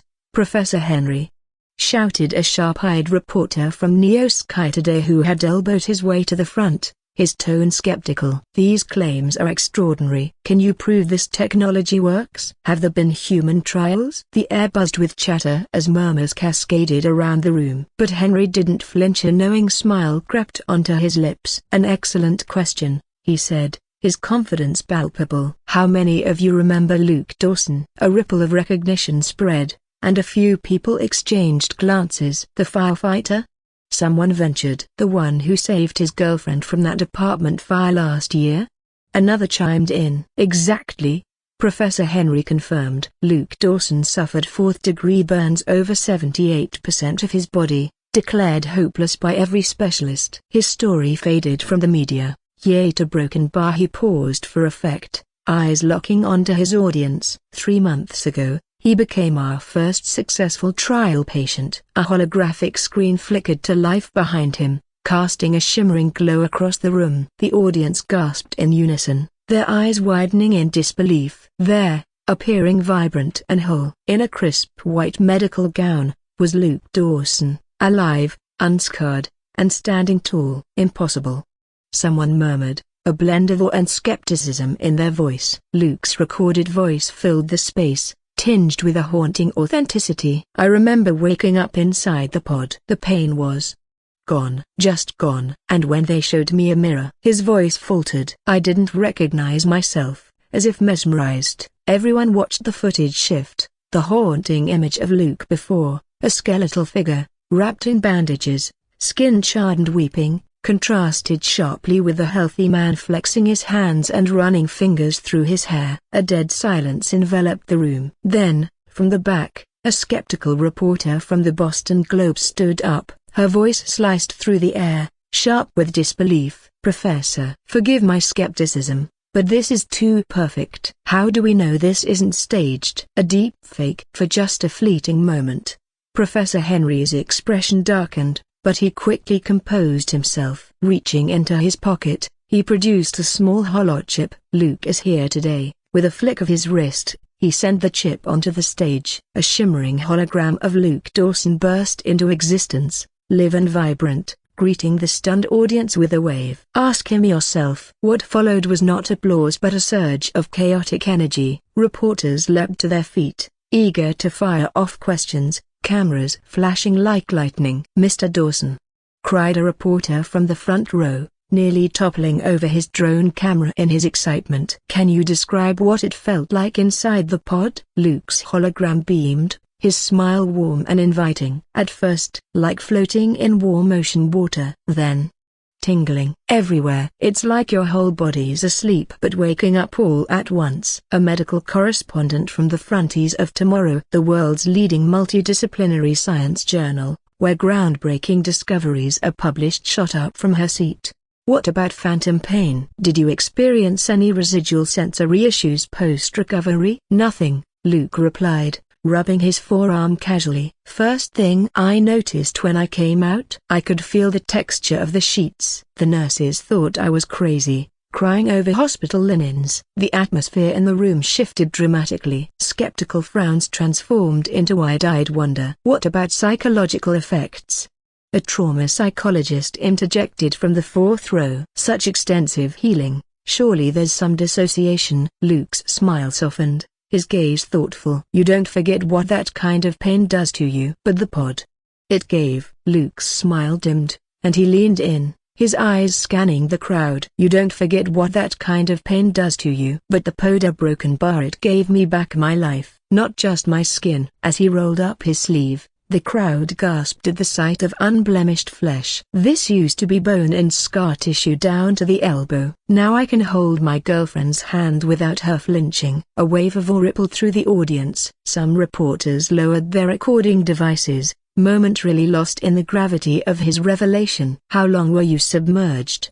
asked a young journalist, her voice trembling with curiosity. 6 days, Luke replied, a grin breaking across his face. "I woke up hungry enough to eat a horse. They had me on nutritives, but," he chuckled, "the first thing I did was demand a cheeseburger." Laughter erupted, shattering the tension in the room. Even Professor Henry couldn't help but smile a little. But then, a grizzled veteran reporter from the Neo-Luminara Times stood up slowly, brow furrowed. "Son, are you saying that thing regret your fingerprints?" A hush fell over the auditorium, all eyes drawn to Luke's hands as he raised them. "Every whirl and ridge," he confirmed, his voice steady. "The docs ran every test. It's not just close, it's my skin, right down to the DNA." He flexed his fingers. "Even my old calluses came back exactly where they should be." Professor Henry stepped forward just as a dozen more questions erupted. "We'll have Mr. Dawson available for one-on-one interviews after this presentation," he announced. As soon as Luke Dawson's hologram flickered out, hands shot up across the auditorium. But this time, the inquiries shifted from medical marvels to the dollars and cents of it all. Professor Henry, a sharp-eyed financial reporter from Globestar Financial, rose, her voice slicing through the murmurs. "You mentioned the AMHP9 costs 42 million unicreds. Who exactly can afford that?" Tension knotted the air as cameras zoomed in on Professor Henry's composed face. He held his ground. "The initial rollout will target major hospitals and military medical centers. This isn't just a device, it's an entire life support ecosystem." A voice chimed in from the Daily Pulse, skepticism dripping from her tone. "So only the wealthy and soldiers get to live? What about everyone else?" Agreement echoed through the crowd. Professor Henry remained calm. "The first computers were massive, costing millions. Now, they fit in your pocket. This technology is no different." He tapped the podium for emphasis. "Our aim is accessibility, but breakthroughs require significant investment." He paused for a moment, scanning the room before continuing. "Look, if you can't swing the cost of an AMHP9 Emerald Rebirth pod, don't stress. Hospitals will have access to them. Just head there, get healed without worrying about the bill. We'll negotiate with the various hospitals to make sure everyone has access." Another reporter interjected, "And what about the V2 liquid? At 2 million unicreds a vial, that's more than most people make in a lifetime." Henry leaned in, his voice steady as he replied, "The raw materials alone set us back 800,000 unicreds for just 1 liter. Quantum-stabilized nanobots don't come cheap. This kind of tech hasn't even been fully realized yet. We've spent years developing this, pouring in hundreds of billions on resources and capital. But trust me, as we scale this up, those costs will come down." From the back of the room, a quieter voice piped up, "What about the nanogel? At 700 unicreds, that's still a week's wages for most people." For the first time, Henry's stern expression softened slightly. "That's why we're collaborating with governments and insurance companies. A single vial can prevent infections and eliminate scarring. It saves hospitals a fortune in long-term care." He paused, locking eyes with the audience. "And in just 5 years, we expect that price to drop by 30%. The room erupted with overlapping voices, some outraged, while others began drafting headlines about medical inequality. Henry raised his voice to cut through the chaos. "Every medical revolution starts out expensive. But let me ask you this, if your child were on fire, would you stop to consider the cost?" Silence hung in the air. "Exactly," he said quietly. "Now picture a world where no parent ever has to face that nightmare." Slowly, applause began to ripple through the room, building into a passionate wave. Not everyone was on board, but no one could look away. The press conference had wrapped up, but the real storm was just beginning to brew. Across the globe, screens lit up with replays of Professor Henry's groundbreaking presentation, showcasing the dazzling AMHP9 pod and the astonishing footage of Luke Dawson's miraculous recovery. That shimmering emerald liquid, it promised to rewrite the rules of medicine as we know it. Just 3 days after that pivotal moment, discussions online erupted into a full-scale war. On Pulse, the largest microblogging site in the Eastern Coalition, the hashtag #MiracleAllI skyrocketed to trending status. "This has to be CGI!" exclaimed at Skeptical Doc, a verified medical analyst with 500,000 followers. "No way that level of regeneration is possible without gene editing." "Where are those clinical trial papers?" Replies flooded in like wildfire. "Oh sure, because a big company like Osborne Pharmaceutical and Biotech Group would fake a live demo with a real burn victim, shot back at Science or Bust, an engineer from Berlin."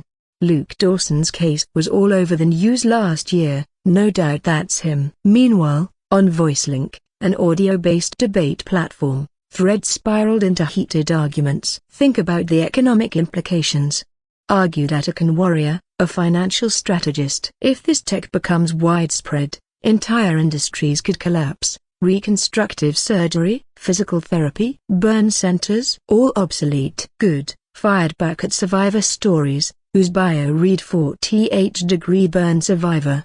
Maybe then people will stop treating us like we're made of glass.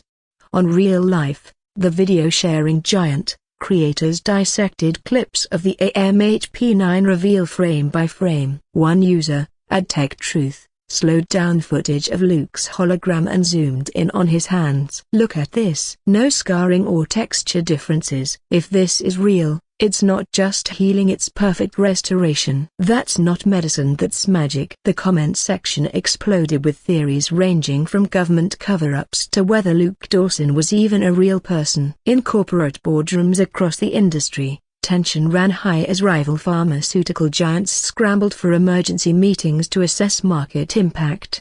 A leaked memo from VitaCure Incorporated, a leading burn treatment manufacturer, sent shockwaves through their ranks. If this is real, our entire product line could be worthless by next fiscal year. Hospitals and insurance companies weren't sitting idle either. Many countries and major pharmaceutical firms held urgent meetings to strategize countermeasures. And then there were personal stories pouring in from every corner of social media. A mother in Balmeria, a small impoverished country on the far edge of Noctis continent, posted a grainy photo of her son's scarred arms on Hope Wall, a site dedicated to medical fundraisers.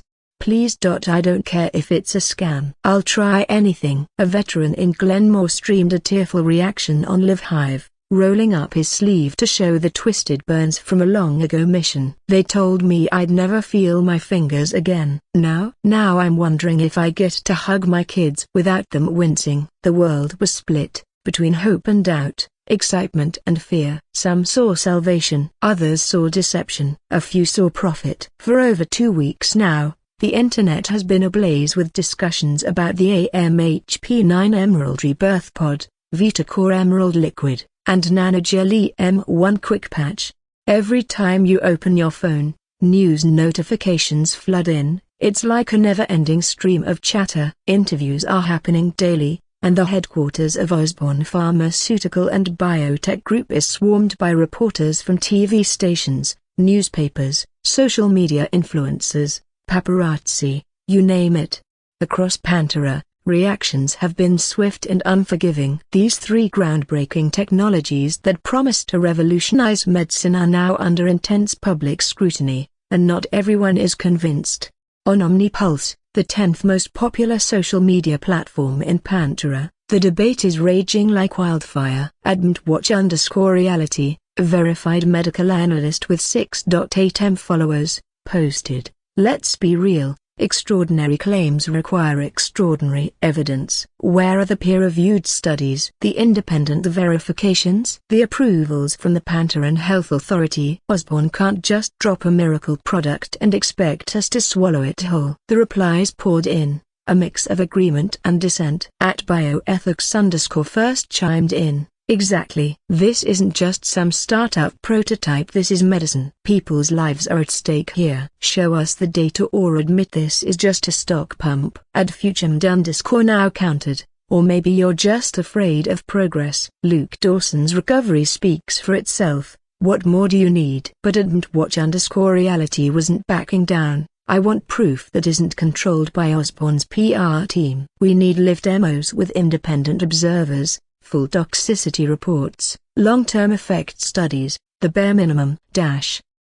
Predictably, the pharmaceutical industry was not amused. At Vanderlyn Biocorp, CEO Elias Vanderlyn convened an emergency board meeting. "This is a direct threat," he growled as he paced before a wall plastered with financial projections. "If that pod delivers even half of what they claim, our entire reconstructive division could become obsolete." His chief of research, Dr. Lena Voss, a sharp-minded woman, scowled at holograms showcasing Osborne's presentation. "The science could be solid, she admitted cautiously. Quantum-stabilized nanobots aren't new, they've just been unstable at scale. But if they've cracked it, our broken bar, then we crack them. Vandalin interrupted decisively. Dig up every regulatory loophole we can find. Leak concerns to the press. I want the Pantaran Health Authority breathing down their necks by tomorrow.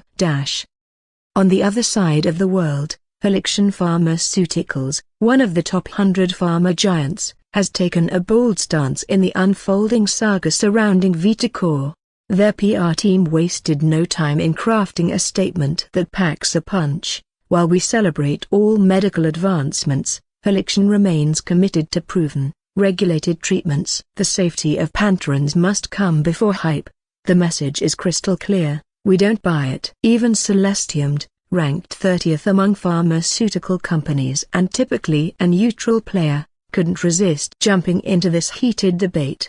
Their chief medical officer went live on BizVox with an air of faux concern dripping from her words. The alleged properties of VitaCore would require decades of testing, yet Osborne has provided zero longitudinal studies. Where is the oversight? But here's where things get really concerning. The Pantaran Health Authority, PHA, and the Orlean Federation Healthy Bureau, AFHB, has been eerily silent. No approvals, no statements, no acknowledgement whatsoever. A truth seeker Pan, investigative journalist, chimed in. Let's talk facts. The PHA hasn't confirmed any of Osborne's claims. No filings, no trial permits, nothing. Either this tech is operating outside the system, a broken bar, or it simply doesn't exist. Naturally, conspiracy theories began to swirl like autumn leaves caught in a gust of wind. A darkfreck_user 47 speculated, or maybe the PHA's been paid off. Remember that last miracle cure that ended up melting bones? @LegalWatch_Pan added fuel to the fire. If Osborne skipped approval,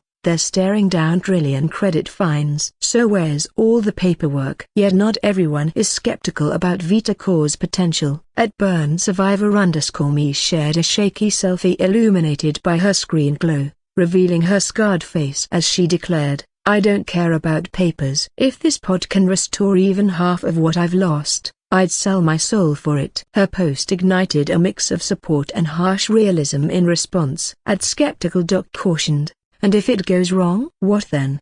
Blind trust isn't hope, it's dangerous. Meanwhile, @HopeDealer_214 countered with raw emotion, spoken like someone who's never woken up screaming from nerve pain. As tensions rise and opinions clash like thunderclouds gathering for a storm, Osborne Pharmaceutical and Biotech Group remain frustratingly silent. No press releases or interviews to clarify their position, just that same sleek demo looping endlessly on their official channels.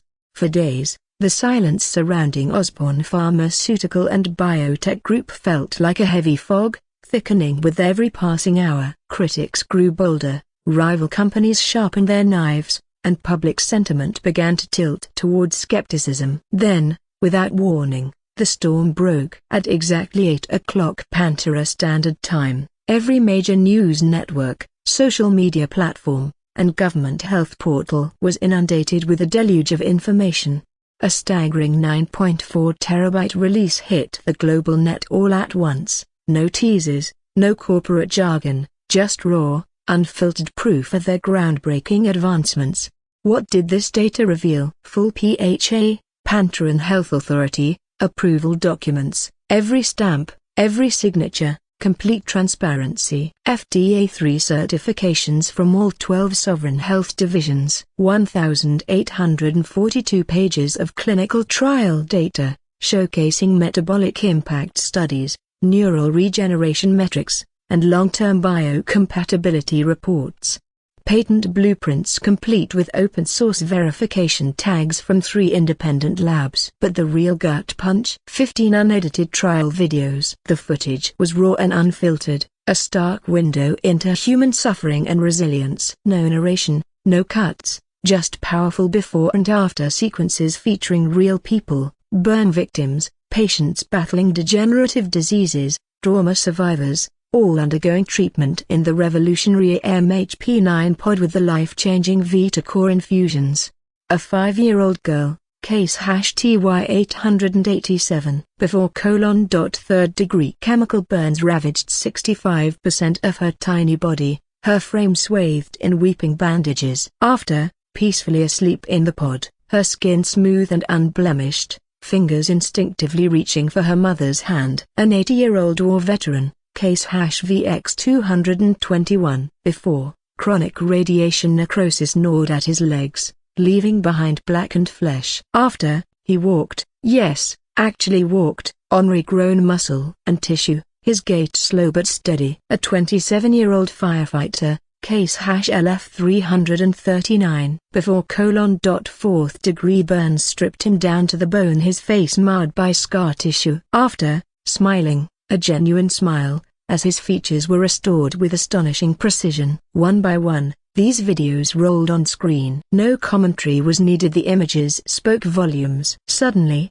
the most vocal critics on Omnipulse fell silent. @watch_reality had spent days demanding proof. Now they posted just one line, "Well, shit." This simple statement racked up a staggering 342k likes and 563k downvotes. Replies flooded in, "Told you."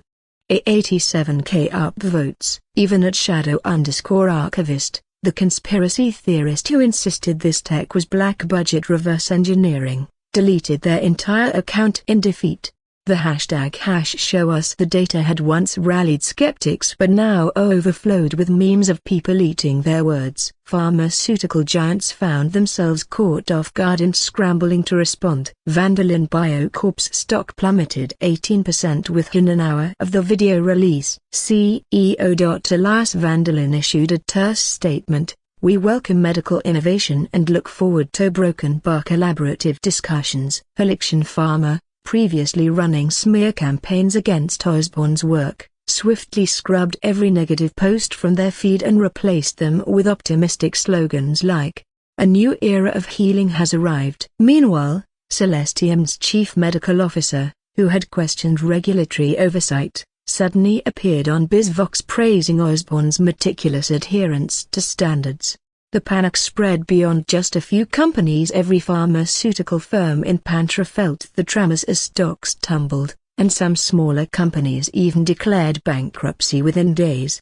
Ordinary citizens reacted with palpable excitement. The reaction from everyday people was nothing short of electric. The #TakeMyMoney quickly trended worldwide as millions clamored for access to what could be a groundbreaking breakthrough. But the most heart-wrenching responses came from those who needed it most, patients themselves. Take @BurnSurvivor_, for example. Despite facing skepticism, she stood by Osborne's side and even live-streamed her emotional response. Tears streamed down her scarred cheeks as she witnessed the miraculous recovery of a little girl on screen. "There's a broken bar, this is real." "It's real," she exclaimed, her voice filled with disbelief and hope. Her chat exploded with crying emojis, echoing the collective sentiment of joy and relief felt by so many. Then came Osborne's final move that sent ripples through the financial world. Buried deep in a data dump on page 1203 was a single line that changed everything.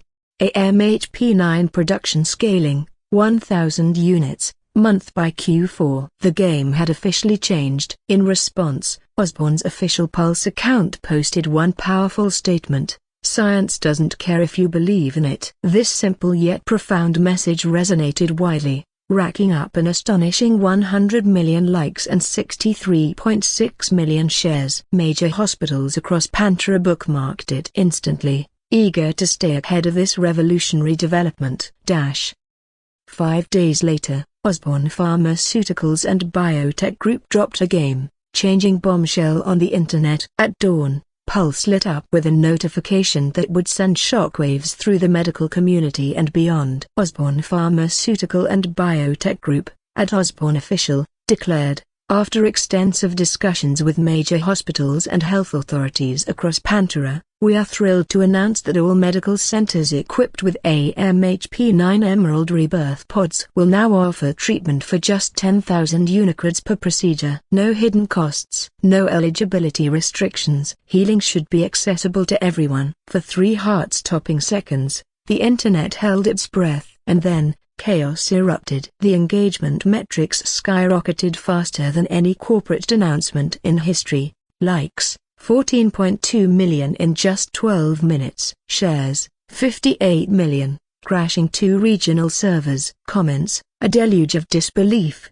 joy, and raw desperation flooded in. @SurvivorDad_42 exclaimed, 10K? That's less than my monthly meds. My daughter's scars. I can finally. Even the skeptics were silenced. @SkepticalDoc admitted, okay, I'll eat my entire degree. This is the single greatest public health move since synthetic antibiotics. News algorithms scrambled to keep pace as every outlet blasted variations of the same headline. Osborne destroys medical inequality, 10K credits for miracle healing. Pantra Daily. Today, Pantra changed forever. The New Zenith Times. Pharmaceutical stocks plummeted almost immediately. Vanderlyn Biocorp's reconstructive division saw a staggering 13% drop pre-market. Helixion Pharma called an emergency meeting with shareholders to strategize their next steps. Every major medical center was inundated with calls. New Zenith General alone reported over 2 million appointment requests within the first hour. Border Flesh Clinics, known for their untreated burn cases, trended as locals stormed their gates demanding access to these miraculous pods. Military units quietly updated triage protocols to prioritize AMHP9 for wounded soldiers, while live streams surged across Pulse and Real Life. A factory worker showcased his melted hands on camera. 2 years I've begged for grafts. 2 years. Tomorrow, I walk into a pod. A veteran tearfully held a photo of her disfigured squadmate. Where was this 10 years ago? And a mother cradled her baby with congenital skin necrosis. They told me she'd never feel touch. Look at her now. Not everyone was on board with the recent announcement. Enter a corporate_phantom, rumored to be a Vanderlyn executive's secret account, who fired off a tweet that set the stage for a heated debate. This is predatory pricing. Osborne's dumping tech to monopolize the market. Wake up, sheep. The replies? Brutal and unfiltered. @BurnVictim_Alina chimed in with biting sarcasm. Oh no, a corporation is checks notice are broken by healing people affordably. How dare they? Even @Watch_reality, once one of Osborne's most vocal critics, jumped into the fray to defend them. Nah, this is just good business. Sorry your stock tanked. Meanwhile, Osborne Pharmaceutical and Biotech Group remained conspicuously silent after their big reveal. No follow-up posts, no celebratory tweets, just the original announcement now immortalized in digital history. And then came the most liked comment from a previously anonymous user, @Luke_Dawson_official simply stated, told you. That single line racked up an astonishing 4.9 million likes and 0 replies. For the next few days, the internet was ablaze with excitement as a relatively unknown player in the pharmaceutical arena, Osborne Pharmaceutical and Biotech Group, burst onto the scene. Established just a few months prior, this innovative company quickly captured global attention. Major corporations and pharmaceutical giants were left scrambling to investigate Osborne Pharmaceutical and Biotech Group to gather more information about them. Meanwhile, patients who had undergone treatment couldn't contain their enthusiasm. They began sharing their stories online. Some even recorded their entire treatment journey, posting videos that showcased miraculous recoveries. As the buzz grew louder, traditional pharmaceutical companies found themselves in a precarious position. With stocks plummeting and competitors declaring bankruptcy left and right, over 100 small firms in the skin regeneration sector alone, it seemed like they were powerless to stop the wave of change sweeping through the industry. In the highest security boardroom of Everus Medical Holdings, tension crackled in the air like static electricity. The 10 most powerful pharmaceutical CEOs in Pantera gathered around a sleek black glass table, their faces illuminated by the cold glow of holographic schematics. Displayed were the AMHP9 Emerald Rebirth Pod, VitaCore Emerald Liquid, and alarming market crash projections triggered by the Nanojelly M1 Quick Patch. The atmosphere was thick with an unsettling mix of ozone and quiet panic. As they sat there, it was clear, These leaders were not just business moguls, they were titans of an industry worth hundreds of trillions of Unicreds. Yet today, their expressions betrayed a rare vulnerability, gloom etched into every furrowed brow, eyes glinting with icy resolve. Darius Veen, the venerable CEO of Etherius Medical Holdings and its oldest member at nearly 2 centuries old, drummed a slow, ominous rhythm on the table.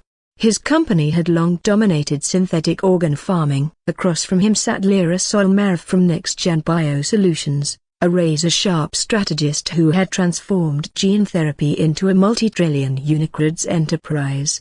Her gaze remained fixed on the holographic screens displaying data that could reshape their futures. Rookle from Pandora Health Systems shifted restlessly. His eyes flickered as he scanned Osborne's patent filings. Senevos, the queen of rare disease monopolies, sat stoically with an expression that could freeze fire. Talisorin from BioVertex International looked ready to explode with rage. Half the world's trauma clinics belonged to him. Jiran Dyer from Eclipse Therapeutics was a silent but heavy presence in the room. His reputation for involvement in black market medical deals loomed large over them all.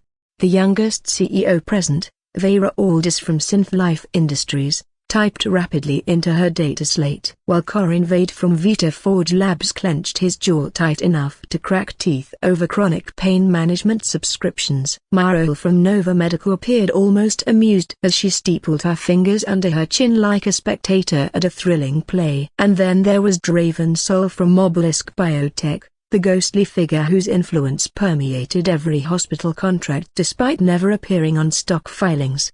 In the ever-evolving landscape of the pharmaceutical industry, a select group of 10 companies reigned supreme, each boasting market values that soar into the hundreds of trillions of Unicreds. Today, however, they gathered around a conference table with heavy hearts and furrowed brows. The recent innovations from Osborne Pharmaceutical and Biotech Group have sent shockwaves through their ranks, causing countless smaller firms, especially those in skin reconstruction and regeneration, to crumble overnight. Yet for these titans, this disruption isn't merely an inconvenience, it's a threat to their very existence. As stock prices plummet, hundreds of billions of Unicreds evaporate into thin air. While these giants view Osborne as just another blip on their radar, the reality is far more concerning. The cutting-edge technologies developed by Osborne threaten to monopolize the skin reconstructive sector, a scenario that cannot be tolerated by those at the top.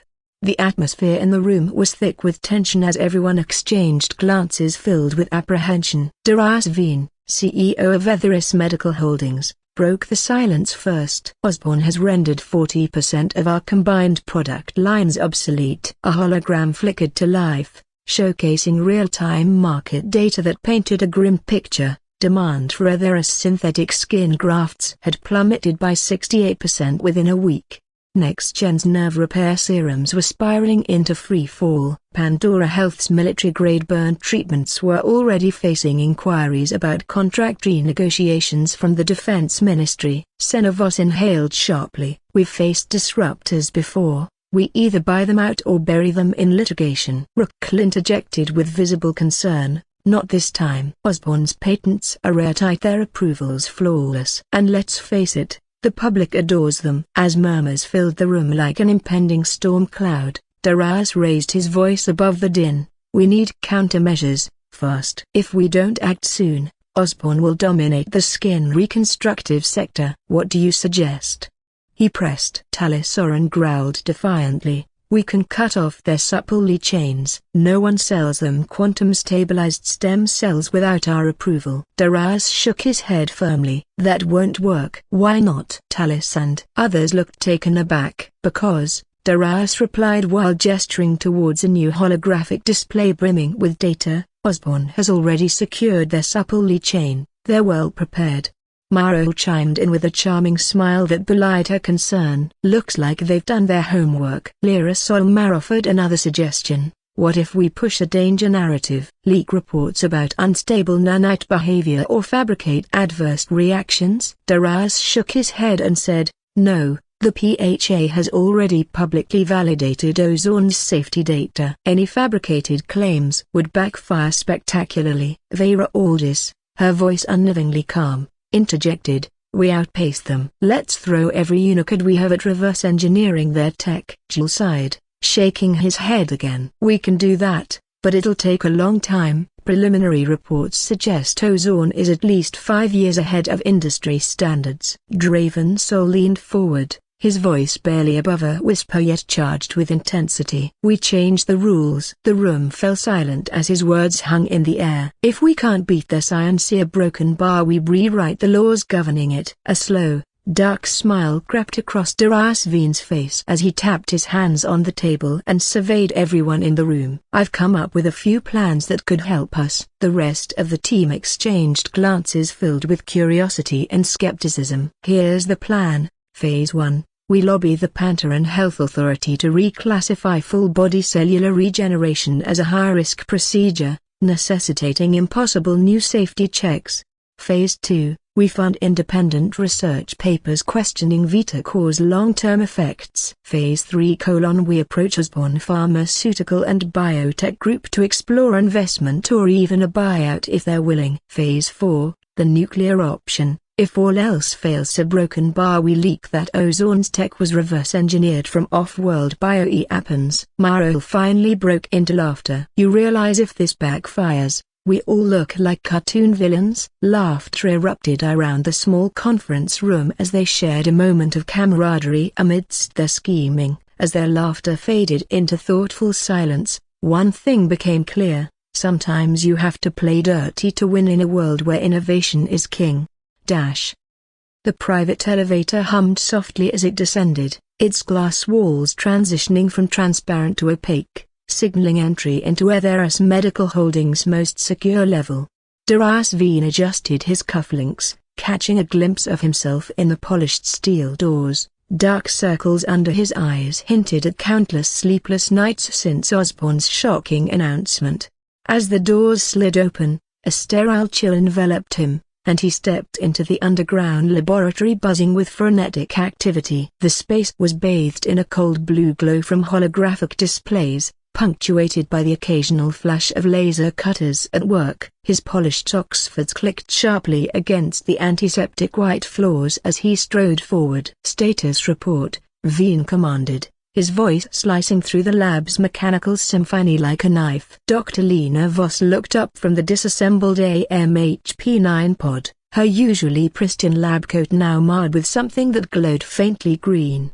"We've hit another wall," she admitted, tucking a loose strand of hair behind her ear with gloved fingers. "The pod's neural interface doesn't just monitor, it learns. We tried running our standard diagnostic protocols and it what?" Veen leaned closer to inspect the pod's exposed interior, casting a shadow over its intricate latticework of biocircuitry. "It laughed at us," chimed in a young technician from an adjacent workstation. At Veen's sharp glance, he quickly corrected himself, figuratively speaking. "Sir, it adapted to bypass our scans before we could gather any meaningful data." Veen's knuckles turned white as he gripped the edge of the examination table. Across the lab, their military liaison, a square-jawed man with a cybernetic eye, was embroiled in an argument with two researchers. "You're telling me this liquid can perfectly reconstruct tissue down to the capillary level, and you can't even identify all its components?"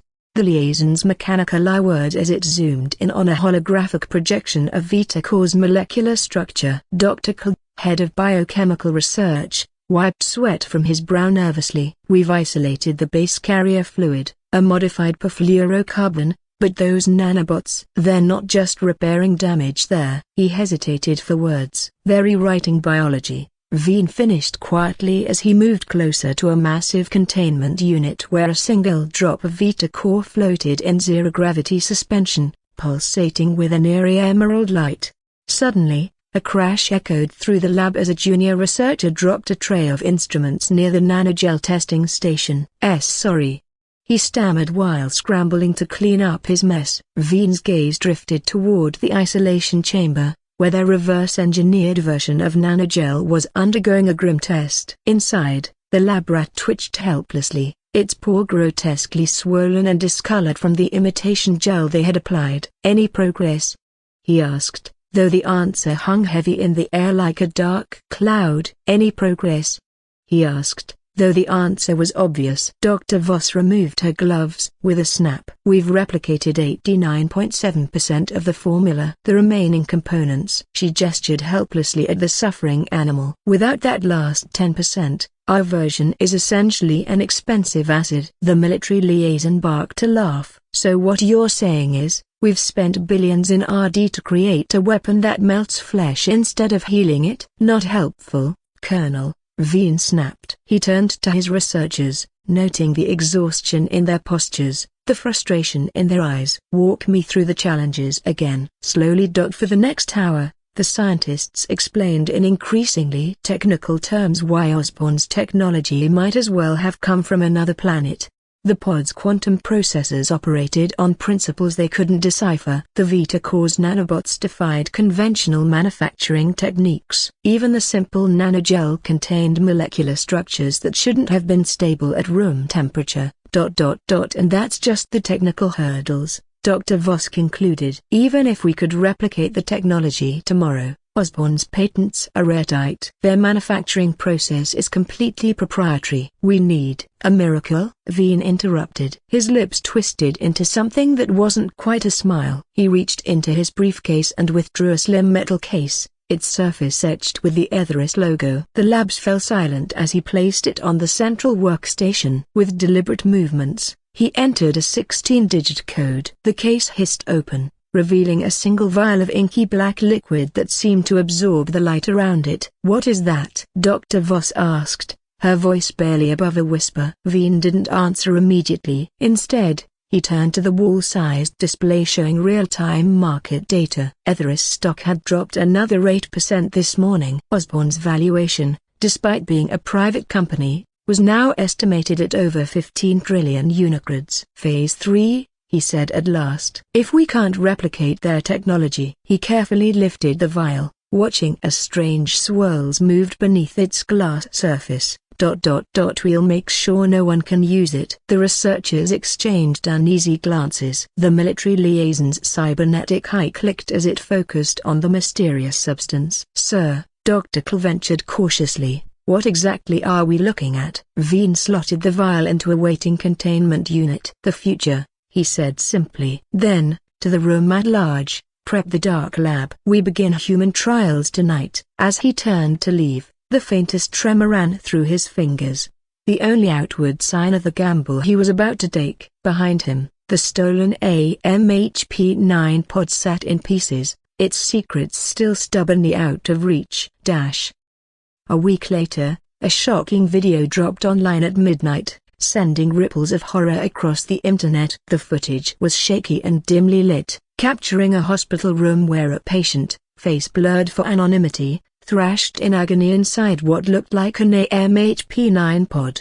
Their skin bubbled and blackened, as if melting under intense heat. The caption screamed, "Osborn's miracle pod melts patient alive, do not trust." In another clip, a child cried out in pain as nanogel EM1 scorched through their arm instead of healing it. A veteran's regenerated leg deteriorated grotesquely just days after receiving Vita Core treatment. And then there was the bombshell, a doctor, allegedly from Osborn, confessing to falsifying trial data. But that wasn't all. Another video surfaced from security footage, a figure convulsing inside an AMHP-9 pod while their screams were muffled by thick glass. Their skin visibly darkened and bubbled like wax under a flame before the scene abruptly cut to a family member collapsing outside the treatment room in tears.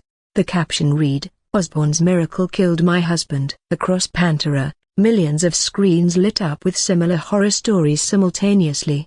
New Zenith General. Emergency staff meeting. "You've all seen the reports." Chief Medical Officer Rin Carver's knuckles turned white around her datapad as she addressed her team. "We've had more than 100 cancellations for AMHP-9 treatments in just the past hour alone. The PHA has issued a temporary suspension order." A nervous intern raised his hand hesitantly. "Buta broken bar. We've successfully treated 43 patients here. Assisted on 12 myself." "This doesn't make sense." "It doesn't have to," Carver interrupted sharply. tapping on the wall display to pull up 6 simultaneous news feeds. Etheris, Eclipse Therapeutics, and other major players are releasing their own independent studies every 20 minutes now. Guess what they all conclude? The staff watched in grim silence as medical experts dissected fabricated failure rates and aired interviews with supposed victims. Most damning of all was a leaked, and clearly fake, internal memo from Osborne discussing acceptable collateral damage. Omnipulse erupts in chaos. In a matter of minutes, the internet was set ablaze with another wave of leaked videos. The digital battleground that is Omnipulse transformed into a frenzy of outrage and disbelief. At Pantera Health Watch, verified, declared, breaking, PHA suspends all AMHP9 approvals pending investigation. Multiple fatalities reported. 2.1M likes, 487k reposts. Meanwhile, at Realm Truth chimed in with a chilling warning. Osborne's quantum healing is just radiation mutation. These patients will die in 5 years. Share this before they delete it. 4.3M likes, 1.2M reposts. These videos, they were crafted to perfection, grainy enough to feel real, dramatic enough to go viral. Trending on Omnipulse, #Osborne kills, 4.2M posts. #9 victims, 2.8M posts. PHA warning alert, official. Top shared clip, a heart-wrenching scene unfolds as a sobbing woman clutches photos of her daughter. The pod gave her third-degree burns, worse than her original injuries. When I demanded answers, Osborne threatened to sue me. View count, 89M in just 2 hours. Most liked comment, at Truth Warrior Pantera, always knew this was too good to be true. Big Pharma exists for a reason, people. 842k likes. Etheris Medical, Executive Lounge. Daras Veen accepted a glass of exquisite 120-year-old wine from his assistant, barely lifting his gaze from the glowing feeds. So, how are BioVortex International's deepfakes holding up? Better than expected, chuckled Lyra Solmar, lounging comfortably across from him. Our whistleblower doctor passed 3 separate media authenticity checks. The synthetic grieving families? Spot on. We even enlisted real bereavement counselors to train the actors. Rook Jail's eyes flickered as he monitored stock tickers with keen interest. Vandalin's short positions just netted the May cents 800 billion in paper gains. Our burn treatment division is already seeing a 22% surge in orders. Laughter echoed around the table, until the Obelisk Biotech rep leaned in with a serious tone. Remember, we don't need this to last long-term, just long enough to crash Osborne's credibility so our alternative treatments can swoop in and take over. Public reaction? It split like a fractured bone, at burn survivor _Alina. Bullshit. I was there when Luke Dawson walked out healed. These videos are fake. Replies, open your eyes, sheep. 12k upvotes. At Skeptic Prime, always said Osborne moved too fast. Now we see why. At Corporate Chill Hunter, notice how all these victims magically appeared after Big Pharma stocks crashed. Coincidence? Osborne's Pulse account flooded with death threats, while hospital queues for AMHP9 pods plummeted by 73% overnight. Street protests erupted demanding justice for melted patients. As the CEOs reveled in their apparent victory, none noticed the glitch lurking within their fabricated videos, a subtle timestamp mismatch that could unravel it all. Rumors spread like wildfire. Osborne's miracle cures were nothing but smoke and mirrors. Reports surfaced of AMHP9 pods melting patients, Vitacore liquid causing genetic degradation, and nanogel being merely glorified acid. For 3 tumultuous days, the internet transformed into a battleground, with protests erupting outside Osborne Pharmaceutical and Biotech Group's headquarters. Governments issued temporary suspensions while the top 10 pharmaceutical giants poured billions into fueling the panic, watching their stock prices soar as Osborne's reputation crumbled. Then 3 days later, at precisely 8 o'clock a.m. Pantera Standard Time, Osborne fired back. Every screen in Pantera flickered to life, public billboards, private communications, even military-grade holodisplays came alive simultaneously.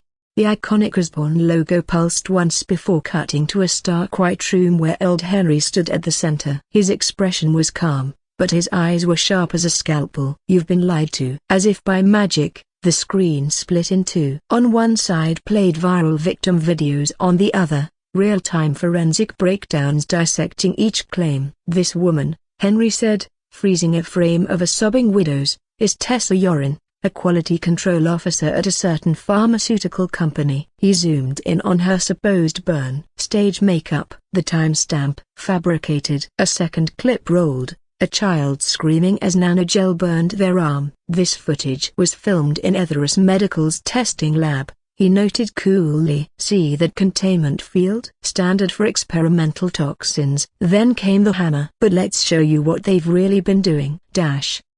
A chilling 3-minute video began to play, devoid of narration or cuts. In a vast underground laboratory, a man writhed in agony, strapped to a table as an imitation AMHP9 pod malfunctioned. His skin blistered under the assault of unstable nanites. While scientists rushed to inject sedatives, their frantic movements punctuated by his screams. In another lab, a child's arm was smeared with reverse-engineered nanogel, flesh bubbling grotesquely as the formula destabilized. A researcher cursed loudly and slammed the emergency flush button in desperation. Elsewhere, a soldier convulsed violently as bootleg Vitacore surged through his veins. His muscles spasmed uncontrollably before he collapsed. The attending doctor shook his head in resignation. Another failure. Dispose of it. The footage was raw and unedited, horrifyingly real, and every frame bore the logos of the respective companies along with timestamps and internal security tags. Alongside this shocking video, another one emerged. The camera steadied to reveal Luke standing confidently before an active AMHP9 pod, arms crossed over his unmarked attire. Behind him stood 12 former patients, including the 5-year-old girl and elderly veteran from Osborne's original videos, dressed in hospital gowns that revealed their healed skin. "Funny thing," Luke remarked coolly, like a sniper taking aim. "All these victims popping up today? Not one actual medical record matches their stories." He gestured toward a hovering display screen. "Take this woman for example." A side-by-side comparison appeared. On one side was the tearful bereaved widow from viral clips. On the other was Tessa Yorin, a quality control officer from a certain pharmaceutical company, caught on camera laughing between takes. Luke continued with unwavering conviction, "Now let's discuss burn patterns." Real fourth-degree necrosis doesn't spread in perfect concentric circles like in these so-called failure videos. "But you know what does?" He tapped on the display screen again. "This thermolytic testing compound be used in labs to simulate severe burns." One by one, every viral lie was dissected and obliterated. The internet erupted into chaos. At former skeptic, "Holy shit, he's right. I just checked the patent files," admitted student Zenith. "Those melted patients, the wounds are clearly painted on. Look at those wrist greases, no actual tissue damage." In the vast boardroom, 10 CEOs sat in tense silence, their eyes glued to the videos playing on the screen, each face etched with worry. Darius Veen's fist crashed onto the table, reverberating through the room. "Damn it! How did they get all this footage?" His frustration hung thick in the air, but no one dared to respond. The atmosphere was so heavy it felt like tears could spill at any moment. Lyra Solmaz's hands trembled as she pulled up her company's stock ticker. "We're down 3%, she announced, her voice barely above a whisper. With a frustrated toss, she flung her tablet onto the table and slumped back in her chair, exuding defeat. Rookle narrowed his eyes thoughtfully. "That little Osborne company is something else, managing to turn this situation around so quickly." Though they had conspired against Osborne Pharmaceutical and Biotech Group and failed to achieve their goals, they brushed off their losses. After all, their companies were titans of the pharmaceutical industry, untouchable giants that had merely lost a bit of pocket change. "Well," Darius mused as he leaned back with a calculating gaze, "the mastermind behind Osborne is clever enough not to expose our involvement in those human experiments featured in those videos. Talon chuckled heartily. Smart enough indeed. Laughter rippled through the room as they exchanged knowing glances and soft chuckles, a brief respite from their worries. Meanwhile, outside those walls, chaos reigned across the internet. The leaked footage hit Pandora's digital landscape like a meteorite, igniting an online firestorm that sent shockwaves throughout social media. Omnipulse's servers buckled under an avalanche of traffic as millions scrambled to comprehend what they had just witnessed. Users were greeted by a rare sight, a crash page displaying a spinning icon alongside the words, "High traffic volume, please wait." But patience was not on anyone's agenda. On Dark Freck, a less reputable platform where conspiracy theorists and hackers thrived, the first meme surfaced within minutes. Left side, a tearful victim from a certain pharmaceutical company's fake viral video, her face twisted in sorrow. Right side, the same woman caught mid-laugh during takes from leaked lab footage. The caption read, "When you forget which lie you're supposed to be crying about today." It spread like wildfire. Human experiments took social media by storm, amassing a staggering 150 million posts that shot straight to the top of every trending list. Hot on its heels were Osbourne was right with 38 million posts and Arrest Theseus, racking up 29 million. But the most savage was Try Melting This, where users posted side-by-side comparisons. A child's burns before, after a MHP9 treatment, a veteran's necrotic leg walking again. Their own healed scars with timestamps proving Osbourne's tech worked.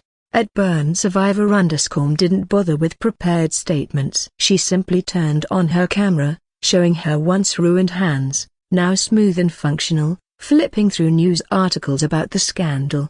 "You all called me a paid shill," she said quietly. "Told me I was lying about my recovery." "Well?" She held up a datapad showing the leaked Heatherus files. "Who's the liar now?" Her chat exploded with, "User 78432, I'm so sorry we doubted you." Truth Seeker Pan, "This is bigger than we thought." As the morning sun ascended the eastern horizon, its golden rays spilled across the world, signaling not just a new day but a wake-up call for countless souls to emerge from their cozy beds and dive into the hustle of daily life. At the heart of this vibrant awakening lies Metrospire, the sprawling capital city of and the epicenter of the Orlean Federation. This city pulsates with economic prowess, technological innovation, cultural richness, and political clout. It is a place where dreams are forged and ambitions take flight, yet it's also a realm where only the most determined can carve out their niche. Every 5 years, Metrospire transforms into a dazzling showcase for automotive excellence during the Pantra International Auto Show, a global spectacle that draws together industry titans eager to unveil their latest innovations.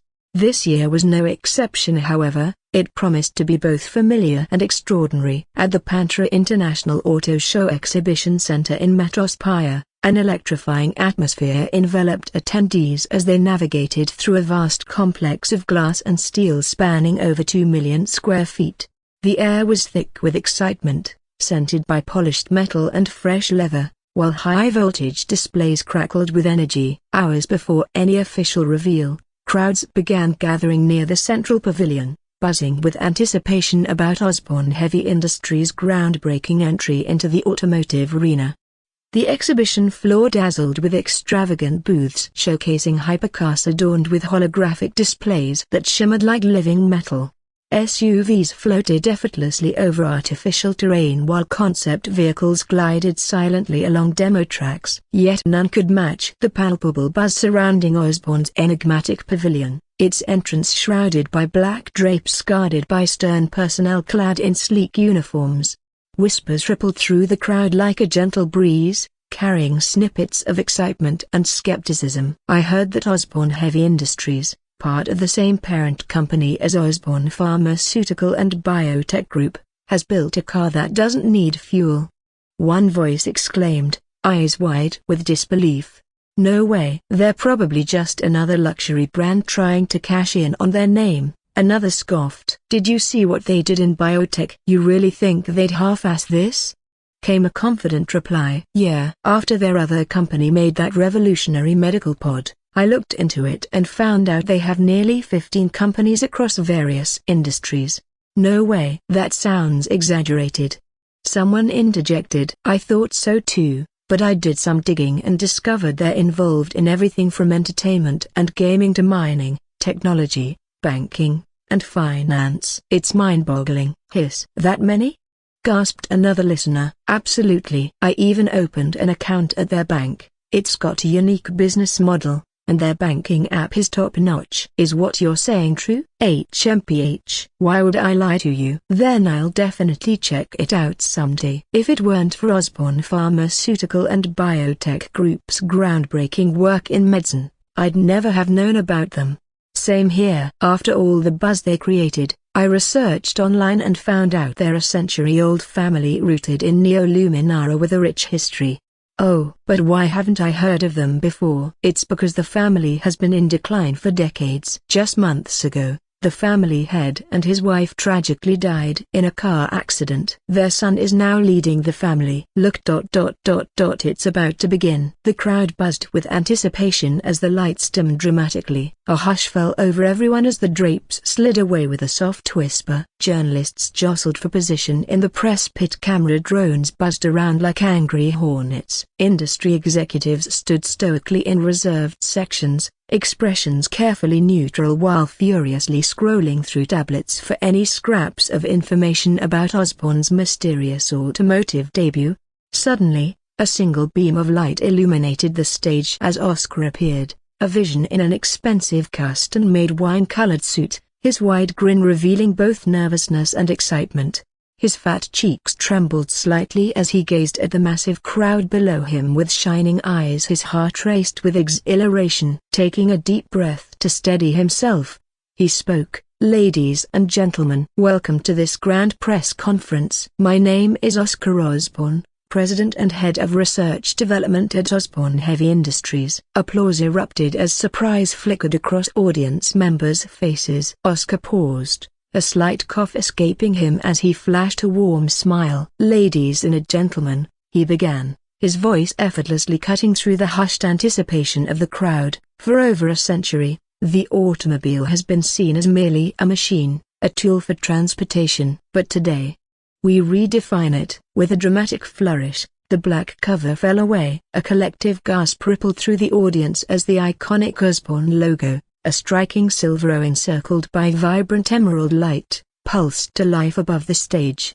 The heavy black curtains concealing the display area retracted with an impressive hydraulic hiss, revealing. Even in the dim lighting, an object began to take shape. Then, with another swift gesture from Oscar, bright lights illuminated a breathtaking silhouette that appeared to be sculpted from a single block of metallic obsidian.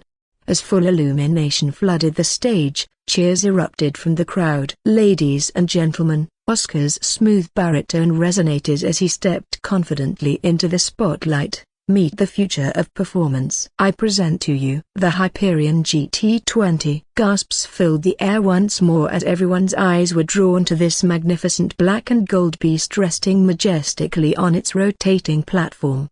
The Hyperion GT20 didn't just sit there, it loomed like a predator poised for action. The atmosphere in the hall seemed to warp around it, as if reality itself bent under its commanding presence. From its front view, the Hyperion GT exuded pure aggression, low and wide with razor-thin LED light bars that pulsed like a hunter's keen gaze. Its smooth face lacked a traditional grille, giving it an almost extraterrestrial appearance, only interrupted by subtle honeycomb textures of active air vents that opened and closed like gills. As dihedral doors lifted silently on their hinges, they revealed an interior so stunning that several veteran automotive journalists dropped their recording devices in awe. Oscar placed his hand gently on the Hyperion's sleek flank. At its heart lies a 4.0-liter twin-turbocharged V8 hybrid powertrain producing an astonishing 900 horsepower. A murmur swept through the crowd. But trust me, The magic isn't just in those numbers. He tapped his tablet and projected a holographic cue to where the engine above him. Thanks to plasma electrolytic oxidation coating on our cylinder walls, we've reduced friction by 40% compared to current technologies. A sharp intake of breath echoed among attendees. The turbos employ predictive algorithms that analyze throttle input, G-forces, even upcoming road grades, to eliminate lag entirely. At this point, one skeptical representative from a well-known car brand scoffed but was quickly silenced by his colleague's elbow nudging him back into line. Your standard supercar might boast a dual-clutch transmission, Oscar chimed in, tapping on his tablet like a maestro conducting an orchestra.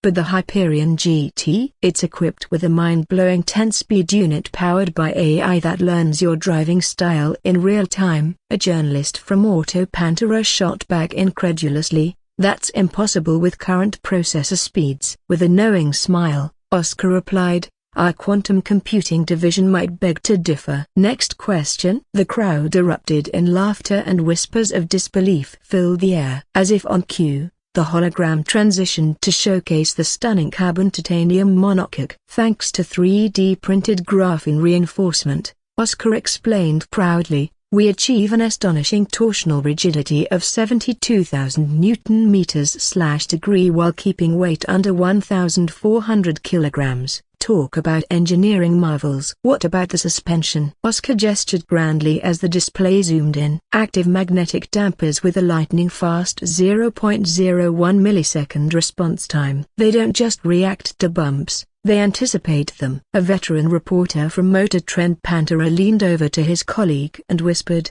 that's at least 5 years ahead of what Ignis Fury just showcased last month. A broken bar. Then came the Pi-A-Diaresis R-A- copyright assistance, a slow-motion video of the Hyperion braking from a blistering 300 km per hour. The screen displayed laser-etched carbon ceramic rotors featuring fractal cooling vanes. These babies stop faster than anything else in their class. And should disaster strike a broken bar, the display shifted dramatically to crash test footage. Our passenger cell is enveloped in a proprietary energy-absorbing matrix that stiffens upon impact, Oscar declared confidently. Our test dummies walked away from crashes that would leave most supercars crumpled. An awestruck silence washed over the crowd until suddenly, like thunder rolling across an open sky, the Hyperion's exhaust roared to life with an intoxicating growl that sent chills down spines.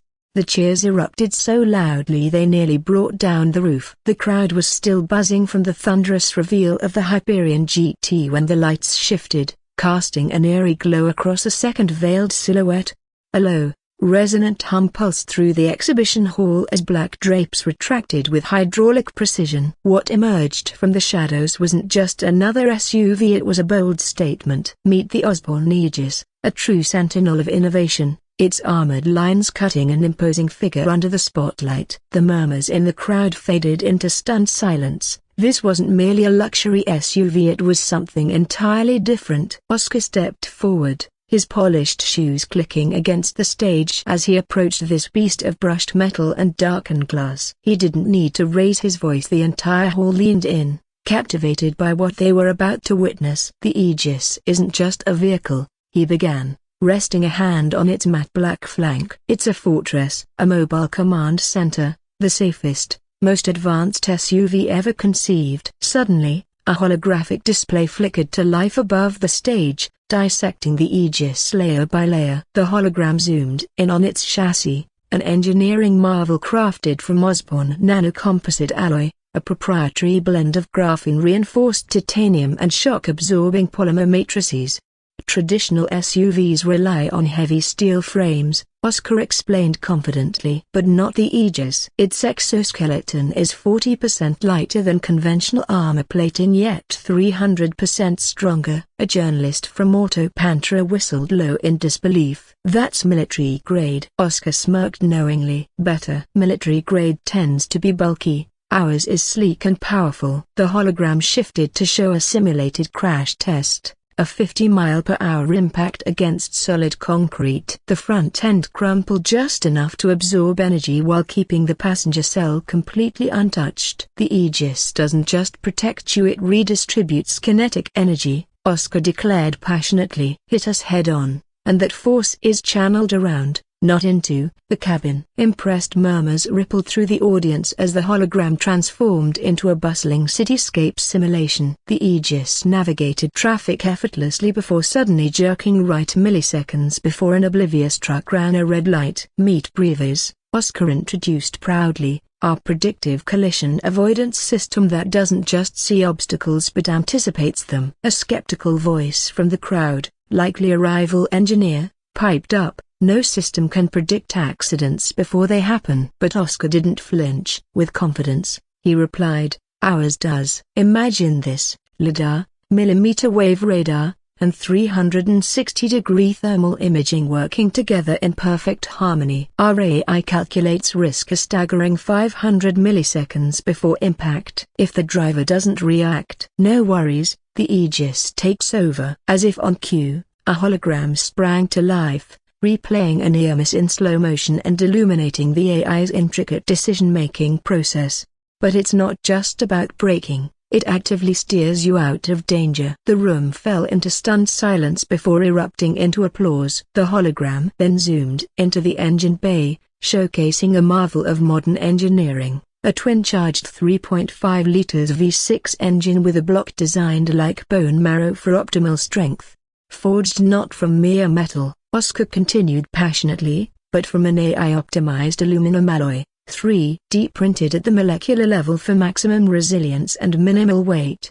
A mechanic squinted skeptically from the back. No way that holds up under stress. Oscar flashed a grin. We've stress-tested it at an astonishing 800 horsepower for 1,000 hours straight. It doesn't just hold up, it thrives. The hologram shifted to display the electric supercharger spooling up instantly. No lag whatsoever. Forget turbos, we deliver instantaneous power from 0 to 100 km/h in just 3.9 seconds. That's faster than most sports cars. Cheers erupted from the crowd. Next came an off-road course, muddy terrain, rocky inclines, and steep drops, and there was the Aegis conquering every challenge without breaking a sweat. Active terrain response scans what lies ahead and adjusts suspension settings, torque distribution, even tire pressure, before you hit any obstacle. A seasoned off-roader from 4x4 Pantra crossed his arms defiantly. No SUV does that. With raised eyebrows and unwavering confidence, Oscar replied, this one does. The hologram showcased the Aegis scaling a near-vertical rock face while its tires adapted grip patterns in real time. It doesn't just drive off-road, it dominates it. Then came the Pi-A-Assist R-A- copyright assistance, as the doors opened silently to reveal an interior that looked more like a high-end private jet than your average car. Check this out. Nanofabric seats that mold perfectly to your body's pressure points, a holographic HUD projected directly onto the windshield, plus silent mode, a state-of-the-art noise cancellation system making this cabin quieter than your local library. A luxury reviewer from Elite Auto stepped forward with wide eyes filled with awe. This redefines luxury SUVs. Oscar nodded. It doesn't just redefine them, it replaces them. As the crowd buzzed with excitement, the exhibition hall lights dimmed to a haunting twilight. The last black shroud fell away, revealing not just a car but an experience, the Silver Ghost Celeste. Where the Hyperion GT20 had roared and the Aegis had loomed, this masterpiece of automotive design simply existed, a whisper of polished metal gliding on a shimmering pool of light. The murmurs of awe faded into silence as spectators took in the spectacle before them. This wasn't merely a vehicle, it was automotive alchemy at its finest. Oscar Osborne let the moment hang in the air for 3 deliberate heartbeats before breaking the stillness.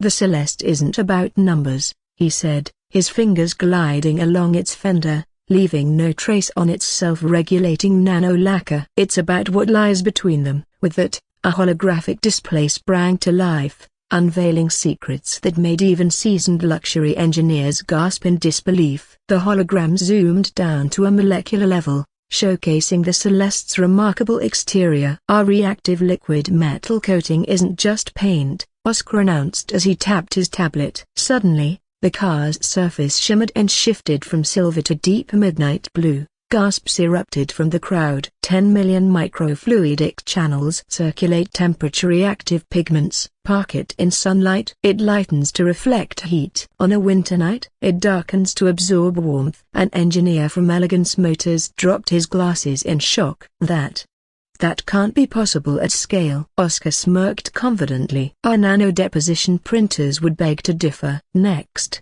the hologram dove into the engine bay, revealing an awe-inspiring 6.6 liters twin-charged W12 engine like nothing else on the market today. "No turbo lag here," Oscar continued smoothly. "No supercharger whine." The display highlighted 12 individual electric compressors feeding each cylinder with surgical precision, with 48-volt hybrid integration providing 900 Newton-meters torque from just 900 revolutions per minute. Silent and seamless yet savage when you need it. An engineer began scribbling furiously as they observed that this marvel idled at an astonishingly quiet 28 decibels, quieter than a whisper.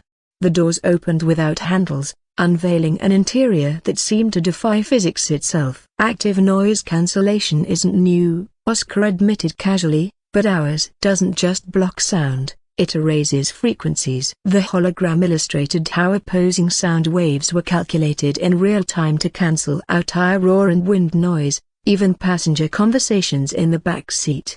A Paragon automotive executive turned pale as they saw a decibels meter reading -3 inside the cabin. "That's below ambient silence levels." "You're measuring pure absence of sound." Oscar simply nodded with pride. "We call it sonic vacuum." The seats flexed and shifted as the hologram dove into their intricate design. Each seat is equipped with 2,147 microsensors that monitor everything from pressure and body temperature to blood oxygen levels, Oscar explained, his enthusiasm palpable. The display showcased how the seat adjusted its lumbar support before the driver even felt a hint of discomfort. "Tired of feeling worn out on long drives?" "Our bolsters provide massages in patterns inspired by cardiac muscle movements." A medical tech reporter from BioAuto gasped, "Wait, did you just say you built a heartbeat into the seat massagers?" Oscar smiled knowingly. "What we built is prevention. Our trials show an impressive 82% drop in deep vein thrombosis rates." As the hologram transitioned to the cockpit, it revealed a sleek interior devoid of screens, until Oscar touched the steering wheel. "Holographic interfaces can be gimmicky when they're always on," he noted. The display illustrated how controls only appeared when needed, projected at just the right focal depth to minimize eye strain. "Your eyes focus naturally here, just like reading a book. Goodbye digital fatigue." An automotive designer from Elegance let out an exasperated groan. "We've been trying to crack that for years." A broken bar. As the presentation approached its climax, Oscar leaned in conspiratorially and whispered, "But wait, the Celeste has one more secret." Suddenly, the hologram morphed into a live feed from Osborne's Arctic testing grounds. The sedan glided effortlessly across a frozen lake at 48 degrees C, its surface pristine as everyone realized a broken bar. No ice, no snow accumulation. Oscar beamed with pride. "Thanks to our phase change nano coating, moisture simply doesn't solidify on contact." An engineer from a well-known car brand dropped his tablet in disbelief. You just eliminated winter maintenance." With a razor-thin smile, Oscar replied, "We didn't just eliminate winter woes, we eliminated compromise." The moment Oscar Osborne wrapped up his presentation, the exhibition hall erupted into a frenzy. Reporters surged forward like a tidal wave, their recording drones buzzing overhead like an angry swarm of bees. Industry executives from rival automakers stood frozen in their seats, their faces shifting through disbelief, horror, and begrudging admiration. Then came the first question, sharp and incisive, from a journalist at AutoVision Pantera. "Mr. Osborne, you claim the Celeste's W12 engine produces 900 Newton-meters at 900 revolutions per minute with zero turbo lag. That defies every known combustion principle. Where's your proof?" Oscar remained unfazed, with a tap on his tablet. He conjured a holographic display that showcased live data from Osborne's Arctic test facility, a Celeste prototype screaming under load on a dynamometer. The torque curve appeared as a flawless flat line stretching from idle to redline. The electric compressors eliminate lag entirely, Oscar asserted confidently. We're no longer bound by mechanical limitations. A murmur rippled through the crowd, curiosity mingled with skepticism. From the VIP section rose Marcus Vade, chief engineer of Titanese Motors, the reigning luxury performance brand in Pantera. Pretty graphs,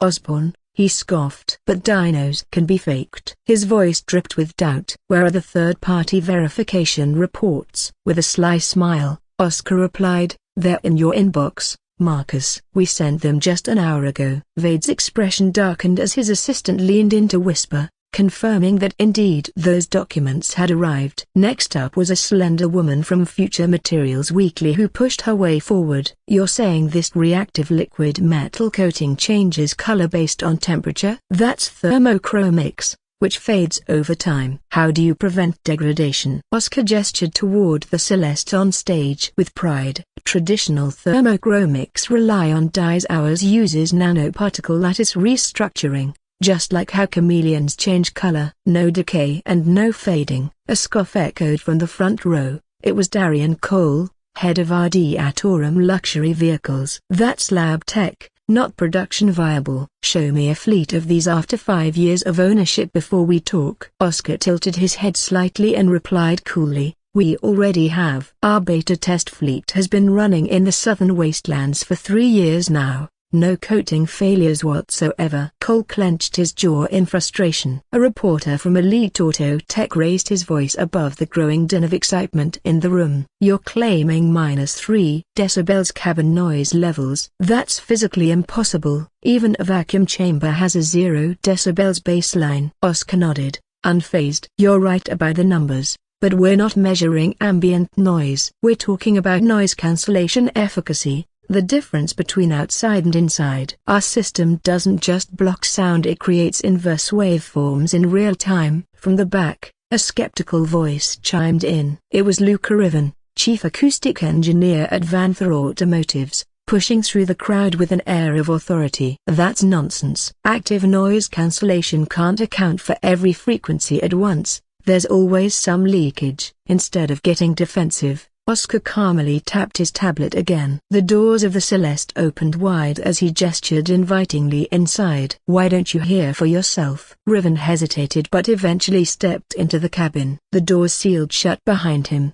and onlookers watched intently through the tinted windows as Riven spoke, but not a single word escaped the car's confines. 30 seconds later, he emerged looking visibly shaken. It feels like being inside a sensory deprivation chamber, he stammered. The crowd erupted into applause and murmurs of disbelief. But then came Dr. Tim Rogers, biomechanics editor at Tech Health Review, cutting through the excitement with his skepticism. So you're saying your seats can prevent deep vein thrombosis? That's quite a medical claim. Where are your peer-reviewed studies? Oscar remained composed. Published last month in the Pantera Journal of Automotive Medicine. Under peer review for 6 months before that. Voss scrambled on his tablet to find the study, his eyebrows rising higher with each scroll. Wait, a broken bar. You actually conducted double-blind trials? We don't make claims we can't substantiate, Oscar replied simply. Then came the question everyone had been waiting for. Mr. Osborne, said Soren Hale, CEO of Magna Superior and one of Pantera's oldest luxury automakers.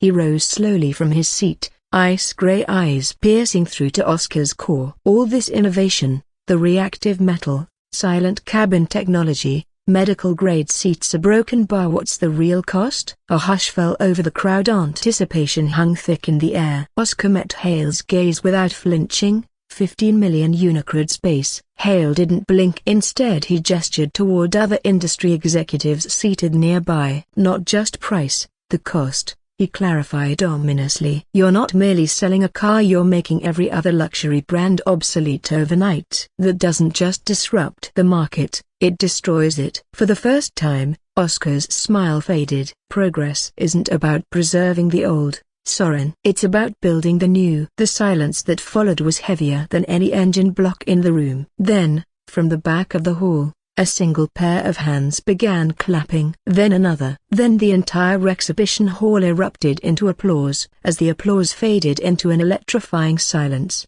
a barrage of questions erupted like fireworks. 15 million Unicreds for the Celeste? That's outrageous! Exclaimed a red-faced journalist from Auto Finance Today, his tablet aglow with competitor price comparisons. Oscar Osborne remained unfazed. With a swift tap on his wrist display, the massive holographic screen behind him transformed into a detailed breakdown of raw material costs, a bold move that made even rival executives in the front row shift uncomfortably in their seats. "Let's talk numbers," Oscar declared, his voice slicing through the murmurs like a hot knife through butter. The Hyperion GT20, 10 million Unicreds. The hologram zoomed in on the supercar's chassis, a dazzling lattice of graphene-reinforced titanium. "The monocoque alone costs 500,000 to produce," Oscar explained. "Not because we're overcharging, but because the molecular bonding process takes 17 days in a zero-oxygen forge." A ripple of astonishment coursed through the crowd. "And those plasma-coated engine blocks? A cents 285,000 per unit. The active magnetic suspension? A cents 450,000 per car." He let those figures hang in the air like an unresolved chord. "This isn't markup, this is what it costs to reinvent the wheel." A reporter from Luxury Auto Insiders scoffed dismissively. "That still doesn't justify nearly 1 million credits." Oscar tilted his head slightly and asked, "How much is your life worth?" Silence enveloped the room. "The Hyperion isn't just about speed, it's built to withstand crashes that would reduce other supercars to scrap metal. So yes, it's expensive, because you're not just buying a car, you're investing in your safety." He paused for effect. "You're paying for immortality." The Aegis, 10 million Unicreds. The display shifted to showcase the SUV's armored skeleton. "The nano-composite armor, 3 million Unicreds per body shell," Oscar continued confidently. "And that predictive AI system?" "Another 2 million Unicreds in quantum processors and sensor arrays." A burly engineer from Teru SUV magazine crossed his arms defiantly. "No family needs 1 million credit grocery getter." With a razor-thin smile, Oscar shot back, "Tell that to the 4,200 people who died in SUV rollovers last year." The hologram flashed up sobering accident statistics. "The Aegis doesn't allow rollovers, its stability system predicts crashes before they happen. So I ask you, what's the price of your children walking away from an accident?" The engineer sat down, visibly chastened. "The Celeste, 15 million Unicreds. Imagine a car that not only turns heads but also heals itself." "That's right." The hologram just revealed the sedan's incredible self-healing nano lacquer. "This paint, a staggering 75,000 Unicreds per liter," Oscar declared, his voice steady with conviction. "And let's not forget the silent cabin sonic vacuum tech, 1 million in RD for each vehicle." Suddenly, a silver-haired analyst from Elite 12 Motors raised a shaky hand, confusion etched on his face. But a Magna Superior limousine costs half that." Oscar didn't flinch. Instead, he leaned in closer and shot back, "Are you comparing apples to oranges? Does that limousine clean its own exterior? Does it massage your spine to prevent blood clots? Can it steer itself out of a collision?" He paused for effect. "You're not just comparing cars, you're pitting a horse-drawn carriage against a spaceship." For the first time, Oscar stepped off the stage and walked slowly through the crowd. His tone softened as he addressed them directly. "I know what you're thinking, these prices are meant for billionaires. And you know what? You're absolutely right. A broken bar for now." He stopped beside a young reporter clutching an auto blog focused on budget-friendly options. With another flick of his wrist, the hologram transformed once more to reveal an ambitious production roadmap. Year 1, 500,000 units total, hand-built for the elite 0.1%. The display scrolled down further. Year 3, 2 million units produced in automated factories, prices drop by 40%. Another scroll appeared. Year 5, 5 million units available with affordable leases. The technology trickles down. He turned back to the captivated audience and delivered his final message with passion. Luxury today becomes standard tomorrow. That's how progress works. And then came the mic drop moment that left everyone buzzing. Or you can keep buying last century's relics at bargain prices. The choice is yours. The Neosphere International Exhibition Center was buzzing like never before. A sea of journalists, tech analysts, and rival executives flooding the grand hall, a vibrant blend of murmurs that created a constant hum echoing off the stunning vaulted glass ceilings. The air was thick with the scent of freshly polished metal and the faint crackle of ozone from charging holographic displays. Massive floating banners adorned the walls, each showcasing the sleek silver and emerald Osborne logo, pulsing gently like a heartbeat. At the heart of this electric atmosphere stood a stage, a circular platform on the stage, its surface shimmering with an almost liquid metal sheen. Above it, Spectra S floated in glowing holographic script, shifting between languages every few seconds like a digital chameleon. Tech reporters from Pantera Digital and Future Tech now jostled for prime camera angles, their gear scanning for hidden details on the empty stage. Meanwhile, rival executives from VexaMobile and Titanese devices occupied the VIP section, their expressions carefully neutral but fingers tapping impatiently on armrests. A low bass drum pulsed through the floor as lights dimmed. Murmurs faded into an anticipatory silence. Then, nothing but stillness. A single spotlight ignited at center stage, illuminating a tall figure stepping forward. Dr. Elias Voss, head of technical development at Osborne Technology Group. Dressed in a sleek black suit with a subtly glowing neural interface collar, he looked more like a character from a cyberpunk thriller than your average corporate presenter.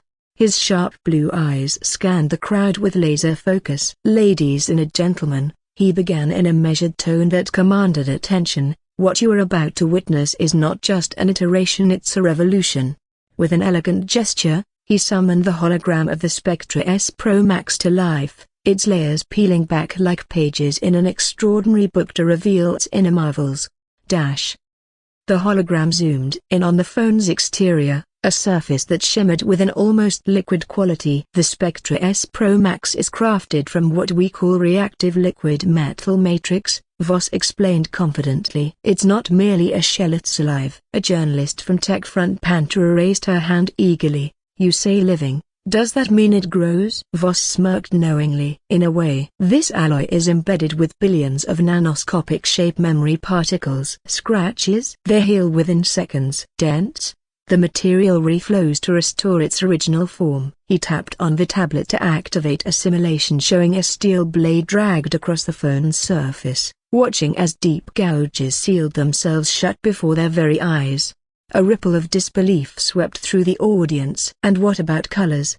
pressed another reporter. "Not paint, not dye," Voss declared, his voice resonating through the room. "This is photonic lattice manipulation. Take the quantum chrome variant, for instance, it's pigment-free. Instead, its surface refracts light at a molecular level, creating an iridescent effect that dances with your environment." He held up a physical prototype, tilting it just right to send shimmering cascades of color splashing across the stage. "It is, quite literally, a mirror to the future." The display, True HoloVision Max. The hologram transitioned seamlessly to the phone's screen, a stunning bezel-less expanse. "This isn't just a screen, it's a window," Voss proclaimed confidently. "Imagine a 7.2-inch foldable AMOLED Plus panel boasting an incredible 240 Hz refresh rate and a touch sampling rate of 2000 Hz. Latency? Non-existent." But then came skepticism from Lino Carras,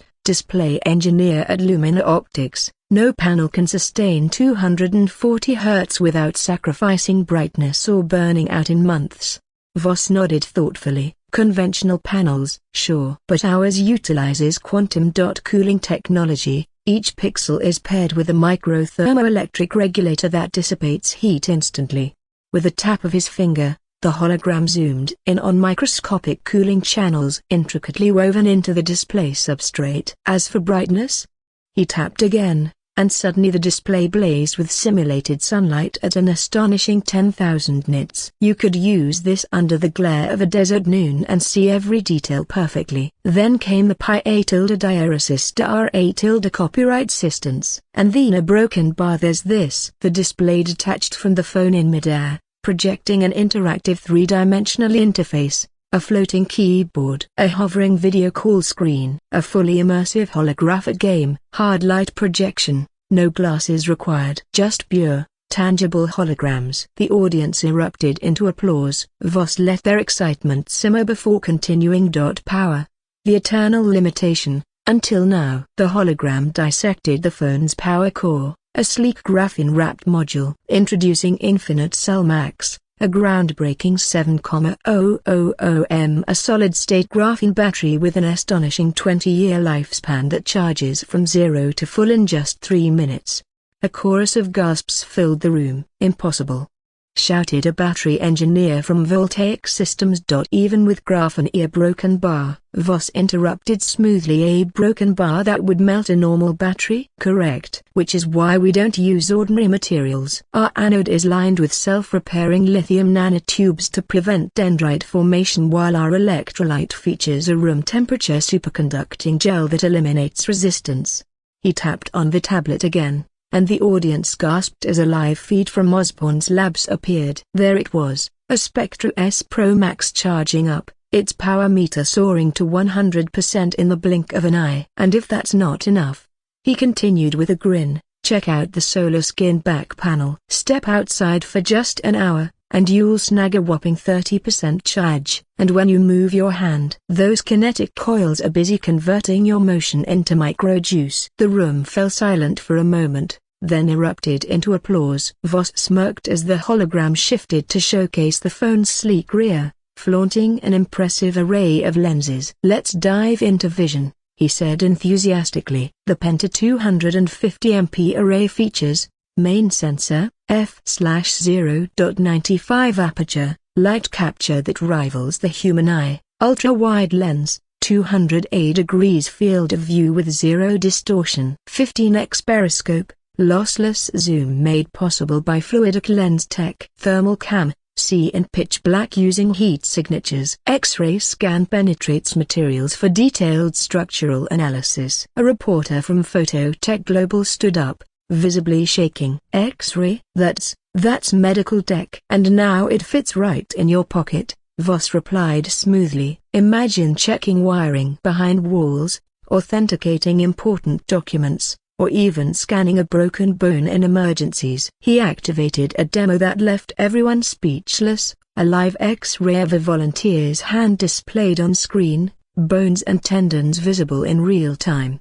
Don't worry, the radiation output is lower than that of a dental X-ray, perfectly safe. The crowd was too stunned to react. Now let's talk about the brain behind this beast, Voss said as he tapped on the holographic OS display. Aurora OS isn't just smart, it's psychic. The interface flowed like liquid. Icons rearranged themselves based on where users looked. The neural core X Ultra chipset doesn't merely predict your needs, it adapts to your brainwaves. Thinking about calling someone? Boom. The dialer pops up before you even touch the screen. A tech analyst from Neural Networks Quarterly looked ready to faint. You've integrated neural link tech into a phone? Not just integrated, Voss corrected confidently. Perfected. He placed the prototype against his temple, launching a holographic game controlled purely by thought. The audience lost their minds. As the presentation wrapped up, a lone skeptic rose from his seat,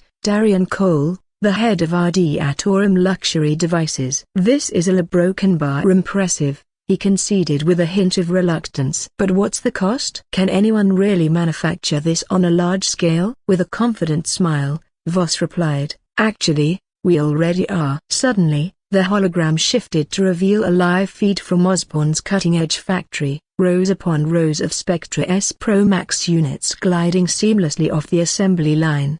A hush fell over the crowd as they processed this revelation. Then, like a dam bursting, chaos erupted. Reporters clamored for answers while rival executives scrambled to contact their teams. In the midst of it all stood Dr. Elias Voss, unfazed and wearing a knowing smile that hinted at something monumental. The moment Dr. Voss wrapped up his presentation, the air in the hall buzzed with anticipation, crystallizing into one burning question that pierced through the murmurs.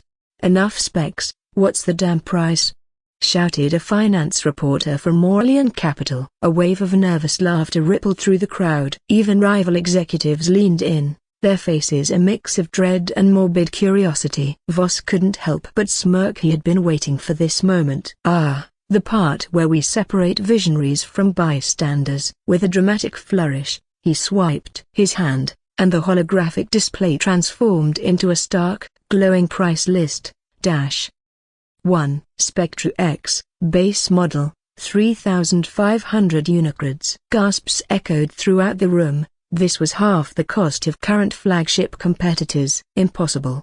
exclaimed a flushed product manager from Nextech Mobile. "Our mid-range devices cost more to produce." Voss tilted his head slightly. "Your inefficiency isn't our pricing problem." He zoomed in on the holographic breakdown. Chassis, 450 Unicreds. Reactive liquid metal matrix, self-healing. Display, 600 Unicreds. True Holo Vision, 2000 Hz touch. Battery, 300 Unicreds. Infinite cell graphene core, 3-minute charge. A journalist from Tech for All shot up like a rocket. "You're losing money at this price." "We're making history," Voss corrected smoothly. "This isn't just a product, it's an ecosystem. Every Spectra S sold is a node in our neural net." The implication hung heavy in the air. "You're not merely buying a phone, you're feeding a god."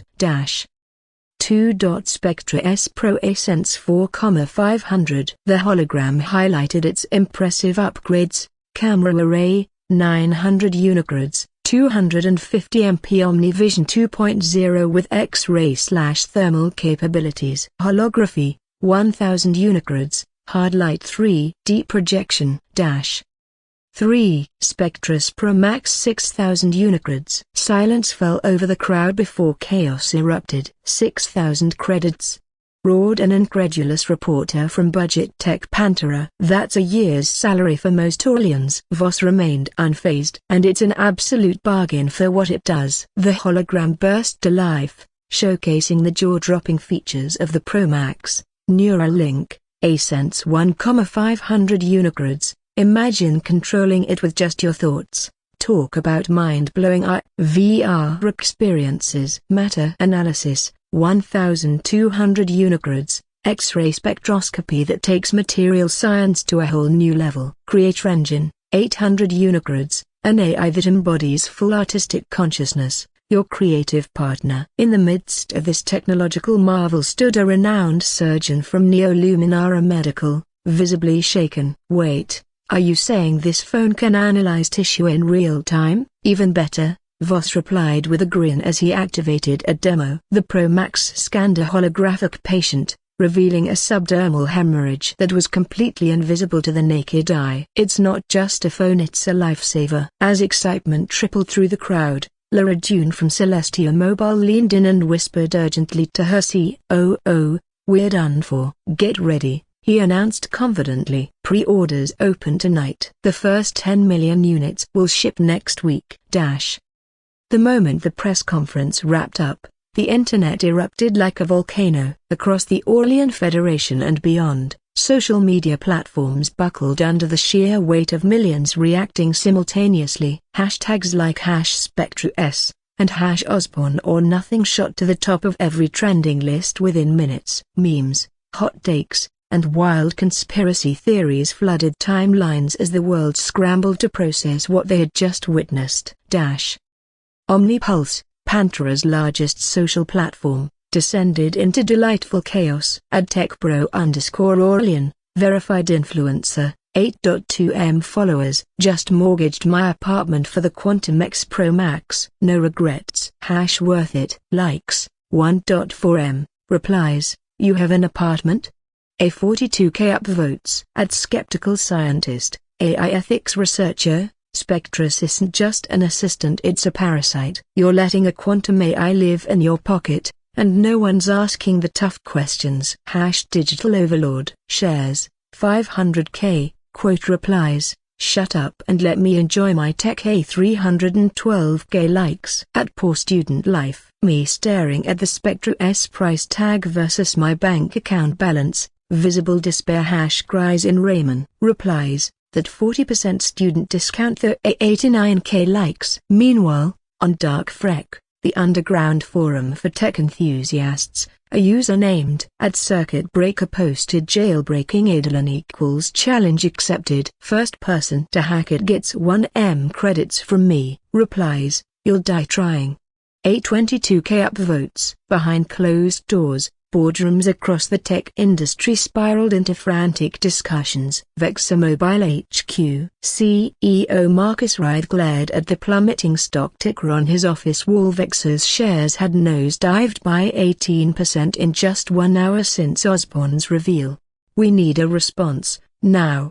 He barked at his team. One brave junior developer ventured a reply. Sir, we can't replicate any of this technology. Their quantum neural core alone is. I don't care. Wright shouted, throwing his datapad against the wall in frustration. Slap AI enhanced on our next model and double our marketing budget. Celestia Mobile, conference room. In the dimly lit war room of Celestia Mobile, tension crackled in the air like static electricity. Lara Dune, the company's steely leader, sat at the head of the table, her expression unreadable as her executives clashed over their next move. Finally breaking her silence, Dune's voice sliced through the chaos like a knife. Cut our defunding to our foldable division. We need to redirect everything toward survival. The gravity of her words hung heavily in the air. This was no ordinary corporate spat. It was a battle for their very existence. Meanwhile, at Nextech, panic rippled through their PR team as they scrambled to control the narrative. Osborne's claims are unverified. Where's the third-party testing? What about long-term safety data? They insisted desperately. But online reactions were merciless. I'd fact-check this shot back, says the company that shipped a phone that literally caught fire last year. Desperation. In shadowy corners of neo-Luminara tech bazaars, whispers of opportunity spread among smugglers and hackers alike. I'll pay triple for a pre-order slot, hissed a masked figure to a scalper outside an Osborne store. The scalper chuckled darkly. Triple? The Pro Max is going for 10x on Shadow Bay. As if on cue, chaos erupted on Midnight Bazaar, a notorious dark web auction site, as bids flew higher than anyone could have imagined. Spectre S Pro, unlocked, no biometrics, 25,000 Unicreds. Current bid. The listing vanished just 37 seconds later after being flagged and removed, too hot for even that underworld marketplace. Nestled within the towering Osborne Media and Entertainment Group office building, the Aurora Studio headquarters buzzed with energy. The hum of servers and the soft glow of holographic displays created an atmosphere charged with innovation. In the executive conference room, boasting a breathtaking view of the neon-lit skyline, Harlan Kane, head of Aurora Studio, sat confidently at the sleek black table, fingers steepled as he surveyed the impressive reports floating before him.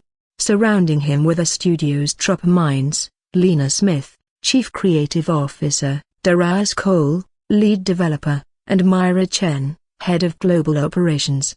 Their expressions reflected a mix of awe and satisfaction as they absorbed the data. Can you believe it? Just 2.5 months since launch, Harlan began, his voice steady yet laced with triumph, and we've just crossed 2.5 billion downloads. A ripple of approval swept through the room. What's our peak concurrent player count? Lena asked, her sharp gaze fixed on the holographic dashboard. 487 million, Darius replied, swiping his hand to expand the data stream. And that's only from our main servers. If we factor in regional instances and private lobbies, we're looking at over 600 million players online simultaneously during peak hours. Myra let out a low whistle. That's more than some countries. Harlan smirked. In fact, that's more than several small nations combined. Even in a world as expansive as Pantera, those numbers were mind-blowing. League of Legends hadn't just entered the market, it had taken it by storm. What about engagement metrics? Harlan pressed on. The average playtime per user is 14 hours a week, Lena said, flicking a chart toward the center of the table. And our retention rate? An astonishing 92% after just 1 month. That's practically unheard of. Leaning back with a slow exhale, Harlan mused, we anticipated success. But this is nothing short of a cultural reset. With a knowing glance at Myra, he added, and we owe much to Osborne Pharmaceuticals. A hush fell over them as they absorbed Victor's statement. You really think their medical advancements boosted our numbers? Darius asked skeptically. I don't think, I know, Harlan replied confidently. He tapped on his tablet, causing new data to cascade into view: social media trends, search analytics, player surveys. Look here. 38% of our new players cited Osborne as their reason for trying out our game, not trailers or a sports hype, just the name. Lena crossed her arms, nodding thoughtfully. It makes perfect sense. Osborne Pharmaceuticals skyrocketed to fame overnight after the AMHP9 reveal. People trust that brand now. If they can rebuild human tissue, why wouldn't they create the best game in the world? Myra chuckled, a playful grin on her face. We're riding the coattails of medical science here. Not quite, Harlan interjected with a knowing smile. We're harnessing the perception of excellence. Osborne Holdings doesn't just produce products, it crafts legacies. And now, we're part of that legacy. He swiped his tablet, revealing a live heat map of player registrations lighting up the screen like fireworks on New Year's Eve. Check out this spike. About a month ago when the Vita Core Nanogel went viral, the same thing happened when Oscar Osborne held that press conference for the Celeste sedan. Every time Osborne makes headlines, we see a surge in interest. Darius rubbed his chin in contemplation. So what you're saying is a broken bar. We're cashing in on being under the same umbrella as a company that heals burns and builds hypercars? Exactly. Harlan beamed, excitement radiating from him. And it would be foolish not to capitalize on it.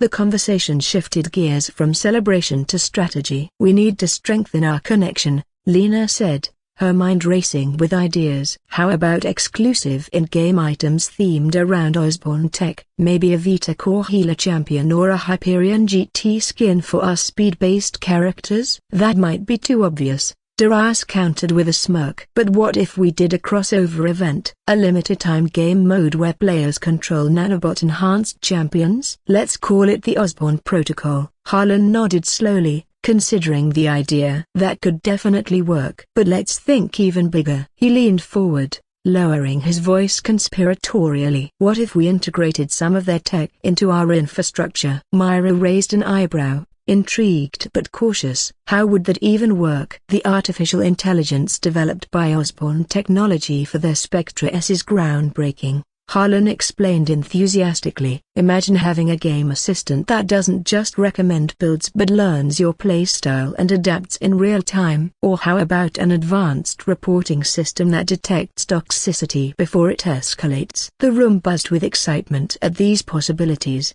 That a broken bar would be incredible, Darius admitted, eyes wide with wonder. But do we have permission to tap into their neural networks? Harlan flashed a confident smirk. I'll set up the meeting myself. With these numbers, Oscar Osborne will want to take this call personally. In a sleek, upscale apartment nestled in a vibrant corner of Neoluminara, the glow of multiple monitors bathed Kainova Striker's gaming den in a kaleidoscope of colors. His setup was nothing short of spectacular. A curved ultra-wide display, a holographic chat overlay floating effortlessly to his left, and a neural-linked headset that captured even the faintest whispers. The air buzzed with the soft hum of cooling fans and the occasional crackle as he sipped from an energy drink. Kai is just a streamer with about 10,000 fans, although his Steam is quite small, but he really enjoyed. Alright, chat. Tonight, we're diving into the library, Kai announced, his voice smooth yet charged with that unmistakable streamer charisma. I'm craving something fresh, hit me with your suggestions. But please, no zombie games. If I see one more undead survival title, I might just lose it. The chat erupted in a flurry of messages that zipped by at lightning speed. Frostbite, play League of Legends. Shadow Dragon, bro, you've never played LoL? It's like the game right now. Pixel Queen, don't do it. Nova, it's a trap. You'll never escape. Kai leaned back in his ergonomic chair with a playful smirk. League of Legends, huh? Ether Glide yes. Jinx Main yes. Toxicor Feed, no. Stay away, save yourself. He chuckled at their enthusiasm. Alright then, let's see what all the fuss is about. With just a few clicks, he opened up the Aurora Games hub where League of Legends dominated the front page. The banner art was breathtaking, heroes locked in epic battles, magic clashing against steel, and an imposing dragon-like creature looming ominously in the background. Damn, that's quite the poster, Kai muttered as he hit download. Thanks to Neoluminara's lightning-fast fiber network, the hefty 150 GB game installed in under 5 minutes. Chat, he declared confidently while cracking his knuckles, we're going in blind, no tutorials or guides, just pure unfiltered suffering. You love to see it. As the game booted up with an exhilarating orchestral score and flashed the Osborne Entertainment logo, a silver entwined in emerald lightning, it dropped him into the main menu. The interface was sleek and futuristic. Holographic elements floated as if suspended in midair. Okay.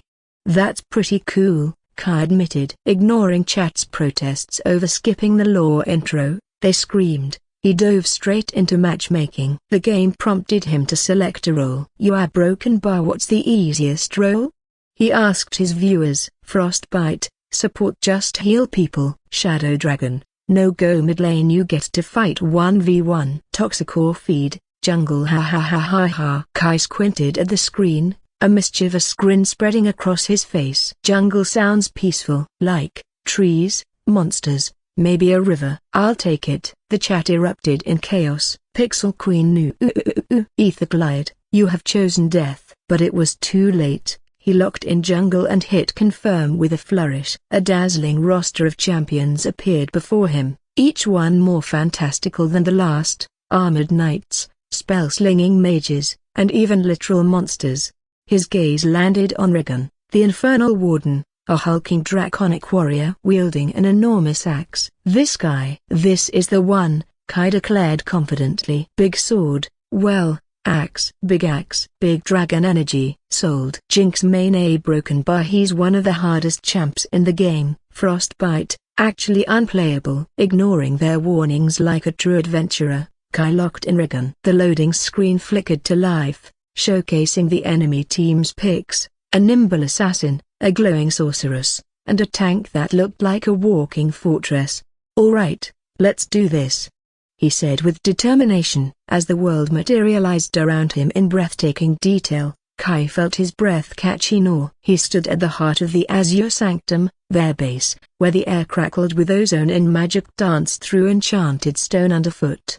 Whoa! He flexed Regan's claws and gripped his massive axe tightly. It felt real. The haptic feedback from his gloves mimicked resistance while ambient sound streamed directly into his ears. Okay, jungle time. Let's find some monsters. Moving towards the Crimson Bramble, the game's jungle quadrant, he marveled at the thick foliage glowing with bioluminescent spores while distant growls sent shivers down his spine. Suddenly a massive wolf-like creature emerged from the shadows. The Bramble Alpha. Oh no! The beast lunged at him ferociously. Kai barely managed to swing his axe as its impact reverberated up his arms. He watched helplessly as his health bar plummeted. Why does it hit so hard? He yelled in disbelief. Frostbite, kite, you idiot. Shadow Dragon, use your abilities. Kai frantically mashed buttons, his heart racing as Regan's infernal cleave ignited, a sweeping arc of fire that finally felled the monstrous foe. Ha! Who's the jungle now? He exclaimed, a triumphant grin plastered across his face. But Pixel Queen quickly reminded him, You're level 1. The game has 18 levels. Ouch! Reality check. On stream, viewers watched in a mix of horror and amusement as Kai's Regan stumbled through the jungle, barely scraping by with each encounter. His map awareness, non-existent. His pathing, utterly chaotic. It was like watching a baby deer take its first steps, adorable yet painfully awkward. And then, disaster struck. Out of nowhere, the enemy jungler, a lithe assassin known as Vera the Phantom Blade, ambushed him at the river shrine. Panic surged through Kai as he fumbled every ability, missing wildly while Vera danced around him like a shadowy whirlwind, her blades flashing dangerously close. "How is she everywhere?" he shouted in disbelief. Toxic or Feed chimed in with a cheeky comment, "Welcome to League." Regan felt of Vera's relentless assault. First Blood claimed. The enemy team erupted in cheers over all chat while Kai's teammates were less than supportive. Teammate 1, report jungle. Teammate 2, actual bot. Kai groaned in frustration. Chat. "What do I do?" Frostbite suggested bluntly. "FF, forfeit." Shadow Dragon echoed. "FF." Pixel Queen added her own vote. "FF." With a cyber determination flickering in his eyes, Kai declared, "Fine. Let's go for another round." He wasn't ready to give up just yet. Ether Glide couldn't help but comment, "A broken bar, he's hooked." Dash.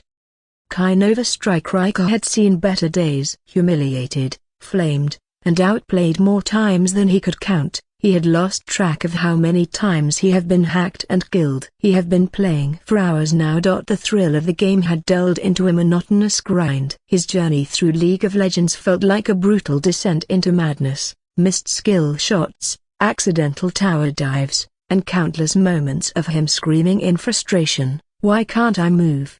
As a Morgana rout locked him down for what felt like an eternity. But today was different. The glow from his triple monitor setup bathed his gaming den in an eerie blue light as Kai cracked his knuckles, eyes laser-focused on the champion select screen.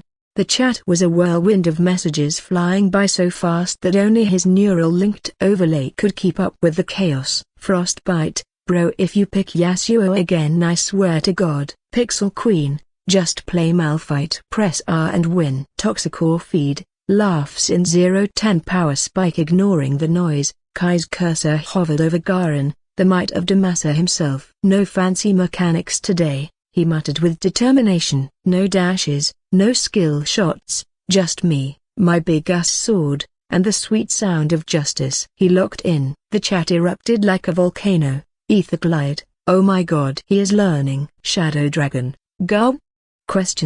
"Who are you and what have you done with Nova?" Kai smirked to himself. "That's right, I've embraced the dark side." His team comp looked solid, a Lux mid, Jinbot, Leona support, and Hecarim jungle, but then he glanced at the enemy lineup and felt a chill run down his spine. Zed? Check. Vayne? Double check. And worst of all, a broken bar Teemo. Kai shuddered involuntarily. "I hate that rat." Frostbite, "Everyone hates Teemo." Pixel Queen, "Teemo is the devil." As the game loaded up, Kai took a deep breath while spawning on Summoner's Rift. The familiar hum of the Nexus pulsed behind him like a heartbeat. He bought his starting items, Duran's shield, because who needed extra pain? And marched toward top lane with purpose. His opponent? Darius. "Oh come on," Kai groaned dramatically. "The one guy who's even more brain-dead than Garen." The early laning phase unfolded like a cautious dance. Kai last hit minions with precision while dodging Darius's apprehend attack and occasionally pressing Q to silence that axe-wielding menace before retreating like a tactical coward. Then, disaster struck.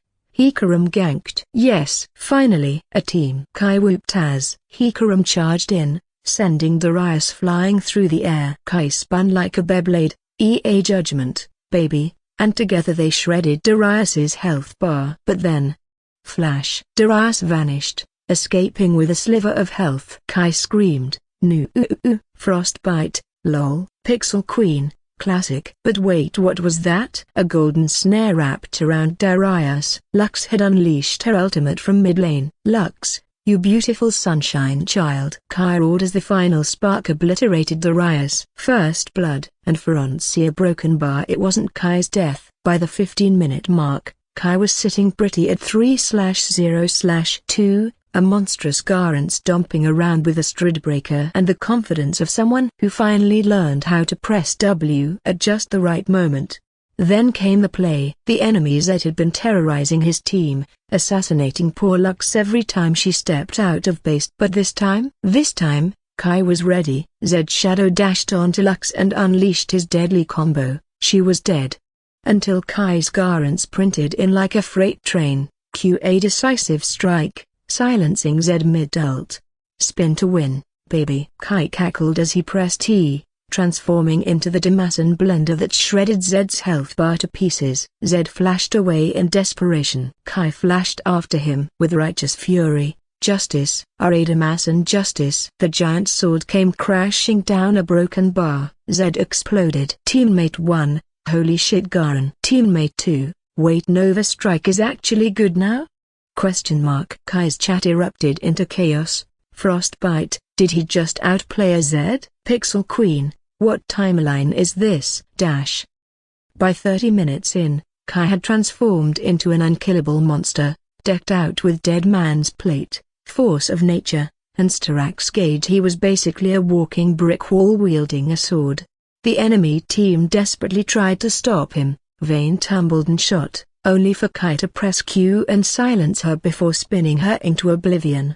Vayne has been slain. Teemo attempted to blind him next, but not today. With a laugh and W courage activated, he ran Teemo down without breaking a sweat. Teemo has been slain. Toxicore feed, Teemo death makes my heart happy. Finally, with the enemy team wiped, Kai's squad marched down mid. The Nexus exploded in a dazzling shower of blue light. Victory. Kai leapt out of his chair, arms raised high. Let's go. His chat erupted into a wall of celebration. Frostbite, Poggers, Pixel Queen, I can't believe I just witnessed this. Shadow Dragon, Garen Main, BTW. Kai collapsed back into his seat, grinning like a madman. That's right. I did that. Me, the guy who once died to jungle camps. The one who got flamed for missing Smite. Ether Glide chimed in. Bro, it's just one game. Kai paused for dramatic effect. A broken bar. I'm playing again tomorrow. Frostbite, sigh. Here we go again. 3 days ago, Kai Nova Strike Riker was just another struggling streamer with around 10,000 viewers, most tuning in to laugh at his misplays. But suddenly, his face was everywhere. Clips of his Garen rampage went viral across forums and social media, even making headlines in mainstream gaming news. It all started with a single highlight reel. Someone clipped the moment he silenced Zed mid-ult, spun like a top, and executed him with thunderous Damasan justice. The clip was titled, When the 010 Yasuo main switches to Garen and suddenly becomes Faker. Naturally, the internet latched onto it like hungry piranhas. Subholes exploded first. A post on /u/League of Legends titled, This is what happens when a hard-stuck player finally touches a brain-dead champ shot to the top within hours. Comments flooded in, a mix of awe and toxic humor endemic to the community. Bro went from why can't I move?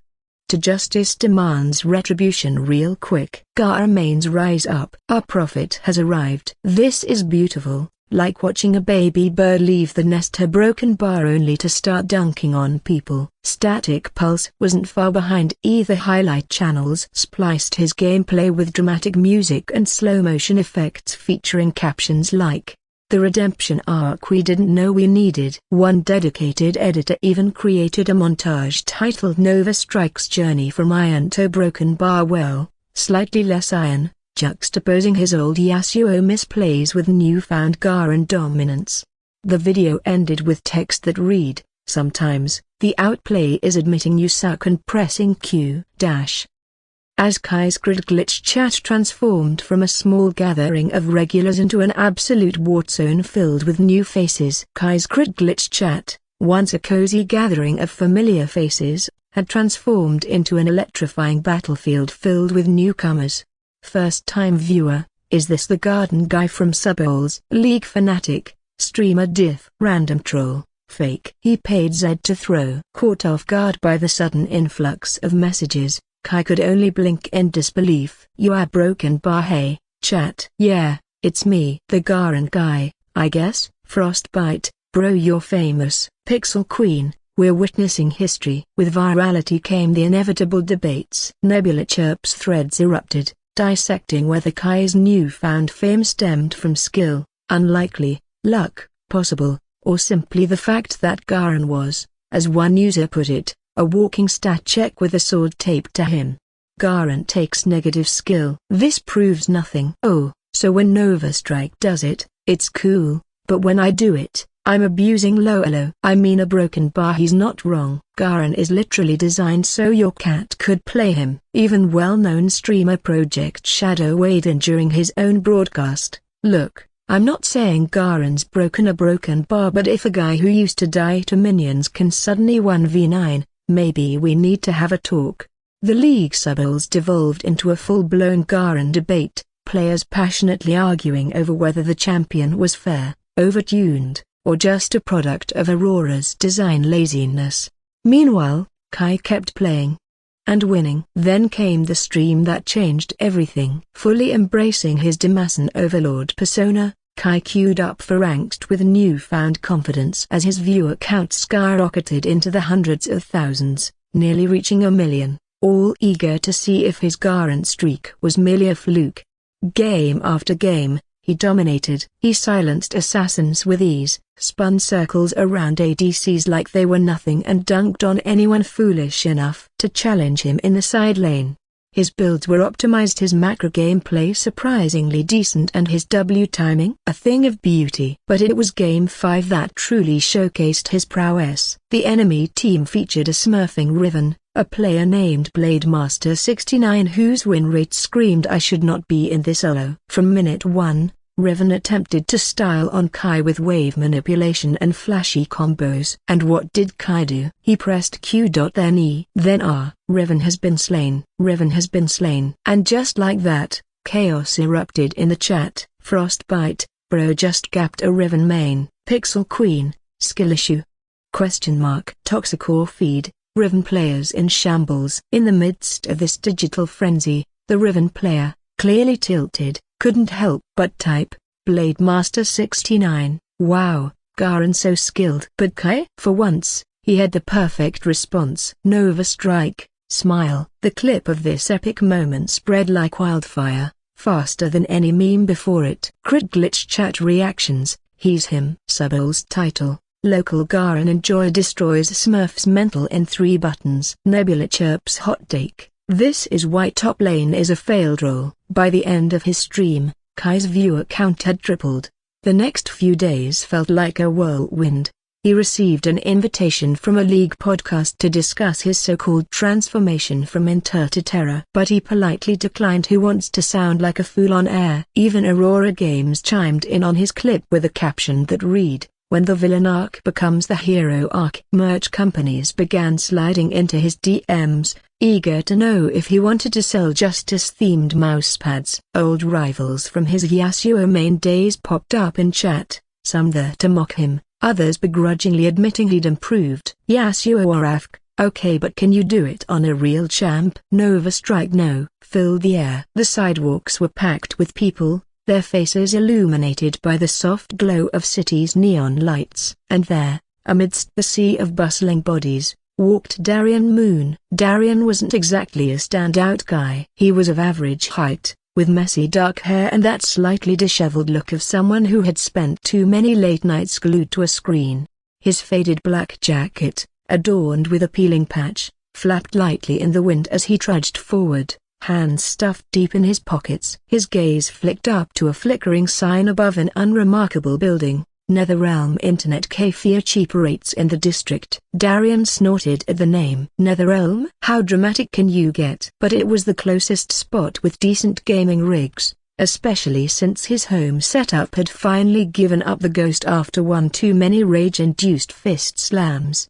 With a resigned sigh, he pushed through the door. Inside was just as he expected, dim lighting, the sharp scent of synthetic coolant hanging in the air, and the rhythmic clatter of mechanical keyboards filling his ears.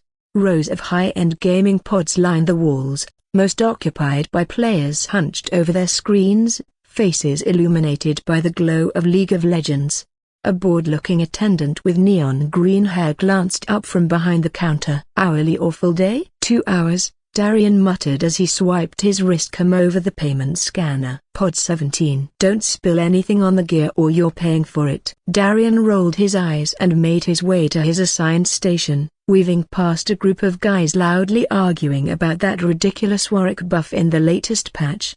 Pod 17 was decent, a high refresh holographic display, a tactile feedback keyboard, and a chair that didn't scream back pain at him every time he sat down. Cracking his knuckles, he logged in and launched League. The familiar chime of the login screen filled his ears, and a smirk crept across his face. Time to win some games. He queued up for ranked solo, duo mode, fingers drumming impatiently on the desk as anticipation built within him. The match popped almost instantly. Top lane, Garen. "Oh hell yeah," he muttered under his breath. Spin to win. He barely noticed the lanky guy next to him sporting a Feeder's Anonymous hoodie until Darian executed a perfect level 2 all-in, silencing Darius and spinning him down to 10% HP before flashing away to safety.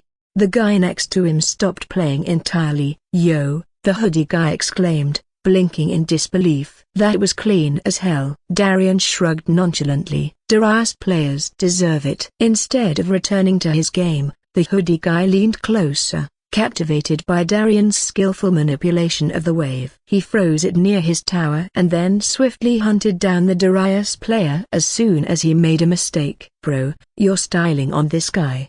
The hoodie guy grinned, clearly impressed. Moments later, another player, sporting a tattoo that read 010 power spike on his forearm, caught wind of the excitement and ditched his own match to watch.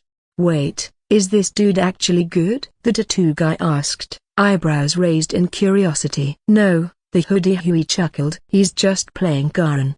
But like a broken bar, he's playing him right." By the time Darian reached a staggering 6-0 score and started taking on 2 enemies at once, a small crowd had gathered behind him. "Oh snap, he's really carrying," someone whispered in awe. "No way this guy's solo queuing, he must be smurfing." "Nah, check out his match history, hard-stuck emerald for 3 seasons." Darian tuned them out, laser-focused on his game. He roamed mid-lane and executed a flawless QER combo to take down the enemy's AD before teleporting both to dunk their ADC with style. The crowd erupted into cheers. "Holy crap, bro, what was that?" "This dude's an absolute menace." As Darian continued to dominate the match, the peanut gallery grew louder and more animated. "Why is their jungler even trying?" My man's fed beyond belief. "Because junglers are masochists, they thrive on getting stomped." "Nah, this warlock just sucks. Look at his pathing, he's farming like it's PvP mode." Darian couldn't help but smirk as he executed a perfect Baron steal with a last-second smite plus ult combo that left everyone gasping in disbelief.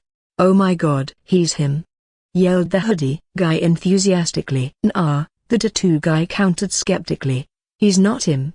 That's just a myth." "Then explain that play." "You can't, can you?" "I can't. That's why it feels like bullshit." The enemy team finally surrendered at 20 minutes, a testament to Darian's sheer unrelenting demas and justice. As the victory screen flashed across his monitor, cheers erupted from the crowd behind him. "Bro, you gotta stream." "What's your IGN? I'm adding you right now." "Teach me your ways, oh mighty Garen main." Darian finally turned in his chair, giving his neck a good rub. "Relax, guys. It's just one game." "One perfect game," hoodie guy chimed in with a grin, clearly not ready to let it go. "Nah, their top was just dog shit," Darian replied as he stood up, stretching slightly. "Still," tattoo guy said, crossing his arms and leaning back with a smirk. "That was the most entertaining shit I've seen all week." Darian chuckled, shaking his head as he logged off. "Guess I'll take that as a compliment." As he strolled out of the cafe copyright, the group behind him wasted no time diving into his match history, already debating whether he was actually cracked or just got lucky. Darian didn't look back. He didn't need to. A sly smirk crept across his face. Maybe he'd come by tomorrow for another round of fun. Sir, for the past 3 months, the Osborne family's diverse industries have been thriving and progressing very well. The Osborne Pharmaceutical and Biotech Group has captured a remarkable 3% of the global skin reconstructive market, soaring to an impressive 50% share within the Orlean Federation alone. If this momentum continues, it won't be long before they completely dominate the skin reconstructive market in the Federation. With ongoing expansion and a hefty capital injection into the company, a staggering 5 million units of the AMHP9 Emerald Rebirth Pod have been sold worldwide, raking in an astonishing profit of 159.8 trillion unicreds after expenses, an incredible 74% profit margin. And major hospitals across the globe have already reserved an additional 10 million units. Inside his expansive study, Arthur reclined in his executive chair, exuding a relaxed demeanor as he savored a glass of red wine and puffed on a cigar while listening to Evelyn's reports. A 74% profit margin, huh? Arthur raised an eyebrow at Evelyn's update. That's impressive, he muttered with satisfaction. Evelyn, please continue, he urged. Sir, Evelyn began, while the AMHP9 pod has made significant strides in transforming the pharmaceutical landscape, especially within skin reconstruction, it has also attracted some unsavory attention.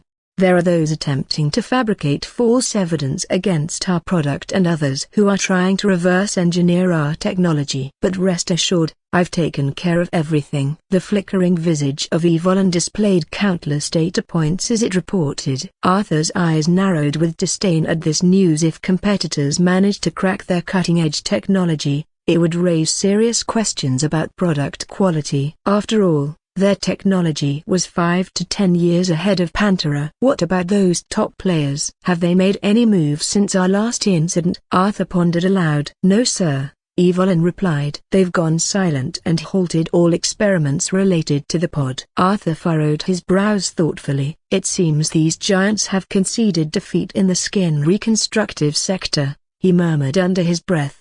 He understood why they might back off. No other technology on the market could rival that of Osborne Pharmaceutical and Biotech Group. To these industry titans, Osborne was merely a small ant, insignificant compared to their decades or even centuries of influence and wealth in pharmaceuticals.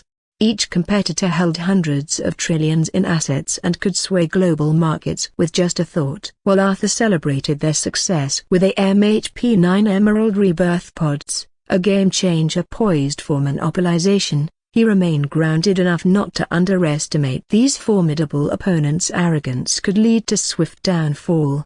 Arthur shook his head and chuckled at the thought. Sure, he might not be able to take on the big shots just yet, but who knows what the future holds. With a little help from the system and some careful planning, he could achieve great things. Evelyn, continue, Arthur commanded with a spark of curiosity. Sir, the Spectra S mobile phone released by Osborne Technology has achieved remarkable success, Evelyn reported. In just 10 countries, including the Orlean Federation, sales have skyrocketed to 350 million units. The Spectra S alone sold 50 million units, while the Spectra S Pro hit 120 million units, and the Spectra S Pro Max soared to an astonishing 280 million units.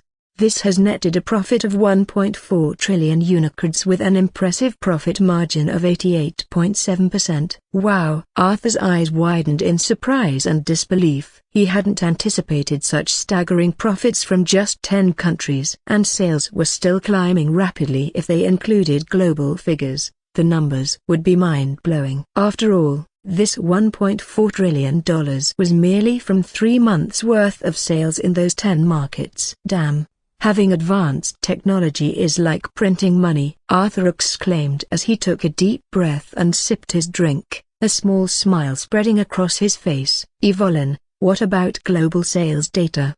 He pondered for a moment before asking. Sir, Evelyn replied, the company is still in the process of expanding globally. Unfortunately, supply can't keep up with demand right now. They've been busy acquiring new factories and installing production lines to ramp up output. Based on my estimates, it will take about 2 months to fully expand globally. However, since they don't utilize third-party distribution channels, there have been some setbacks that are slowing down progress. Okay, Arthur nodded nonchalantly. After all, if his uncle couldn't tackle this issue himself, what's the use? He had faith that his uncle would overcome these challenges in no time. It was simply a matter of money, and when it came to finances, well, even Madara Uchiha would have to acknowledge him as one of the strongest players in that game. Evelyn, let's keep this report rolling, Arthur urged, shaking his head as he took a deep breath. He motioned for Evelyn to continue. Sir, Evelyn began, Besides the impressive progress of Osborne Pharmaceutical and Biotech Group and Osborne Technology, the other industries under the GT family are thriving as well. Arthur leaned in with interest. Go on. Osborne Heavy Industries has sold an astounding 1 million units across 3 car models. The Hyperion GT20 alone accounted for 300,000 units sold, while the Aegis topped the charts with 400,000 units. The Celeste also performed admirably with another 300,000 units sold. This success translated into a staggering revenue of 5.03 trillion Unicreds after expenses, boasting a remarkable profit margin of 67.2%. Arthur's eyebrows shot up in surprise. That's incredible. Indeed it is, Evelyn replied enthusiastically. In addition to that, Mangosphere Publications has achieved a phenomenal milestone by selling 500 million copies of the mangas you provided over just 3 months. This resulted in gross revenue of 50 billion Unicreds against a production cost of only 11 billion Unicreds, yielding a final gross profit of an impressive 39 billion Unicreds and a profit margin of 78%. Arthur couldn't help but smile at these figures. And what about Osborne International Bank? Evelyn's glowing blue face brightened even more. Since its opening just 3 months ago, Osborne International Bank has opened an astonishing 30 million new accounts across 20 countries. That averages out to about 319,000 accounts opened every single day. Arthur rubbed his chin thoughtfully. Really? That many? Yes, sir, Evelyn confirmed proudly. Arthur's eyes sparkled with intrigue as he asked for more details. Evelyn continued eagerly. Of those accounts opened, personal banking makes up about 78%, business, startup accounts account for around 18%, and ultra-high net worth, VIP lounge access, comprises about 4%. Notably, a striking 62% of these new accounts belong to individuals under the age of 35, a direct result of OIB's gamified savings approach and AI-driven financial coaching. Evelyn paused for a moment, then continued with enthusiasm. The Omnibank app boasts an impressive 94% retention rate and manages a staggering $1.4 trillion in Unicreds deposits. Out of this, $220 billion comes from clients who have defected from other banks. We've also approved $600 billion in instant loans, with an average processing time of just 97 seconds. Remarkably, pay-as-you-earn loans account for 70% of our small business financing. Arthur's eyes lit up with joy as he absorbed Evelyn's report about Osborne International Bank. It was clear that aside from Osborne Pharmaceutical and Biotech Group, the bank was thriving impressively. Nexu AI handles a remarkable 88% of customer queries without any human intervention. Evelyn continued. Our predictive tools have reduced overdraft fees by 42%, significantly boosting customer loyalty. And here's the kicker, we've experienced 0 successful cyber attacks. Fraud attempts plummeted by 76% after we implemented real-time behavioral analytics. In simple terms, Nexu AI now manages an astonishing 11.3 million interactions daily, stopping 47,000 fraud attempts and resolving 862,000 complaints. It even talked one customer out of purchasing a $3 million solid gold toilet. Why did it stop the toilet? Arthur asked, his curiosity piqued. Poor ROI, Evelyn replied matter-of-factly. Plus, Nexa flagged some questionable life choices based on the bias search history. Arthur chuckled softly and waved his hand for Evelyn to continue. We project hitting 50 million accounts by the end of this month, Evelyn confirmed. Oh, and the Orlean Finance Ministry is drafting regulations aimed at curbing AI banking. Arthur turned sharply, his eyes gleaming with intrigue. Let me guess, written by lobbyists from our enemies? Word for word, Evelyn confirmed swiftly. I've prepared their leaks, embarrassing emails, offshore accounts. Even a shockingly bad poetry collection from one of the chairmen of a certain company. With that, he projected the evidence onto the screen. Good work. You know what to do if these regulations come to pass. Arthur narrowed his eyes determinedly. Evelyn's light pulsed in digital agreement. With pleasure, sir. A sense of fulfillment washed over Arthur as he reflected on how well the family businesses were performing. Seeing them thrive brought him immense satisfaction. Evelyn, keep reporting, Arthur said as he took a sip of wine. Arthur took a leisurely sip of his wine, savoring the moment. So, what's the latest on harmonics? He asked, curiosity dancing in his eyes. Sir, the music streaming app recently launched by Omeg has taken the world by storm, Evelyn continued. With a staggering 678 million downloads and counting, Harmonix boasts 249 million active monthly users. During the premiere of My Heart Will Go On, we recorded peak concurrent listeners of 157 million, an incredible feat. He continued with enthusiasm. And let me tell you about My Heart Will Go On, the first song released since our establishment just a few months ago. It has already amassed an astonishing 3 billion streams, breaking records as the fastest song to hit 1 billion streams in Orlean history. It dominated the Orlean Global Top 100 for 7 consecutive weeks and achieved #1 status in 187 out of 200 Federation member states while earning certified diamond status in less than a month. Arthur's face lit up with delight. A wide grin spread across his smug features. Good news indeed. The growth is exponential, sir, Evelyn reported confidently. Our initial projections estimated only 30 million downloads in the first quarter, but we've surpassed that milestone within just 3 weeks. Remarkably, My Heart Will Go On alone accounts for an astounding 92% of Harmonix's initial surge. And there's more, Evelyn added eagerly. Analytics show that 47% of new users subscribed to Harmonix Premium after their first listen. Our ad revenue is also exceeding expectations. If this trend continues, we'll be profitable by the end of this quarter. Arthur exhaled deeply, satisfaction washing over him like a warm wave. Just 3 months ago, Omeg was an unknown entity. Now it was emerging as a powerhouse. What about other songs from our artists? Arthur asked curiously. He knew they couldn't rely solely on Mary's hit. He had sent several popular tracks from Earth to Emily to find suitable singers within their ranks for release on Harmonix. After all, having just one song on such a massive platform would be wasteful. Evelyn's voice remained crisp and efficient as he replied, as of today, Harmonix hosts 30 original releases and stands as the fastest growing music streaming service in the Orlean Federation. Oh? Give me the details. Arthur raised an eyebrow expectantly. Evelyn promptly projected data onto the giant 90-inch TV screen dominating one wall of Arthur's study. As numbers flashed before him, Arthur poured himself another glass of wine and smiled broadly at what he saw.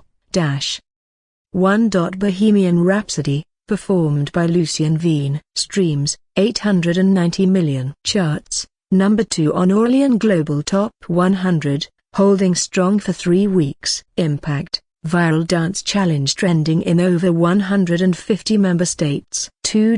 Sweet Child O' Mine, performed by Rena Soul. Streams, 720 million. Charts, #3 on Orlean Global Top 100. #1 in rock category. Impact, featured in 3 major Hollow films. Talk about a classic revival. 3. Billie Jean, performed by Darius Cole. Streams, 1.1 billion. Charts, #1 for 2 weeks on Orlean Global Top 100, now at #4. Impact, ignited a retro dance revival in nightclubs everywhere. 4.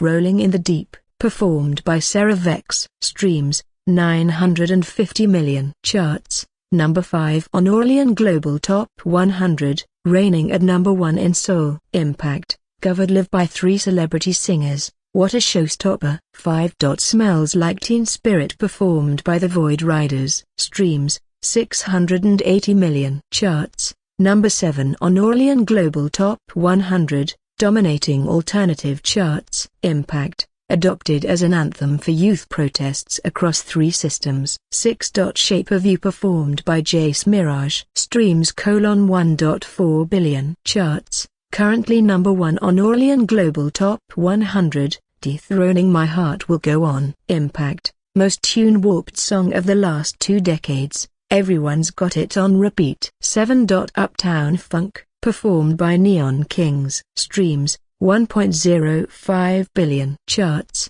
number 6 on Orlean Global Top 100, grueling funk category. Impact, played at every major sporting event last month. Can't Stop That Groove. 8. Despacito A performed by Luna Cruz in Rio. Streams, 1.3 billion. Charts, number 3 on Orlean Global Top 100, number 1 in 120 member states. Impact, first non-Orlean and unheard of language track to break records. 9. Don't Stop Believin' A performed by Arya Starlight. Streams, 800 million. Charts, number 8 global, number 1 in retro. Impact, became the unofficial theme for more viral videos. 10. Bad Guy A performed by Nike's. Streams, 1.6 billion. Charts, currently number 2, predicted to reclaim number 1. Impact, spawned a viral augmented reality filter trend. Evolin continued, Harmonix still boasts 249 million active users, with a 68% retention rate. Premium subscriptions have hit 330 million, and ad revenue has increased by 320%. A satisfied grin spread across Arthur's face. He was truly happy. There are other people moving under to deal with us? Arthur thought for a moment and asked with a raised eyebrow. Evolin's tone shifted as it reported, Affirmative sir, I have detected an increase in hostility. The Orlean Entertainment Regulatory Board has launched an anti-monopoly investigation into Omega. Additionally, there have been 3 attempted cyber breaches on our servers in the past week. Arthur's eyes narrowed. Who was behind it? Traces lead to Novatune Entertainment, a broken bar, and someone else. A private entity with no digital footprint. They're good. Almost too good. Arthur leaned forward and said, Lock down everything and prepare countermeasures. Understood sir. Evolin voice sounded. Arthur leaned back in his chair, swirling a glass of wine with a relaxed grin that suggested he was enjoying more than just the drink. His eyes danced over the myriad data flashing on the enormous screen dominating the wall, each number and graph telling a story of success. Sir, should I continue? Evolin's blue face flickered into view beside the screen. Absolutely. Go on, Arthur replied, nodding eagerly. He took a slow sip of wine, savoring its rich flavor before diving back into business. The screen shimmered as various projections materialized, maps, graphs, and scrolling data streams that painted a vivid picture of progress. Sir, this is the data detailing the progress of Osborne Mining and Resource Group, and it's quite impressive, Evolin said, pride tinging its voice. For a division that didn't exist just half a year ago, we've made remarkable strides. Arthur raised an eyebrow and chuckled softly. Strides or just lucky breaks? A mix of strategic acquisitions and efficient operations, plus a few well-timed opportunities, Evolin replied confidently. But remember, luck favors the prepared. Arthur smirked. All right then, let's see those numbers. A world map lit up, highlighting key locations marked with Osborne's insignia. We currently operate 12 active oil fields across 3 medium-sized counties, including the Orlean Federation. That makes it 4, Evolin began enthusiastically. Combined reserves are estimated at 10 billion metric tons, roughly 100 billion barrels. Arthur whistled softly in appreciation. Not bad for 5 months. How much have we pulled so far? In just the last quarter alone, we extracted 3 billion barrels, generating 200 billion unicrids in revenue, Evolin reported. What about efficiency? Is it good? Arthur asked. Don't worry, sir. Efficiency is excellent, above industry average. Our refineries are running at 92% capacity and we've secured long-term contracts with 6 major distributors. No disruptions or scandals, just steady output. Satisfied with this news, Arthur nodded firmly. Good. Keep it that way. Message Edward, no cutting corners or environmental shortcuts. We're building our reputation here. Understood. Sustainability reports are already being drafted for public release next month, Evolin assured him promptly. As they continued their discussion, the display shifted to showcase underground mines and open pits layered like an intricate cake. Gold has been particularly lucrative, Evelyn continued animatedly. We've acquired 7 high-yield mines with total reserves of 220,000 metric tons. Last quarter alone saw us extracting 2,380 metric tons, bringing in 159.8 billion unicrods. Arthur leaned forward, his curiosity piqued. That's a higher yield than I expected. What's driving the demand? Market volatility, mostly, Evelyn replied, leaning back with confidence. Investors are hedging against inflation, and central banks are stockpiling resources. Our mines in northern Aurelia and south Arendelle are running at peak efficiency, and we've managed to dodge the labor disputes that have been troubling some of our competitors. Arthur raised an eyebrow. Is there any pushback from local governments? Minimal, Evelyn assured him. We've followed all regulations, paid our taxes promptly, and even funded a few community projects. It's amazing what can happen when you treat people fairly. Arthur chuckled. Who knew ethics could be so profitable? A novel concept, I know, Evelyn replied with a grin as the screen transitioned to a dazzling 3D model of a diamond mine, its facets sparkling under the light. Diamonds were a later addition to our portfolio, but they've proven to be quite worthwhile. Evelyn continued. We control 15 major mines with reserves totaling 600 million carats. Last quarter alone, we extracted 18.2 million carats, earning us a staggering 26.7 billion unicrods. Any competition giving us trouble? Arthur inquired. Not anymore. We've managed to undercut the major players on pricing while maintaining quality. Plus, our branding campaign around ethical sourcing has really resonated with consumers. Evelyn responded quickly. Arthur tapped his fingers thoughtfully on the desk. No synthetic diamond interference? A bit, Evelyn admitted, but we position ourselves as the premium choice. People still crave authenticity, especially when they know it's conflict-free. The display shifted again to showcase sprawling open-pit mines and smelting facilities. Copper and rare earth metals are where the real growth is, Evelyn explained enthusiastically. We've secured rights to 11 major deposits totaling 442 million metric tons of copper and 150 million metric tons of rare earth metals. Last quarter alone, we pulled in 6 million metric tons of copper and 2 million metric tons of rare earths, generating an impressive 149.3 billion unicrods. Arthur paused for a moment before asking, how's the demand? Insatiable, Evelyn exclaimed with excitement. With electric vehicles gaining traction, renewable energy projects booming, and global infrastructure pushes underway, we simply can't extract fast enough. Prices have surged by 18% compared to last year. Arthur exhaled slowly, clearly impressed. And what about competition? They're scrambling, Evelyn said confidently. After all, we have our own supply chains in place and our processing technology is generations ahead of theirs. Just last week, several major companies tried poaching one of our engineers. He turned them down flat and reported their offer straight to HR. Loyalty. I like that. Arthur smirked, savoring a sip of wine that brought him deep satisfaction. As the screen dimmed slightly, the conversation shifted to more sensitive topics. Uranium is a smaller segment for now, but it's on the rise. We've secured 3 mines with reserves totaling 220,000 metric tons. Last quarter alone, we extracted 3,100 metric tons, raking in an impressive 4.2 billion unicrods, he announced confidently. And who's buying this stuff? Arthur frowned, curiosity piqued. Mostly energy companies and a few government contracts. Everything's above board and well documented. Edward is steering clear of any gray areas, came the reply. Arthur nodded thoughtfully. Smart move. No need to attract unnecessary attention. After all, uranium is a strategic resource, one that can be quite sensitive given its role in nuclear technology. If it weren't for the system that had tipped him off about this Uranus mine, Arthur would have hesitated to dive into such murky waters.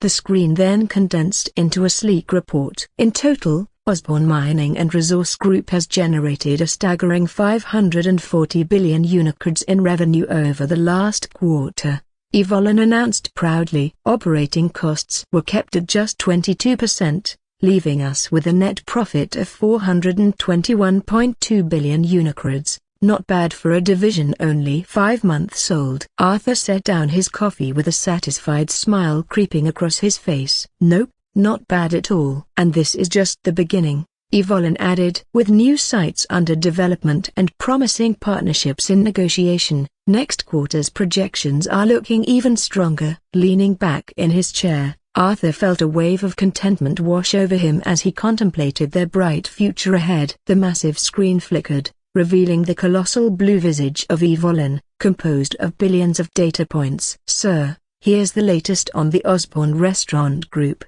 it announced with a hint of excitement. Arthur leaned in, intrigued. "How are we doing?" he asked, taking a sip of his coffee as he prepared for the numbers. "Remarkably well. In just a short time frame, we've launched 1,042 high-end restaurants throughout the Orlean Federation, spanning every major city and affluent district," Evelyn reported proudly. Arthur nodded appreciatively. "What about foot traffic at these locations?" "Consistently high," Evelyn continued enthusiastically. "Our flagship spots in Neo Haven, Vespera, and Lestria are attracting an average of 1,500 patrons daily. Even our smaller venues in secondary markets are running at an impressive 85% capacity." "And how's the reservation situation looking?" Arthur probed further. "Fully booked weeks in advance. We've introduced a tiered membership system, exclusive access for top-tier clients, priority seating for mid-tier members, and a waiting list for everyone else. The demand has only surged since we opened our doors."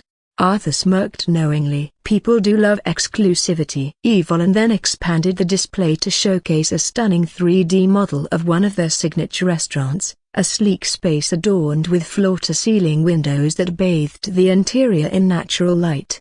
The ambience was enhanced by soft lighting and an open kitchen where chefs worked like artists crafting culinary masterpieces. "Our concept is simple yet luxurious, dining with impeccable service," Evelyn explained. "Each restaurant reflects local culture while upholding Osborne's high standards. Our menus are curated by world-renowned chefs using ingredients sourced from only the finest suppliers globally." "Any standout dishes that I should know about?" Arthur's eyes sparkled with curiosity. "Oh yes. Our black truffle and gold leaf risotto is our bestseller at $950 per plate. And don't forget about the diamond-crusted bloodline steak. We limit it to just 5 servings per location each night and have over 10,000 reservations on its waiting list."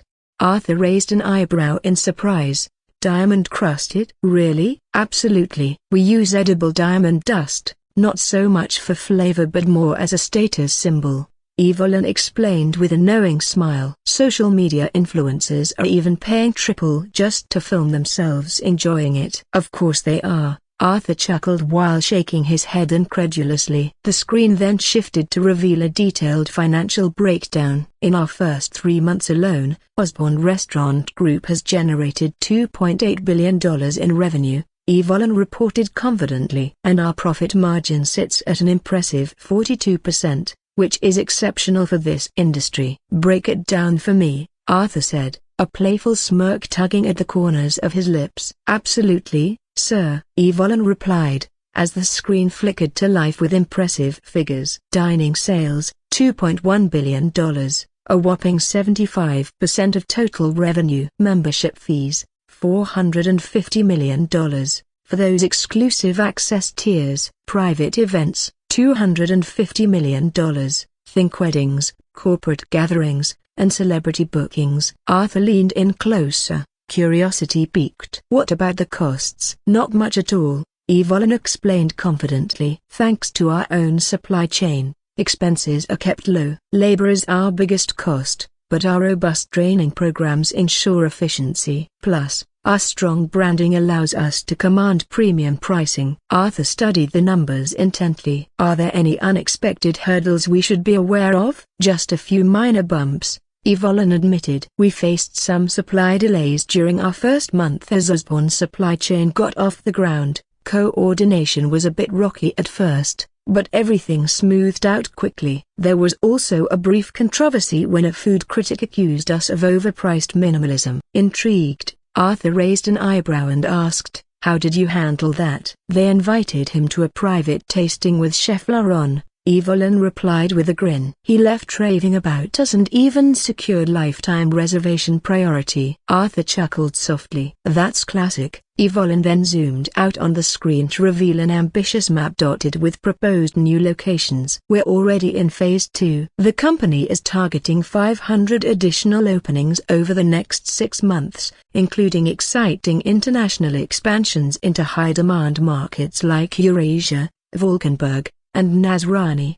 Arthur's interest deepened as he asked, "Any pushback from local competitors?" "A little," Evelyn acknowledged casually. "But nothing we can't handle. Our brand recognition is solid, and we've successfully recruited several top chefs from rival establishments." "Good. Let's keep that momentum going." Arthur nodded in satisfaction. Evelyn paused for effect before adding, "There's also been interest from investors. Several groups have approached us about franchising." Arthur shook his head firmly. "No way. We maintain full control here, quality over quantity every time." Evelyn continued its report. "Customers love our restaurants. Many people post pictures of their meals online, which brings even more guests. Some famous chefs have asked to work with us too." Arthur nodded. "Good. What else?" "The staff are happy and well trained. We've had no major problems. Just small things like a wine delivery being late one time. Everything runs smoothly now." "That's what I like to hear," Arthur said, finishing his coffee. "Keep expanding, but don't rush." "Of course," Evelyn replied. "I'll send you updates as more locations are opened." Arthur glanced at his watch. "Before we finish, how are customer reviews looking?" Evelyn brought up recent survey results. "Over 94% give us 5 stars. Guests especially love the dessert menu. Our chocolate soufflé tilde copyright gets mentioned in 68% of positive reviews." "That's excellent," Arthur said. "Any complaints we should address?" "Just the usual small things. A few guests said the music was too loud, others wanted more vegetarian options. We're already adjusting those." "Good. Keep listening to feedback." Arthur walked toward the window. "What about staff? Any issues there?" "None at all. Turnover is less than 5%, which is very low for restaurants. We've had over 10,000 applications this month alone." "Keep this momentum going," Arthur said, standing to leave. "But never compromise on quality for popularity." "Of course not," Evelyn responded. "Excellence is always our first ingredient." Arthur nodded and thought of something and looked at Evelyn and said, "Compiled all the problems and our staff improvement and send it to the person in charge."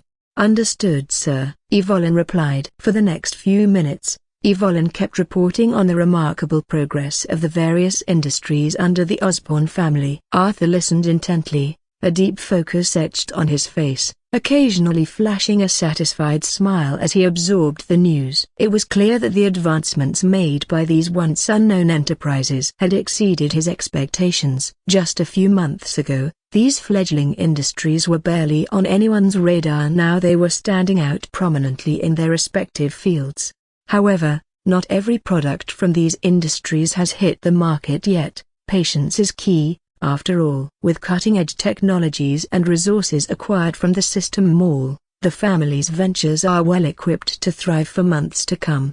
Yet, with the emergence of Osborne family industries comes fierce competition. Established companies are feeling threatened as this new player disrupts long-standing market dynamics. The status quo has been shaken up, and as a result, the Osborne family has garnered quite a few enemies. In recent months, rival firms have resorted to frantic measures to undermine the Osborne family's success, including leveraging government influence to stifle their growth. For instance, if it weren't for powerful competitors using their connections against them, Osborne International Bank could have opened branches in over 20 countries by now. Similarly, Osborne Pharmaceutical and Biotech Group is facing resistance despite offering groundbreaking products that could improve countless lives worldwide. Some governments have even imposed sanctions against their revolutionary MHP9 Emerald Rebirth Pod, forcing desperate patients to travel abroad for treatment. While protests have erupted in those countries demanding access to this life-changing technology, such efforts often feel futile against corporate giants. Arthur understands that these obstacles stem from major pharmaceutical companies eager to curb their development, but he also recognizes how far they've come in just a short time. The combined profits of various industries under his family's banner now reach trillions of unicorns. This meteoric rise has transformed what was once an obscure family in Neoluminara into one of its most prominent names, enjoying fame and respect within both Neoluminara and even across parts of the Aurelian Federation. Thanks to various halo attributes granted by his system, a stroke of luck, the Osborn family has nurtured exceptional talents among its younger members.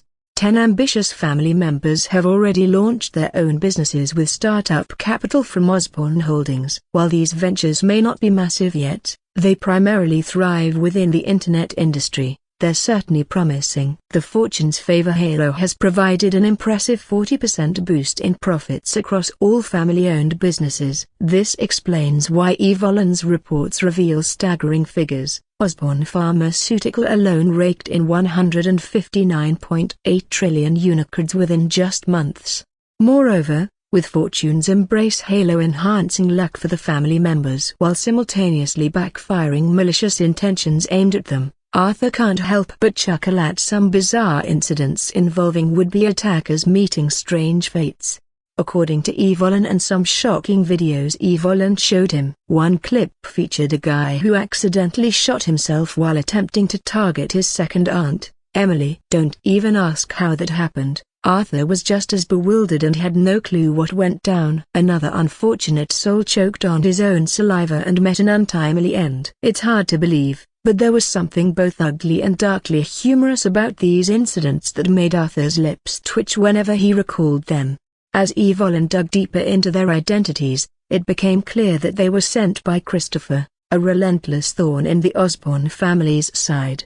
Arthur felt a surge of anger. Christopher seemed determined to wipe out their family entirely. It was as if he couldn't find peace until the Osborns were annihilated. But here lay Arthur's dilemma. Despite his fury, he felt utterly powerless against Christopher and the formidable Campbell family backing him.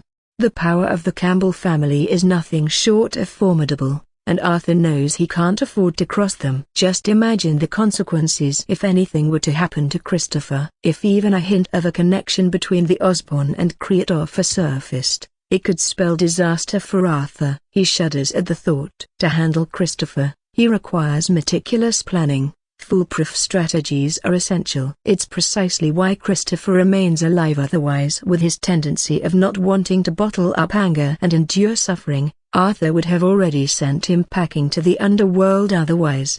This situation leaves Arthur feeling utterly helpless. Having a powerful background can be incredibly advantageous, something everyone aspires to, but it also comes with its own set of challenges. Arthur must also tip his hat to Evelyn. Without its incredible capabilities, dealing with certain factions of the Osborn family would be a daunting task for anyone, including Arthur himself. Even if he had 100 times more courage, he wouldn't dare unleash so many black technologies at once. After all, who wants to meet an untimely end? Again? With Evelyn's terrifying computing power at his disposal, anyone harboring malicious intentions towards the Osborn family is at risk of exposure, especially if they're connected to the internet or have cameras in their homes.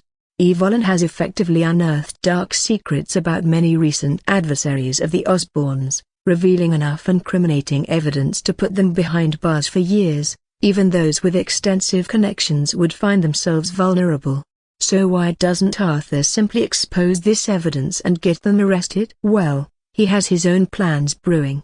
Having numerous friends opens up various paths for survival. These individuals have been entrenched in the business world for decades and possess invaluable resources and connections that could significantly benefit the Osborn family's growth. Currently, while the Osborn family enjoys stable development, they remain amidst turbulent waters. A single misstep could capsize everything they've worked for. Many eyes lurk in the shadows, watching closely as their rapid rise has garnered attention from all corners. During this time of unprecedented success across various industries under family control, Arthur finds himself in idle contemplation, trying to grasp the intricate power dynamics within this world. When Arthur first transmigrated here, his sole focus was on rescuing the Osborne family from their dire circumstances. Now that they're thriving, he's taken a step back to thoroughly understand Pantera's landscape, particularly focusing on the Orlean Federation. As mentioned earlier, Orlia is home to hundreds of countries and billions of people, and it's where one of its most powerful nations resides, the Orlean Federation. Upon delving into its intricacies, Arthur felt an overwhelming weight settle in his heart. The Orlean Federation is truly a behemoth, a powerhouse with deep-rooted foundations that dwarf even Earth's superpowers like the USA, China, and Russia combined. And yet, astonishingly, this is only the third largest and the most powerful nation in the world. Within its borders lies a complex web of influence built over centuries, particularly among its noble and aristocratic families. Take for instance the current Osborne family. They seem like tiny specks next to these towering dynasties. The Whitmore family stands out as especially formidable. Just thinking about them makes Arthur's lips twitch with unease. This family is nothing short of terrifying. They were present at the very inception of the Orlean Federation. Their third family head was one of its founding fathers. To add to their legacy, 2 members have even served as presidents of the Federation. What truly sends chills down Arthur's spine is discovering that the Whitmore family is. What truly sent shivers down Arthur's spine and broke him out in a cold sweat was the shocking revelation that the Whitmore family is the true puppet master behind the Orlean Federation. Yes, you heard that right. The Whitmore family wields immense power over what many consider the most formidable nation on the Orlean continent, and the third most powerful country in the entire world. At first, when Evelyn dropped this bombshell, Arthur was skeptical. After all, how could anyone control such a colossal entity? But as Evelyn presented irrefutable evidence, Arthur's skepticism turned to sheer terror. His knees felt weak. He nearly collapsed under the weight of this revelation. Just imagine it. Controlling a powerhouse like the Orlean Federation means having access to vast resources and unparalleled influence. It's essentially their playground. To make matters even more unsettling, Evelyn disclosed that any noble or aristocratic family with deep roots can manipulate an entire country. According to him, a staggering 60% of nations in Orlean are under similar hidden control. This terrifying statistic left Arthur speechless. He had never anticipated that these families were so deeply entrenched in power. In that moment of realization, Arthur understood just how insignificant his own Osborne family truly was, comparable to an ant or even a mere speck of dust against these giants. He had always thought these elite families were powerful but manageable. Now he felt as if he were on the 5th floor while they resided comfortably on the 99th. Sitting alone in his study, contemplating all this new information, Arthur's earlier excitement about his family's industrial progress evaporated into thin air. The plans he'd once considered sound now seemed utterly foolish and naive. If not for Evelyn's timely warning, both he and the Osborne family might have faced utter annihilation without so much as a grave marker.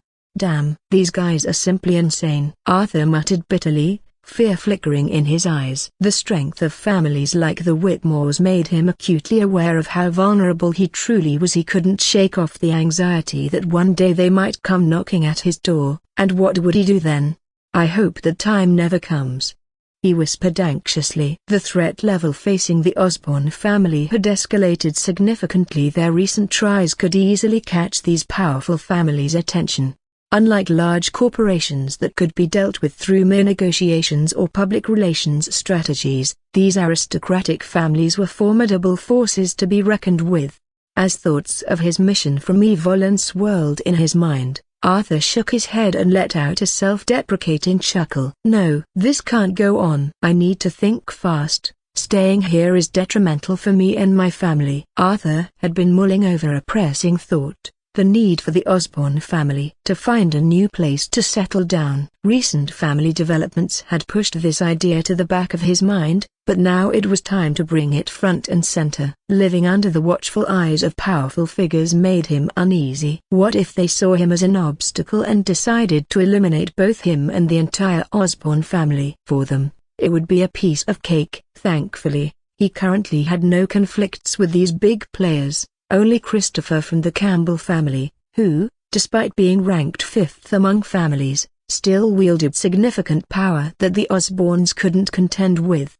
"Evelyn, are you there?" Arthur called softly as he snapped back to reality. "At your service, sir." Evelyn's blue face appeared on the large screen before him. "I need you to start investigating immediately," Arthur said with urgency. "Look for a continent where fewer powerful families control things from behind the scenes, a place that's chaotic. Also, identify the largest country by landmass that's embroiled in turmoil." "Sir, why this particular line of inquiry?" Evelyn asked curiously. "Because I feel like a sheep living among tigers and lions," Arthur replied bitterly, shaking his head. "Can you elaborate?" Evelyn probed further. Arthur stood up and walked over to the grand French windows, gazing out at the clear sky while letting out a soft sigh. "Initially, I thought the Osbornes were doing well enough, capable of protecting ourselves for years to come. But after reviewing your previous reports, I realize how naive that perspective was."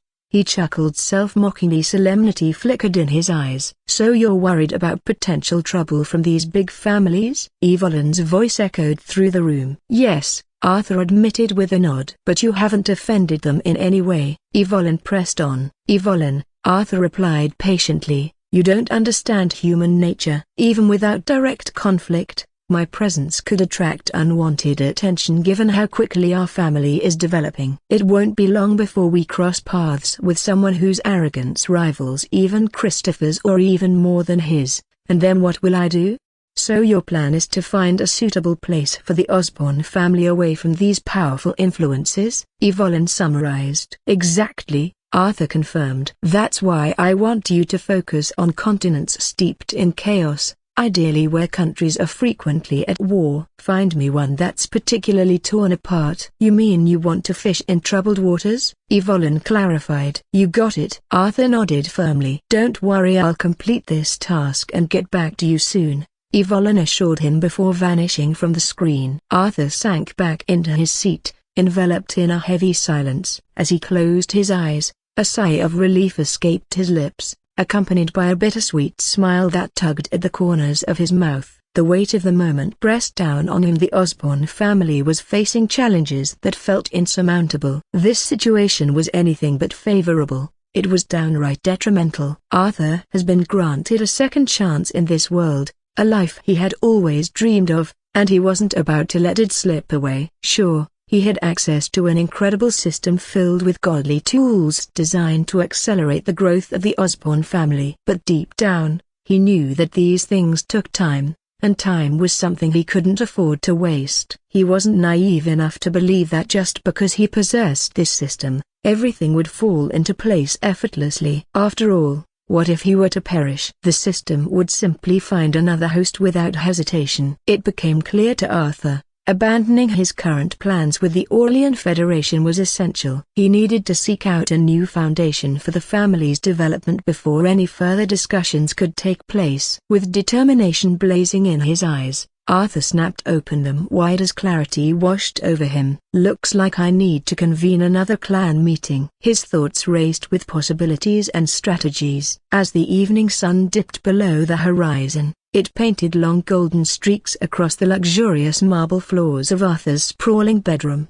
Fresh from a steamy shower, he stepped out, steam swirling around his sculpted physique like a soft embrace. The bathroom was nothing short of a modern luxury sanctuary. Onyx tiles gleamed under gilded fixtures, and a mirror so vast it seemed to lead to another realm reflected his every move. He ran a hand through his damp hair, watching as droplets cascaded down his chest in the mirror's reflection. "Not bad for a man destined for greatness," he murmured, flexing his shoulders with pride. Months of rigorous training with Sylvester, tailored nutrition plans, therapy sessions, and let's not forget the gene evolution liquid, had transformed him into a living testament to discipline. Every muscle was defined, every curve of his abdomen sharp enough to cut glass. Reaching for an ultra-soft towel that felt like clouds against his skin, he took his time drying off, admiring how each movement made his biceps tense and ripple. "God, even my arms are works of art," he said with a self-satisfied grin. Just then, Evelyn's voice sliced through the air with its characteristic dryness. Biometric scan confirms your muscle density remains at 70.7% of peak human potential. However, I must note that your resting narcissism levels are reaching concerning new highs. Arthur rolled his eyes but couldn't suppress a smile. After drying off completely, he sauntered into his walk-in closet, a space larger than most apartments, lined with custom suits and shelves filled with luxurious obsidian court leather shoes. Tonight called for something extraordinary. His fingers danced over dozens of options before settling on an Orion Satoria suit in nebula black, a single-breasted masterpiece adorned with a satin lapel sharp enough to draw blood.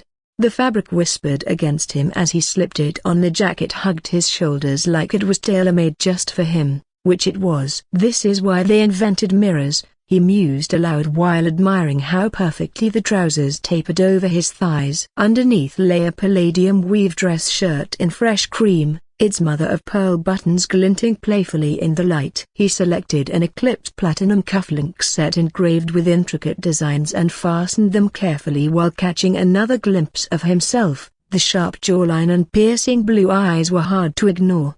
If handsome were a crime, Arthur chuckled to himself as he nodded at his reflection, I'd be serving multiple life sentences. A bottle of Ian cologne perched elegantly on the vanity, its sleek design catching the light just so. Arthur spritzed it lightly, leaving behind a tantalizing trail of bergamot and musk that lingered in the air like a whisper of luxury. His Chronos Supreme Grandmaster chime watch, worth more than most cars, glinted as he fastened it around his wrist. Next came his shoes, obsidian court, polished to a mirror-like shine. Leaning against the closet door, he slipped them on while admiring his reflection in the full-length mirror. Christ! Even my ankles are aristocratic, he muttered with a self-satisfied grin. Arthur stood before the mirror, arms crossed, savoring the masterpiece he'd crafted. Let's be honest, he told his reflection, you're not just winning at genetics, you're a generational anomaly. He tilted his head,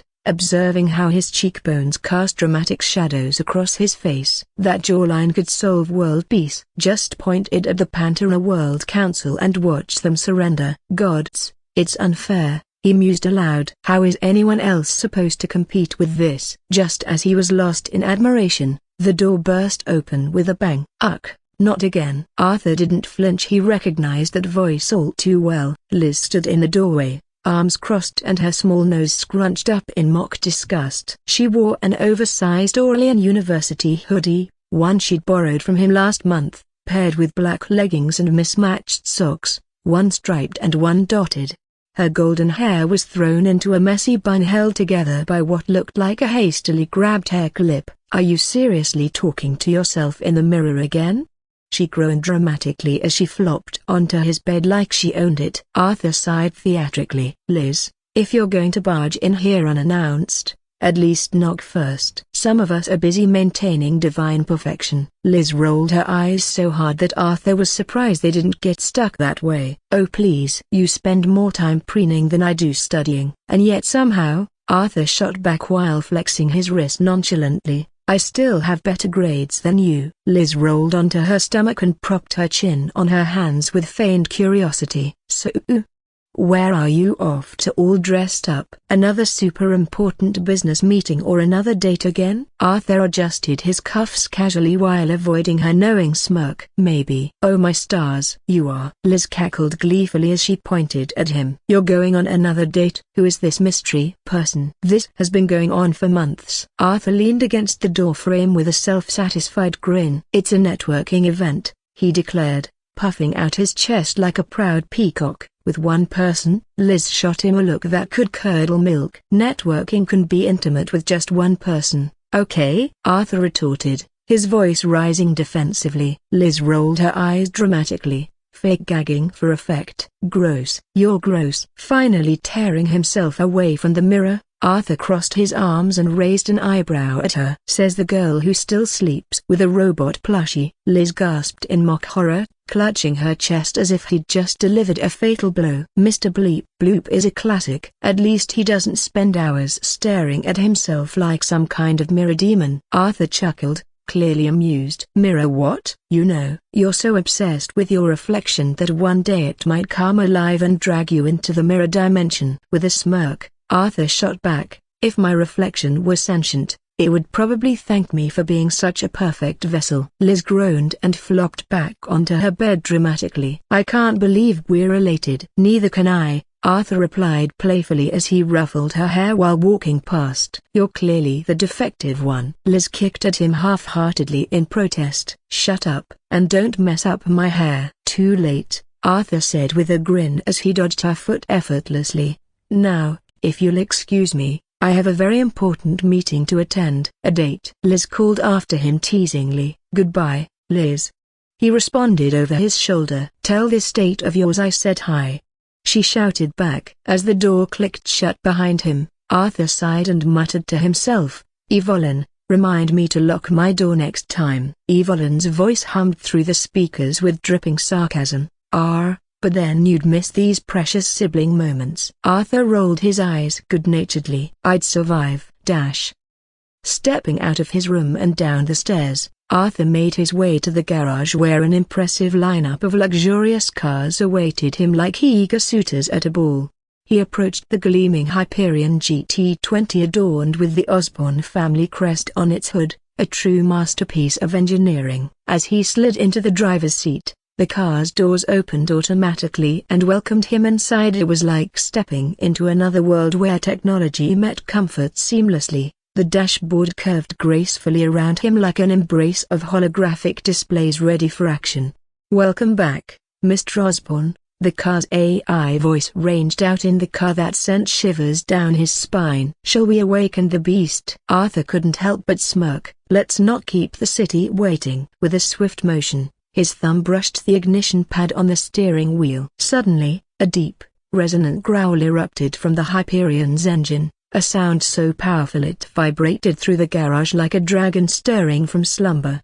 In an instant, Arthur slammed his foot down, and the Hyperion lunged forward with such ferocity that it pinned him to his seat. The world outside blurred as he rocketed toward the exit ramp just in time. The reinforced gates slid open. The car was unleashed onto the streets, leaving a trail of red lights in its wake. The Hyperion GT20 thundered into the cinema parking lot like a wild beast unleashed, its obsidian black chassis glistening under the vibrant neon lights. The deep growl of its engine turned heads, freezing pedestrians mid-step, their eyes widening as this futuristic marvel glided into the VIP parking spot with an almost predatory grace. Arthur stepped out, his Orion Sartoria suit catching the light just right, the sharp lines of his silhouette drawing even more attention. Whispers rippled through the crowd. Wow, is that the Hyperion G0? Who's that guy? A celebrity. Nearby, a group of teenagers halted their chatter, jaws dropping in awe. One girl elbowed her friend and whispered something that sent them both into fits of nervous giggles. An older couple exiting the cinema shot him a disapproving glance, clearly mistaking him for some spoiled aristocrat. Arthur brushed off their judgment with practiced nonchalance as he adjusted his cuffs. Pulling out his phone, he dialed Clara and waited impatiently. After 3 rings, her voice came through, hesitant and strained. Arthur. Unease flickered within him. Clara. I'm here. Where are you? A pause stretched too long before she replied. I can't make it. Her voice wavered. Something came up. His grip tightened on the phone, jaw tensing while maintaining a smooth tone. Is everything alright? Why? Yeah. Just a broken bar, family stuff. Sorry. Another pause followed. A hint of something off in her tone made Arthur's eyes narrow slightly. That wasn't the confident Clara he knew. Alright, he finally said coolly. Next time then. He hung up before she could respond. For a moment, disappointment settled heavily in his chest, the budding anticipation now crushed underfoot like autumn leaves. The night air felt suddenly colder. Evelyn, he muttered under his breath. Evelyn's voice hummed to life. Disappointed? Arthur exhaled sharply and shook his head with a bitter smile. Just her broken bar unexpected. Clara sounded off. Evelyn observed thoughtfully. Statistical probability suggests external pressures influenced her cancellation. Arthur's fingers tapped rhythmically against the sleek surface of the Hyperion's dashboard as he mused aloud. Do you think something really happened in her family? Would you like me to investigate? Evelyn offered eagerly. He shook his head again, more resolute this time. Nah, just leave it be. Sliding back into the Hyperion's leather embrace, which groaned softly under his weight, Arthur felt the dashboard lights flicker to life, casting an eerie glow across his face. What now? Evelyn asked curiously. Now? Arthur leaned back, arms crossed, frustration etched across his face. I waste a perfectly good suit and go home. But as he gripped the steering wheel, doubt crept in. Going home meant confronting the silence of his huge bedroom, replaying Clara's shaky voice in his mind, wondering who, or what, had made her cancel. He wasn't ready for that. With a sharp turn of the wheel, he veered away, not toward home, but toward the city's outskirts where the neon lights faded into quiet streets. The park was nearly empty at this hour. A few scattered lampposts cast long shadows across cobbled pathways, their glow barely piercing the darkness. Arthur parked the Hyperion near a wrought iron bench, the engines purr fading into silence. Stepping out, he heard only the crunch of gravel beneath his polished obsidian court shoes. The night air was crisp and refreshing, carrying with it the faint scent of rain-soaked earth. Above him loomed a murky sky, too polluted for stars, but there hung the moon like a silver coin, watching over him. Arthur slumped onto the bench and loosened his tie with an exasperated tug. Pathetic, he thought bitterly as he stared at his reflection in a nearby puddle. Arthur Osborne, sitting alone in a park because some girl stood him up.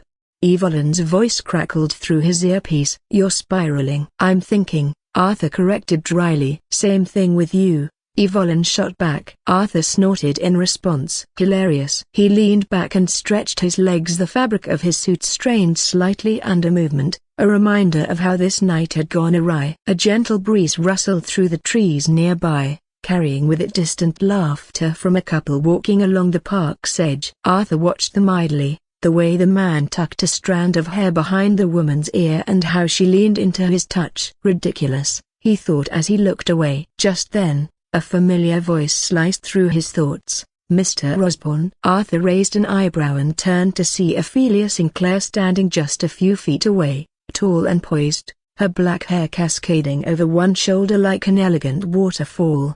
She wore a fitted navy dress that was both sophisticated and understated while her sharp violet eyes studied him with mild amusement. Arthur stood up instinctively, smoothing out his suit as if on autopilot. Miss Ophelia, he greeted with a slight inclination of his head. Nice to meet you here. Her lips curled into an amused smile as she took in Arthur's attire from head to toe. I could say the same about you. You're a broken bar, unusually dressed for a park stroll. Arthur chuckled softly while rubbing the back of his neck awkwardly. Yeah, well, plans changed. Ophelia tilted her head, curiosity dancing in her eyes. Dare I ask? He hesitated for a moment before letting out a dry laugh. Got stood up. Ophelia's brows shot up, surprise flickering across her beautiful features. Someone stood up Arthur Osborne. With an awkward smile, Arthur rubbed his nose and glanced at Ophelia without saying a word. She crossed her arms and hummed thoughtfully. Their loss. A beat of silence fell between them as Arthur found himself mesmerized by Ophelia's beauty,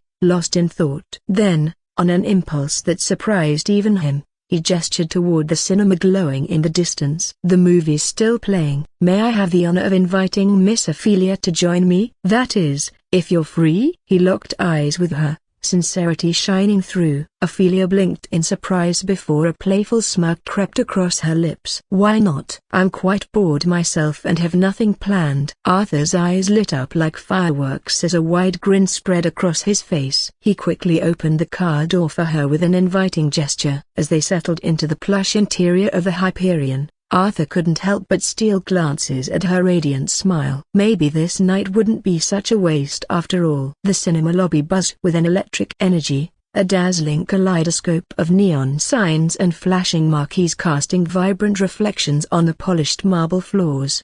Crowds surged through the glass doors in waves, couples holding hands, groups of friends erupting in laughter over spilled popcorn, and families herding excited children toward ticket counters.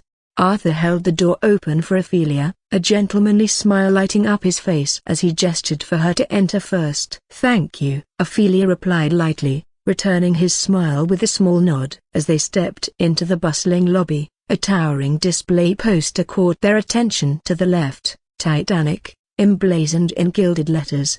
The artwork was nothing short of breathtaking, the ship's bow slicing through midnight blue waves, Jack and Rose at the helm, her arms outstretched as if embracing the horizon.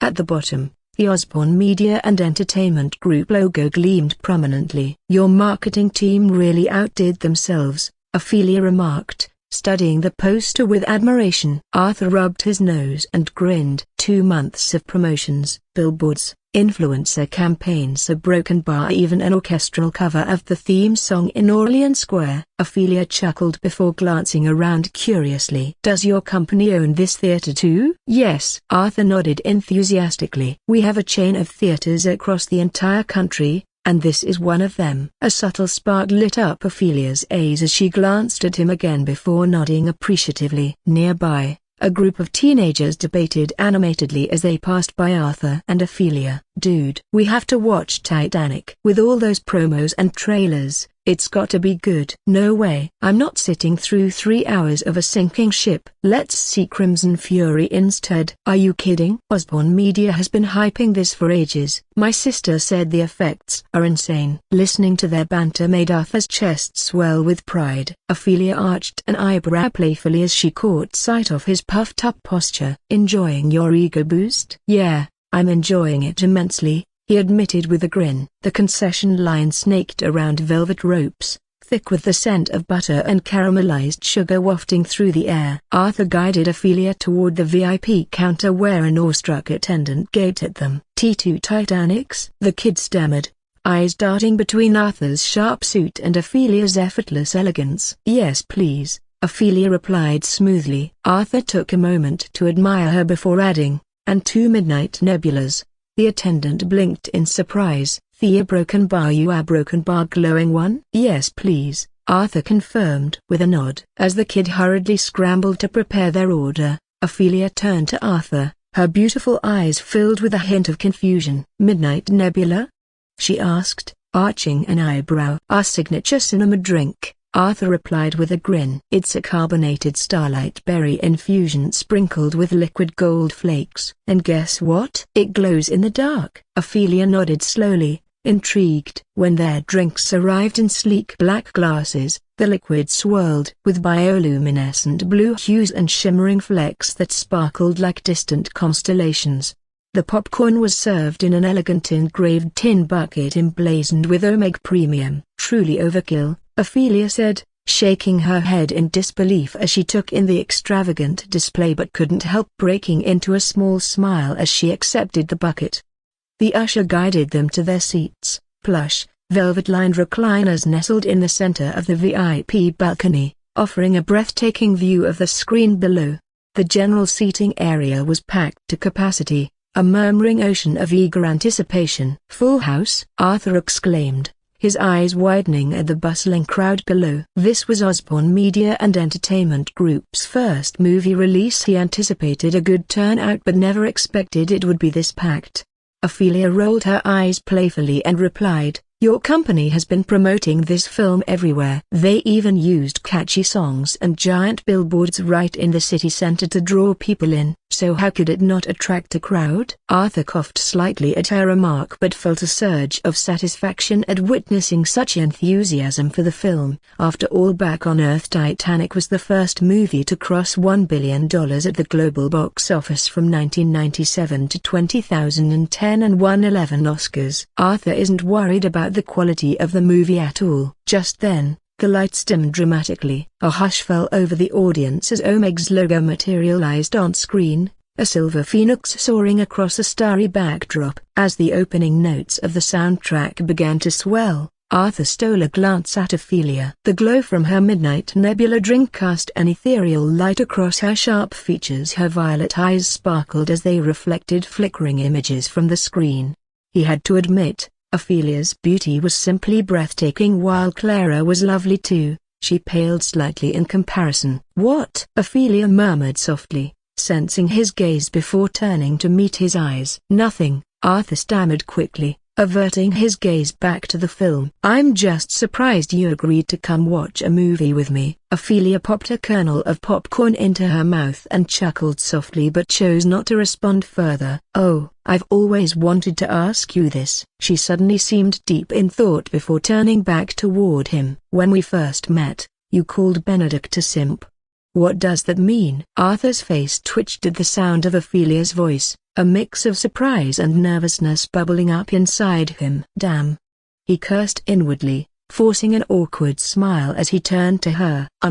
How do I put this? Oh look, it's starting." His eyes darted around the room before landing on the screen, where the opening scene of the movie was beginning to unfold. Ophelia glanced over at him, her interest piqued by the flickering images on the screen. With a quick look back at the film, she seemed to settle in for what promised to be an exciting ride. A wave of relief washed over Arthur as he noticed Ophelia becoming engrossed in the movie. Phew. Maybe this night wouldn't be so awkward after all. The screen flickered to life, revealing an eerie underwater graveyard filled with rusted metal and shattered dreams. The camera glided past a broken chandelier, its crystals still clinging on for dear life, and a child's doll half buried in silt. Finally, it settled on the ship's name barely legible on the decaying hull, Titanic. A collective gasp rippled through the theater. "Goodness," muttered a bearded man in a flannel shirt, gripping his date's hand tightly. "Is that an actual wreck?" His girlfriend wiped her suddenly clammy palms on her jeans. "They must have used those special underwater cameras. Look how clear it is." Next to them, Ophelia sat unnaturally still, her violet eyes reflecting the ghostly images on screen. Her popcorn munching slowed as she became entranced by the unfolding story. The scene shifted to 1912 Southampton, where the audience murmured appreciatively at the opulent costumes, the tailored suits, feathered hats, and glint of real gold pocket watches, transporting everyone back in time. As anticipation built within the crowd, silence enveloped the theater. All eyes were glued to the screen. Then came the pivotal moment. Rose fled from a stifling first-class dinner, overwhelmed by her engagement to Cal and her mother's relentless pressure. Clutching the railing at the stern of the ship, she sobbed and climbed over the edge, threatening to jump into the icy abyss below. Jack, leaning against a nearby wall with a cigarette, spotted her and intervened calmly. "Don't do it," he urged gently. "Stay back. Don't come any closer," Rose shouted defiantly. Jack disarmed her with humor and empathy. "You jump, I jump, right?" Rose was taken aback. "You're crazy." "That's what everybody says," Jack replied with a grin. "But with all due respect, I'm not the one hanging off the back of a ship." In that heart-stopping moment, Rose slipped, a scream escaping her lips as she dangled perilously over the ocean. Jack lunged forward and grabbed her hand just in time, pulling her back to safety. Every person in that theater was engrossed, munching popcorn and sipping drinks while watching intently as if their lives depended on it. Time flew by as whispers and gasps echoed throughout. They were utterly hooked. Then came that fateful scene when disaster struck. The iceberg collision. Tension gripped everyone as they realized calamity loomed ahead. Anxiety rippled through their ranks like electricity. Suddenly came chaos. The grand staircase flooded. Water burst through stained glass windows like an unstoppable force, swallowing luxurious hallways whole. A woman in front screamed when sparks erupted from a short-circuited chandelier overhead. That's not how physics works," someone in the audience muttered, a hint of disbelief in his voice. His date smacked his arm playfully. "Shut up and hold my hand." Arthur could feel Ophelia tense beside him as Rose swung the axe with determination, aiming to free Jack from his handcuffs. "Left, left," came a whispered shout from the back from the audience, urgency lacing the words. The blade sliced through the air, narrowly missing Jack's fingers by mere millimeters. In that moment, the entire theater seemed to hold its breath.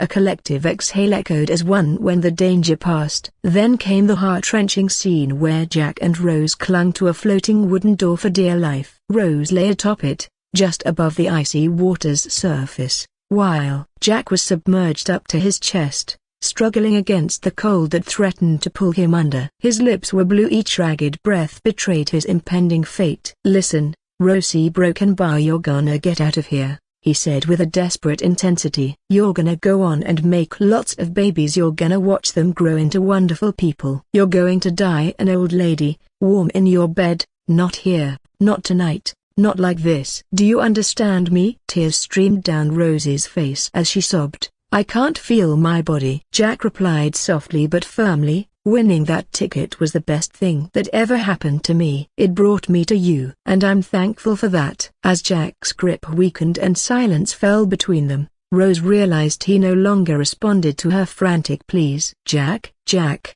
She cried out in desperation before shaking him gently. No, a broken bar. No, no, no. With a heart-wrenching decision, she released his hand, watching helplessly as he sank silently into the dark abyss below. The haunting sound of a crewman's whistle pierced through her despair as she signaled for rescue. The theater fell into an eerie silence. Every eye was glued to the massive screen displaying this tragic moment. Dazed expressions filled faces around Arthur, then suddenly sobs erupted throughout the room. Many girls buried their heads in their partner's arms, tears flowing freely amidst muffled cries.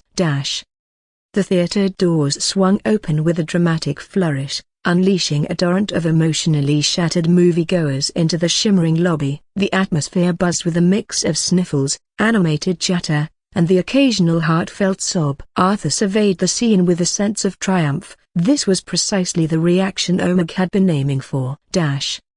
Oh, my goodness. The tallest girl, her eyeliner transformed into an abstract watercolor masterpiece down her cheeks, clutched her friend's shoulders like a lifeline. I will never recover from this. Never. I need to text Carl right now, another girl whimpered, desperately fumbling with her phone. I don't care if we're fighting, life's too short for drama. The third girl blew her nose loudly into a Titanic-themed napkin, exclaiming, that old couple holding hands in bed? I'm gonna have nightmares. Meanwhile a couple were talking among themselves. The wife dabbed at her eyes with a tissue as she exclaimed, you would have let me freeze to death, wouldn't you? Her husband sighed in exasperation, for the last time, Sharon. We live in Neoluminara. There are no icebergs here. But would you have given me the door? Would you?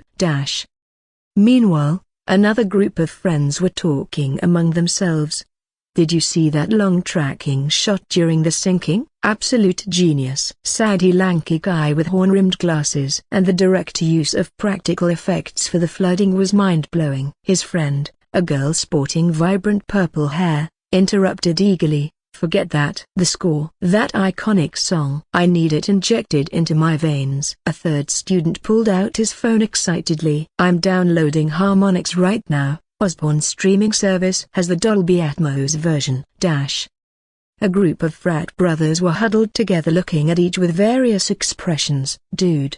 That was intense, said one guy in a backwards cap, his voice suspiciously thick with emotion. His friend playfully punched him on the arm. You cried. Just admit it. Allergies, bro. But yeah, broken bar. That was rough. A cluster of teenage girls huddled near the restroom mirrors, transformed into an impromptu support group for the emotionally wrecked. Maddie slumped against the concession stand, her voice shaky as she exclaimed, I literally can't even right now. She pressed her hands to her face, smearing what was left of her mascara. That was the most beautiful, tragic, life-ruining thing I've ever seen. I will never love again. Never. Alyssa munched on leftover popcorn with a mix of aggression and despair. Shut up. Oh my goodness. She thrust a kernel at Maddie. You're making it worse. I was doing fine until you started bawling, and then broken bar. Her voice cracked. Jack didn't even get to grow old. Jenna, the logical one of the trio, looked at her friends crying like toddlers and said through sniffles while wiping her nose with her sleeve, okay. Broken bar. Rose could have scooted over. That door clearly fit two people. I did the math. Maddie shot Jenna an exaggerated glare. Jenna. It wasn't about the door, it was about symbolism. The door was metaphorical. A broken bar. Alyssa threw more popcorn in frustration. It was literally a door, a physical door. As the Titanic survivors viewers spilled out of Theater 3, their puffy eyes and emotional wreckage drew curious stares from moviegoers emerging from other screenings. The contrast was almost comical. A group of guys in muscle tees froze mid-high five as they took in the scene. Whoa! What the hell happened in there? one asked incredulously while eyeing a sobbing woman being helped into a seat by her friend. They played Titanic, sniffled a passing usher who clutched a wad of tissues. PFFT. Weak, snorted another guy as he flexed his muscles. Our hero punched a helicopter mid-explosion. Now that's cinema. A nearby Titanic girl whipped around, tears glistening under the lobby lights. Oh yeah? Did your hero sacrifice himself in sub-zero waters for love? Did he? The action fans exchanged glances and muttered a broken bar. No? Exactly, she declared before storming off, leaving them bewildered. Meanwhile, a cluster of horror fans recoiled as a wail erupted from a Titanic viewer hugging a pillar. Dude, our movie wasn't even that scary, whispered one horror fan as he edged away. Nah man, said his friend while watching another grown man blow his nose into his shirt. This is way worse, that's real terror. A teenage girl from the horror group sidled up to a Titanic mourner and asked hesitantly, "Your broken bar was the like your broken bar a twist death? A jump scare?" The mourner, a college kid in a Team Jack shirt,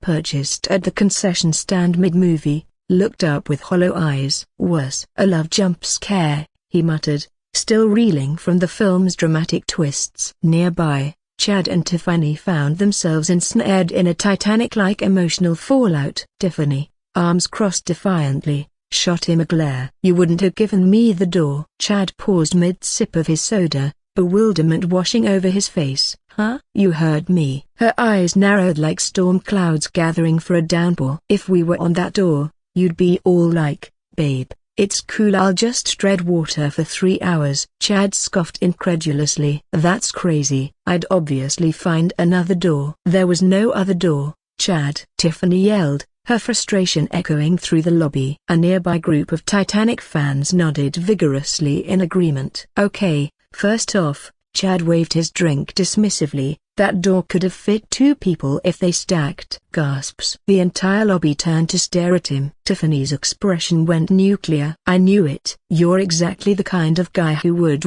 actually a death sacrifice." In one swift motion, she yanked off her promise ring and declared dramatically, "We're done." "Over a movie?" Chad was dumbfounded as he looked at her with shock etched across his face. "Over values," she retorted fiercely before hurling the ring into his soda cup and storming out amidst applause from fellow Titanic fans. Chad stared after her in disbelief before glancing down at his cup. "A broken bar? This is still a straw problem." A random guy clapped him on the shoulder sympathetically. "Rough break, man." "But hey, a broken bar." He gestured toward the Titanic poster on the wall. "Plenty of fish in the sea, just maybe avoid boats." Meanwhile, Arthur watched this chaotic scene unfold with an amused smirk playing on his lips. His own thoughts were racing. Damn, this is wild. He shook his head incredulously as he witnessed a couple's relationship unravel right before his eyes. "Congratulations. Your movie successfully ruined someone's marriage." Ophelia chuckled beside him, her beautiful eyes sparkling with mischief. Arthur coughed lightly, straightening his suit with a touch of mock seriousness. "I prefer to think of it as accelerating the inevitable," he quipped, glancing at the still fuming ex-couple before turning back to Ophelia with a playful smirk. "If a relationship can't survive a hypothetical door scenario, was it ever truly seaworthy?" He plucked a stray popcorn kernel from his sleeve and added with a grin, "Besides, this is excellent for business." "Nothing unites people quite like collective trauma. Just ask Shakespeare." "Who is Shakespeare?" Ophelia asked, her brow furrowing in confusion. "Damn this mouth of mine." Arthur cursed inwardly but maintained his composure. "He's just a guy I met once," he fibbed smoothly. Ophelia studied him for a moment before nodding. "Okay, let's go." With that, they strolled out of the cinema and made their way to Arthur's car. "Should I send you back or?" Arthur hesitated, glancing at Ophelia. "You brought me out to watch a movie and now you're asking if you should take me home?" she teased, rolling her eyes playfully. Her smile radiated beauty that momentarily left Arthur spellbound. Noticing his dazed expression, Ophelia waved her hand in front of his eyes. "Are you okay?" Yeah, I'm good, let's go." Arthur quickly regained his composure and opened the door for her, eager to mask his embarrassment. Once inside the car, the Hyperion GT20 roared to life and shot off into the night, leaving the cinema behind in mere moments. As the morning sun poured through the floor-to-ceiling windows of the Osborne Media Executive Conference Room, it cast dramatic shadows across the sleek 30-foot black marble table. At precisely 8 o'clock a.m., Emily Osborne strode in, her navy blue tailored suit immaculate and exuding confidence, a faint scent of winter roses trailing behind her. The atmosphere shifted instantly. 12 senior executives rose from their seats in unison. All of them are from Nebula Studio, the subsidiary company under the group that makes movies. "Good morning, President," they chorused, their voices a harmonious blend of respect and anticipation. Taking her place at the head of the table, Emily set down her tablet with deliberate precision. "Sit," she commanded firmly. The executives complied without hesitation. "Richard, report on the global box office data for the past 7 days, break it down by continent." Richard, head of global distribution, stood tall. His salt and pepper hair was neatly combed today, and his charcoal suit looked freshly pressed. Clearing his throat as the giant screen flickered to life behind him, he began confidently. "President, as of 7 o'clock a.m. this morning, Titanic has grossed an astounding 10 billion unicorns worldwide in its first week." A ripple of excitement swept through the room as Richard continued with steady authority. "Aurelia, $2.85 billion. Zephyria, $1.92 billion. Verdania, $1.75 billion. Noctis, $1.2 billion. Solara, $800 million. Aquarian, $450 million. Erindor, $380 million. Frostara, $350 million. Ignis, $280 million. Lunara, $150 million. Crystalia, $120 million. Umbra, $50 million. Emily's expression remained inscrutable as her fingers tapped rhythmically against the table, a sign that she was processing every detail. Adjusting his glasses nervously, Richard pressed on. "President, demand in the ice planes has exceeded projections by 400%. Local reports indicate multiple sold-out screenings. Some theaters have even added 3 a.m. showings to accommodate fans." Notably, the High Chieftain attended a premiere and was reportedly seen weeping. A stifled laugh echoed from somewhere along the table. Even Emily allowed a faint smile to grace her lips at Richard's remark. Clearing his throat again with renewed determination, Richard continued, "Additionally, Harmonix subscriptions are up by an incredible 3,000%. We're adding server capacity hourly just to handle traffic. My Heart Will Go On has been streamed over 4 billion times this past week alone." "Lena," Emily said smoothly while turning toward her marketing director. "What's our social media impact?" Lena Morrow stood up, her striking crimson dress a bold contrast against the room's muted tones. "President, we're tracking over 50 million mentions across all platforms." The #Door theory has ignited academic debates in 3 universities. Most impressively, our film has inspired 27 marriage proposals during its final scene in theaters. Emily blinked in astonishment, a hint of disbelief flickering in her eyes. She shook her head slowly before glancing at Daniel, who was seated to her left. "Daniel, what about production issues?" Daniel rose from his chair, his usual calm demeanor slightly frayed. "President, we're facing unprecedented demand for physical prints. Theaters are reporting seat damage from excessive tears. We've had to replace upholstery in 12 major locations." Leaning back thoughtfully, Emily steepled her fingers and asked, "What about our competitors?" Richard flipped through his notes quickly. "Ravensworth Media moved up their winter release by 2 weeks. The Starfire Saga sequel lost 60% of its screens to us." A satisfied silence enveloped the room as smiles spread across the faces of those present. Osborne Media and Entertainment Group had only been established for a few months apart from a handful of songs and the League of Legends game release. This was their 3rd project, and it was thriving. With their film Titanic, they had already made waves in the industry. While not record-breaking at the box office, it performed admirably for a new company. Emily surveyed everyone's expressions and smiled softly. "This isn't luck," she said quietly but firmly. "This is the result of flawless execution." "But we're just getting started." Standing tall, She commanded attention as the room followed suit. I want expansion plans for secondary markets on my desk by noon. Richard, coordinate with our theater chains for extended runs. Lena, prepare a phase 2 marketing push. Daniel, work with merchandising on those replica necklaces double production. The executives nodded energetically, already tapping notes into their tablets. Dismissed. Inside a vast room adorned with metallic walls resembling a military command center, Arthur Osborne sat motionless in his command chair. His fingers were steepled beneath his chin as he intently watched videos playing on holographic screens around him, scenes depicting chaotic wars where soldiers fought valiantly amidst rapid gunfire and roaring fighter jets overhead. His thoughts drifted back 5 days. 7 days earlier. The late afternoon sun poured through the heavy curtains, casting a warm golden glow across the polished mahogany desk. Arthur sat with his back to the window, his silhouette framed by the radiant light as he scrutinized the 8 men standing before him. This was no ordinary group. They were 7 elite war god-level bodyguards he had procured from the system mall. Each man exuded a quiet confidence, hardened by battles fought and won. Wealth and power meant little to them. At least that's what is described by the system in the introduction. At the center of this formidable assembly stood Gunnar, a broad-shouldered warrior marked by a scar that traced from his left temple down to his jawline.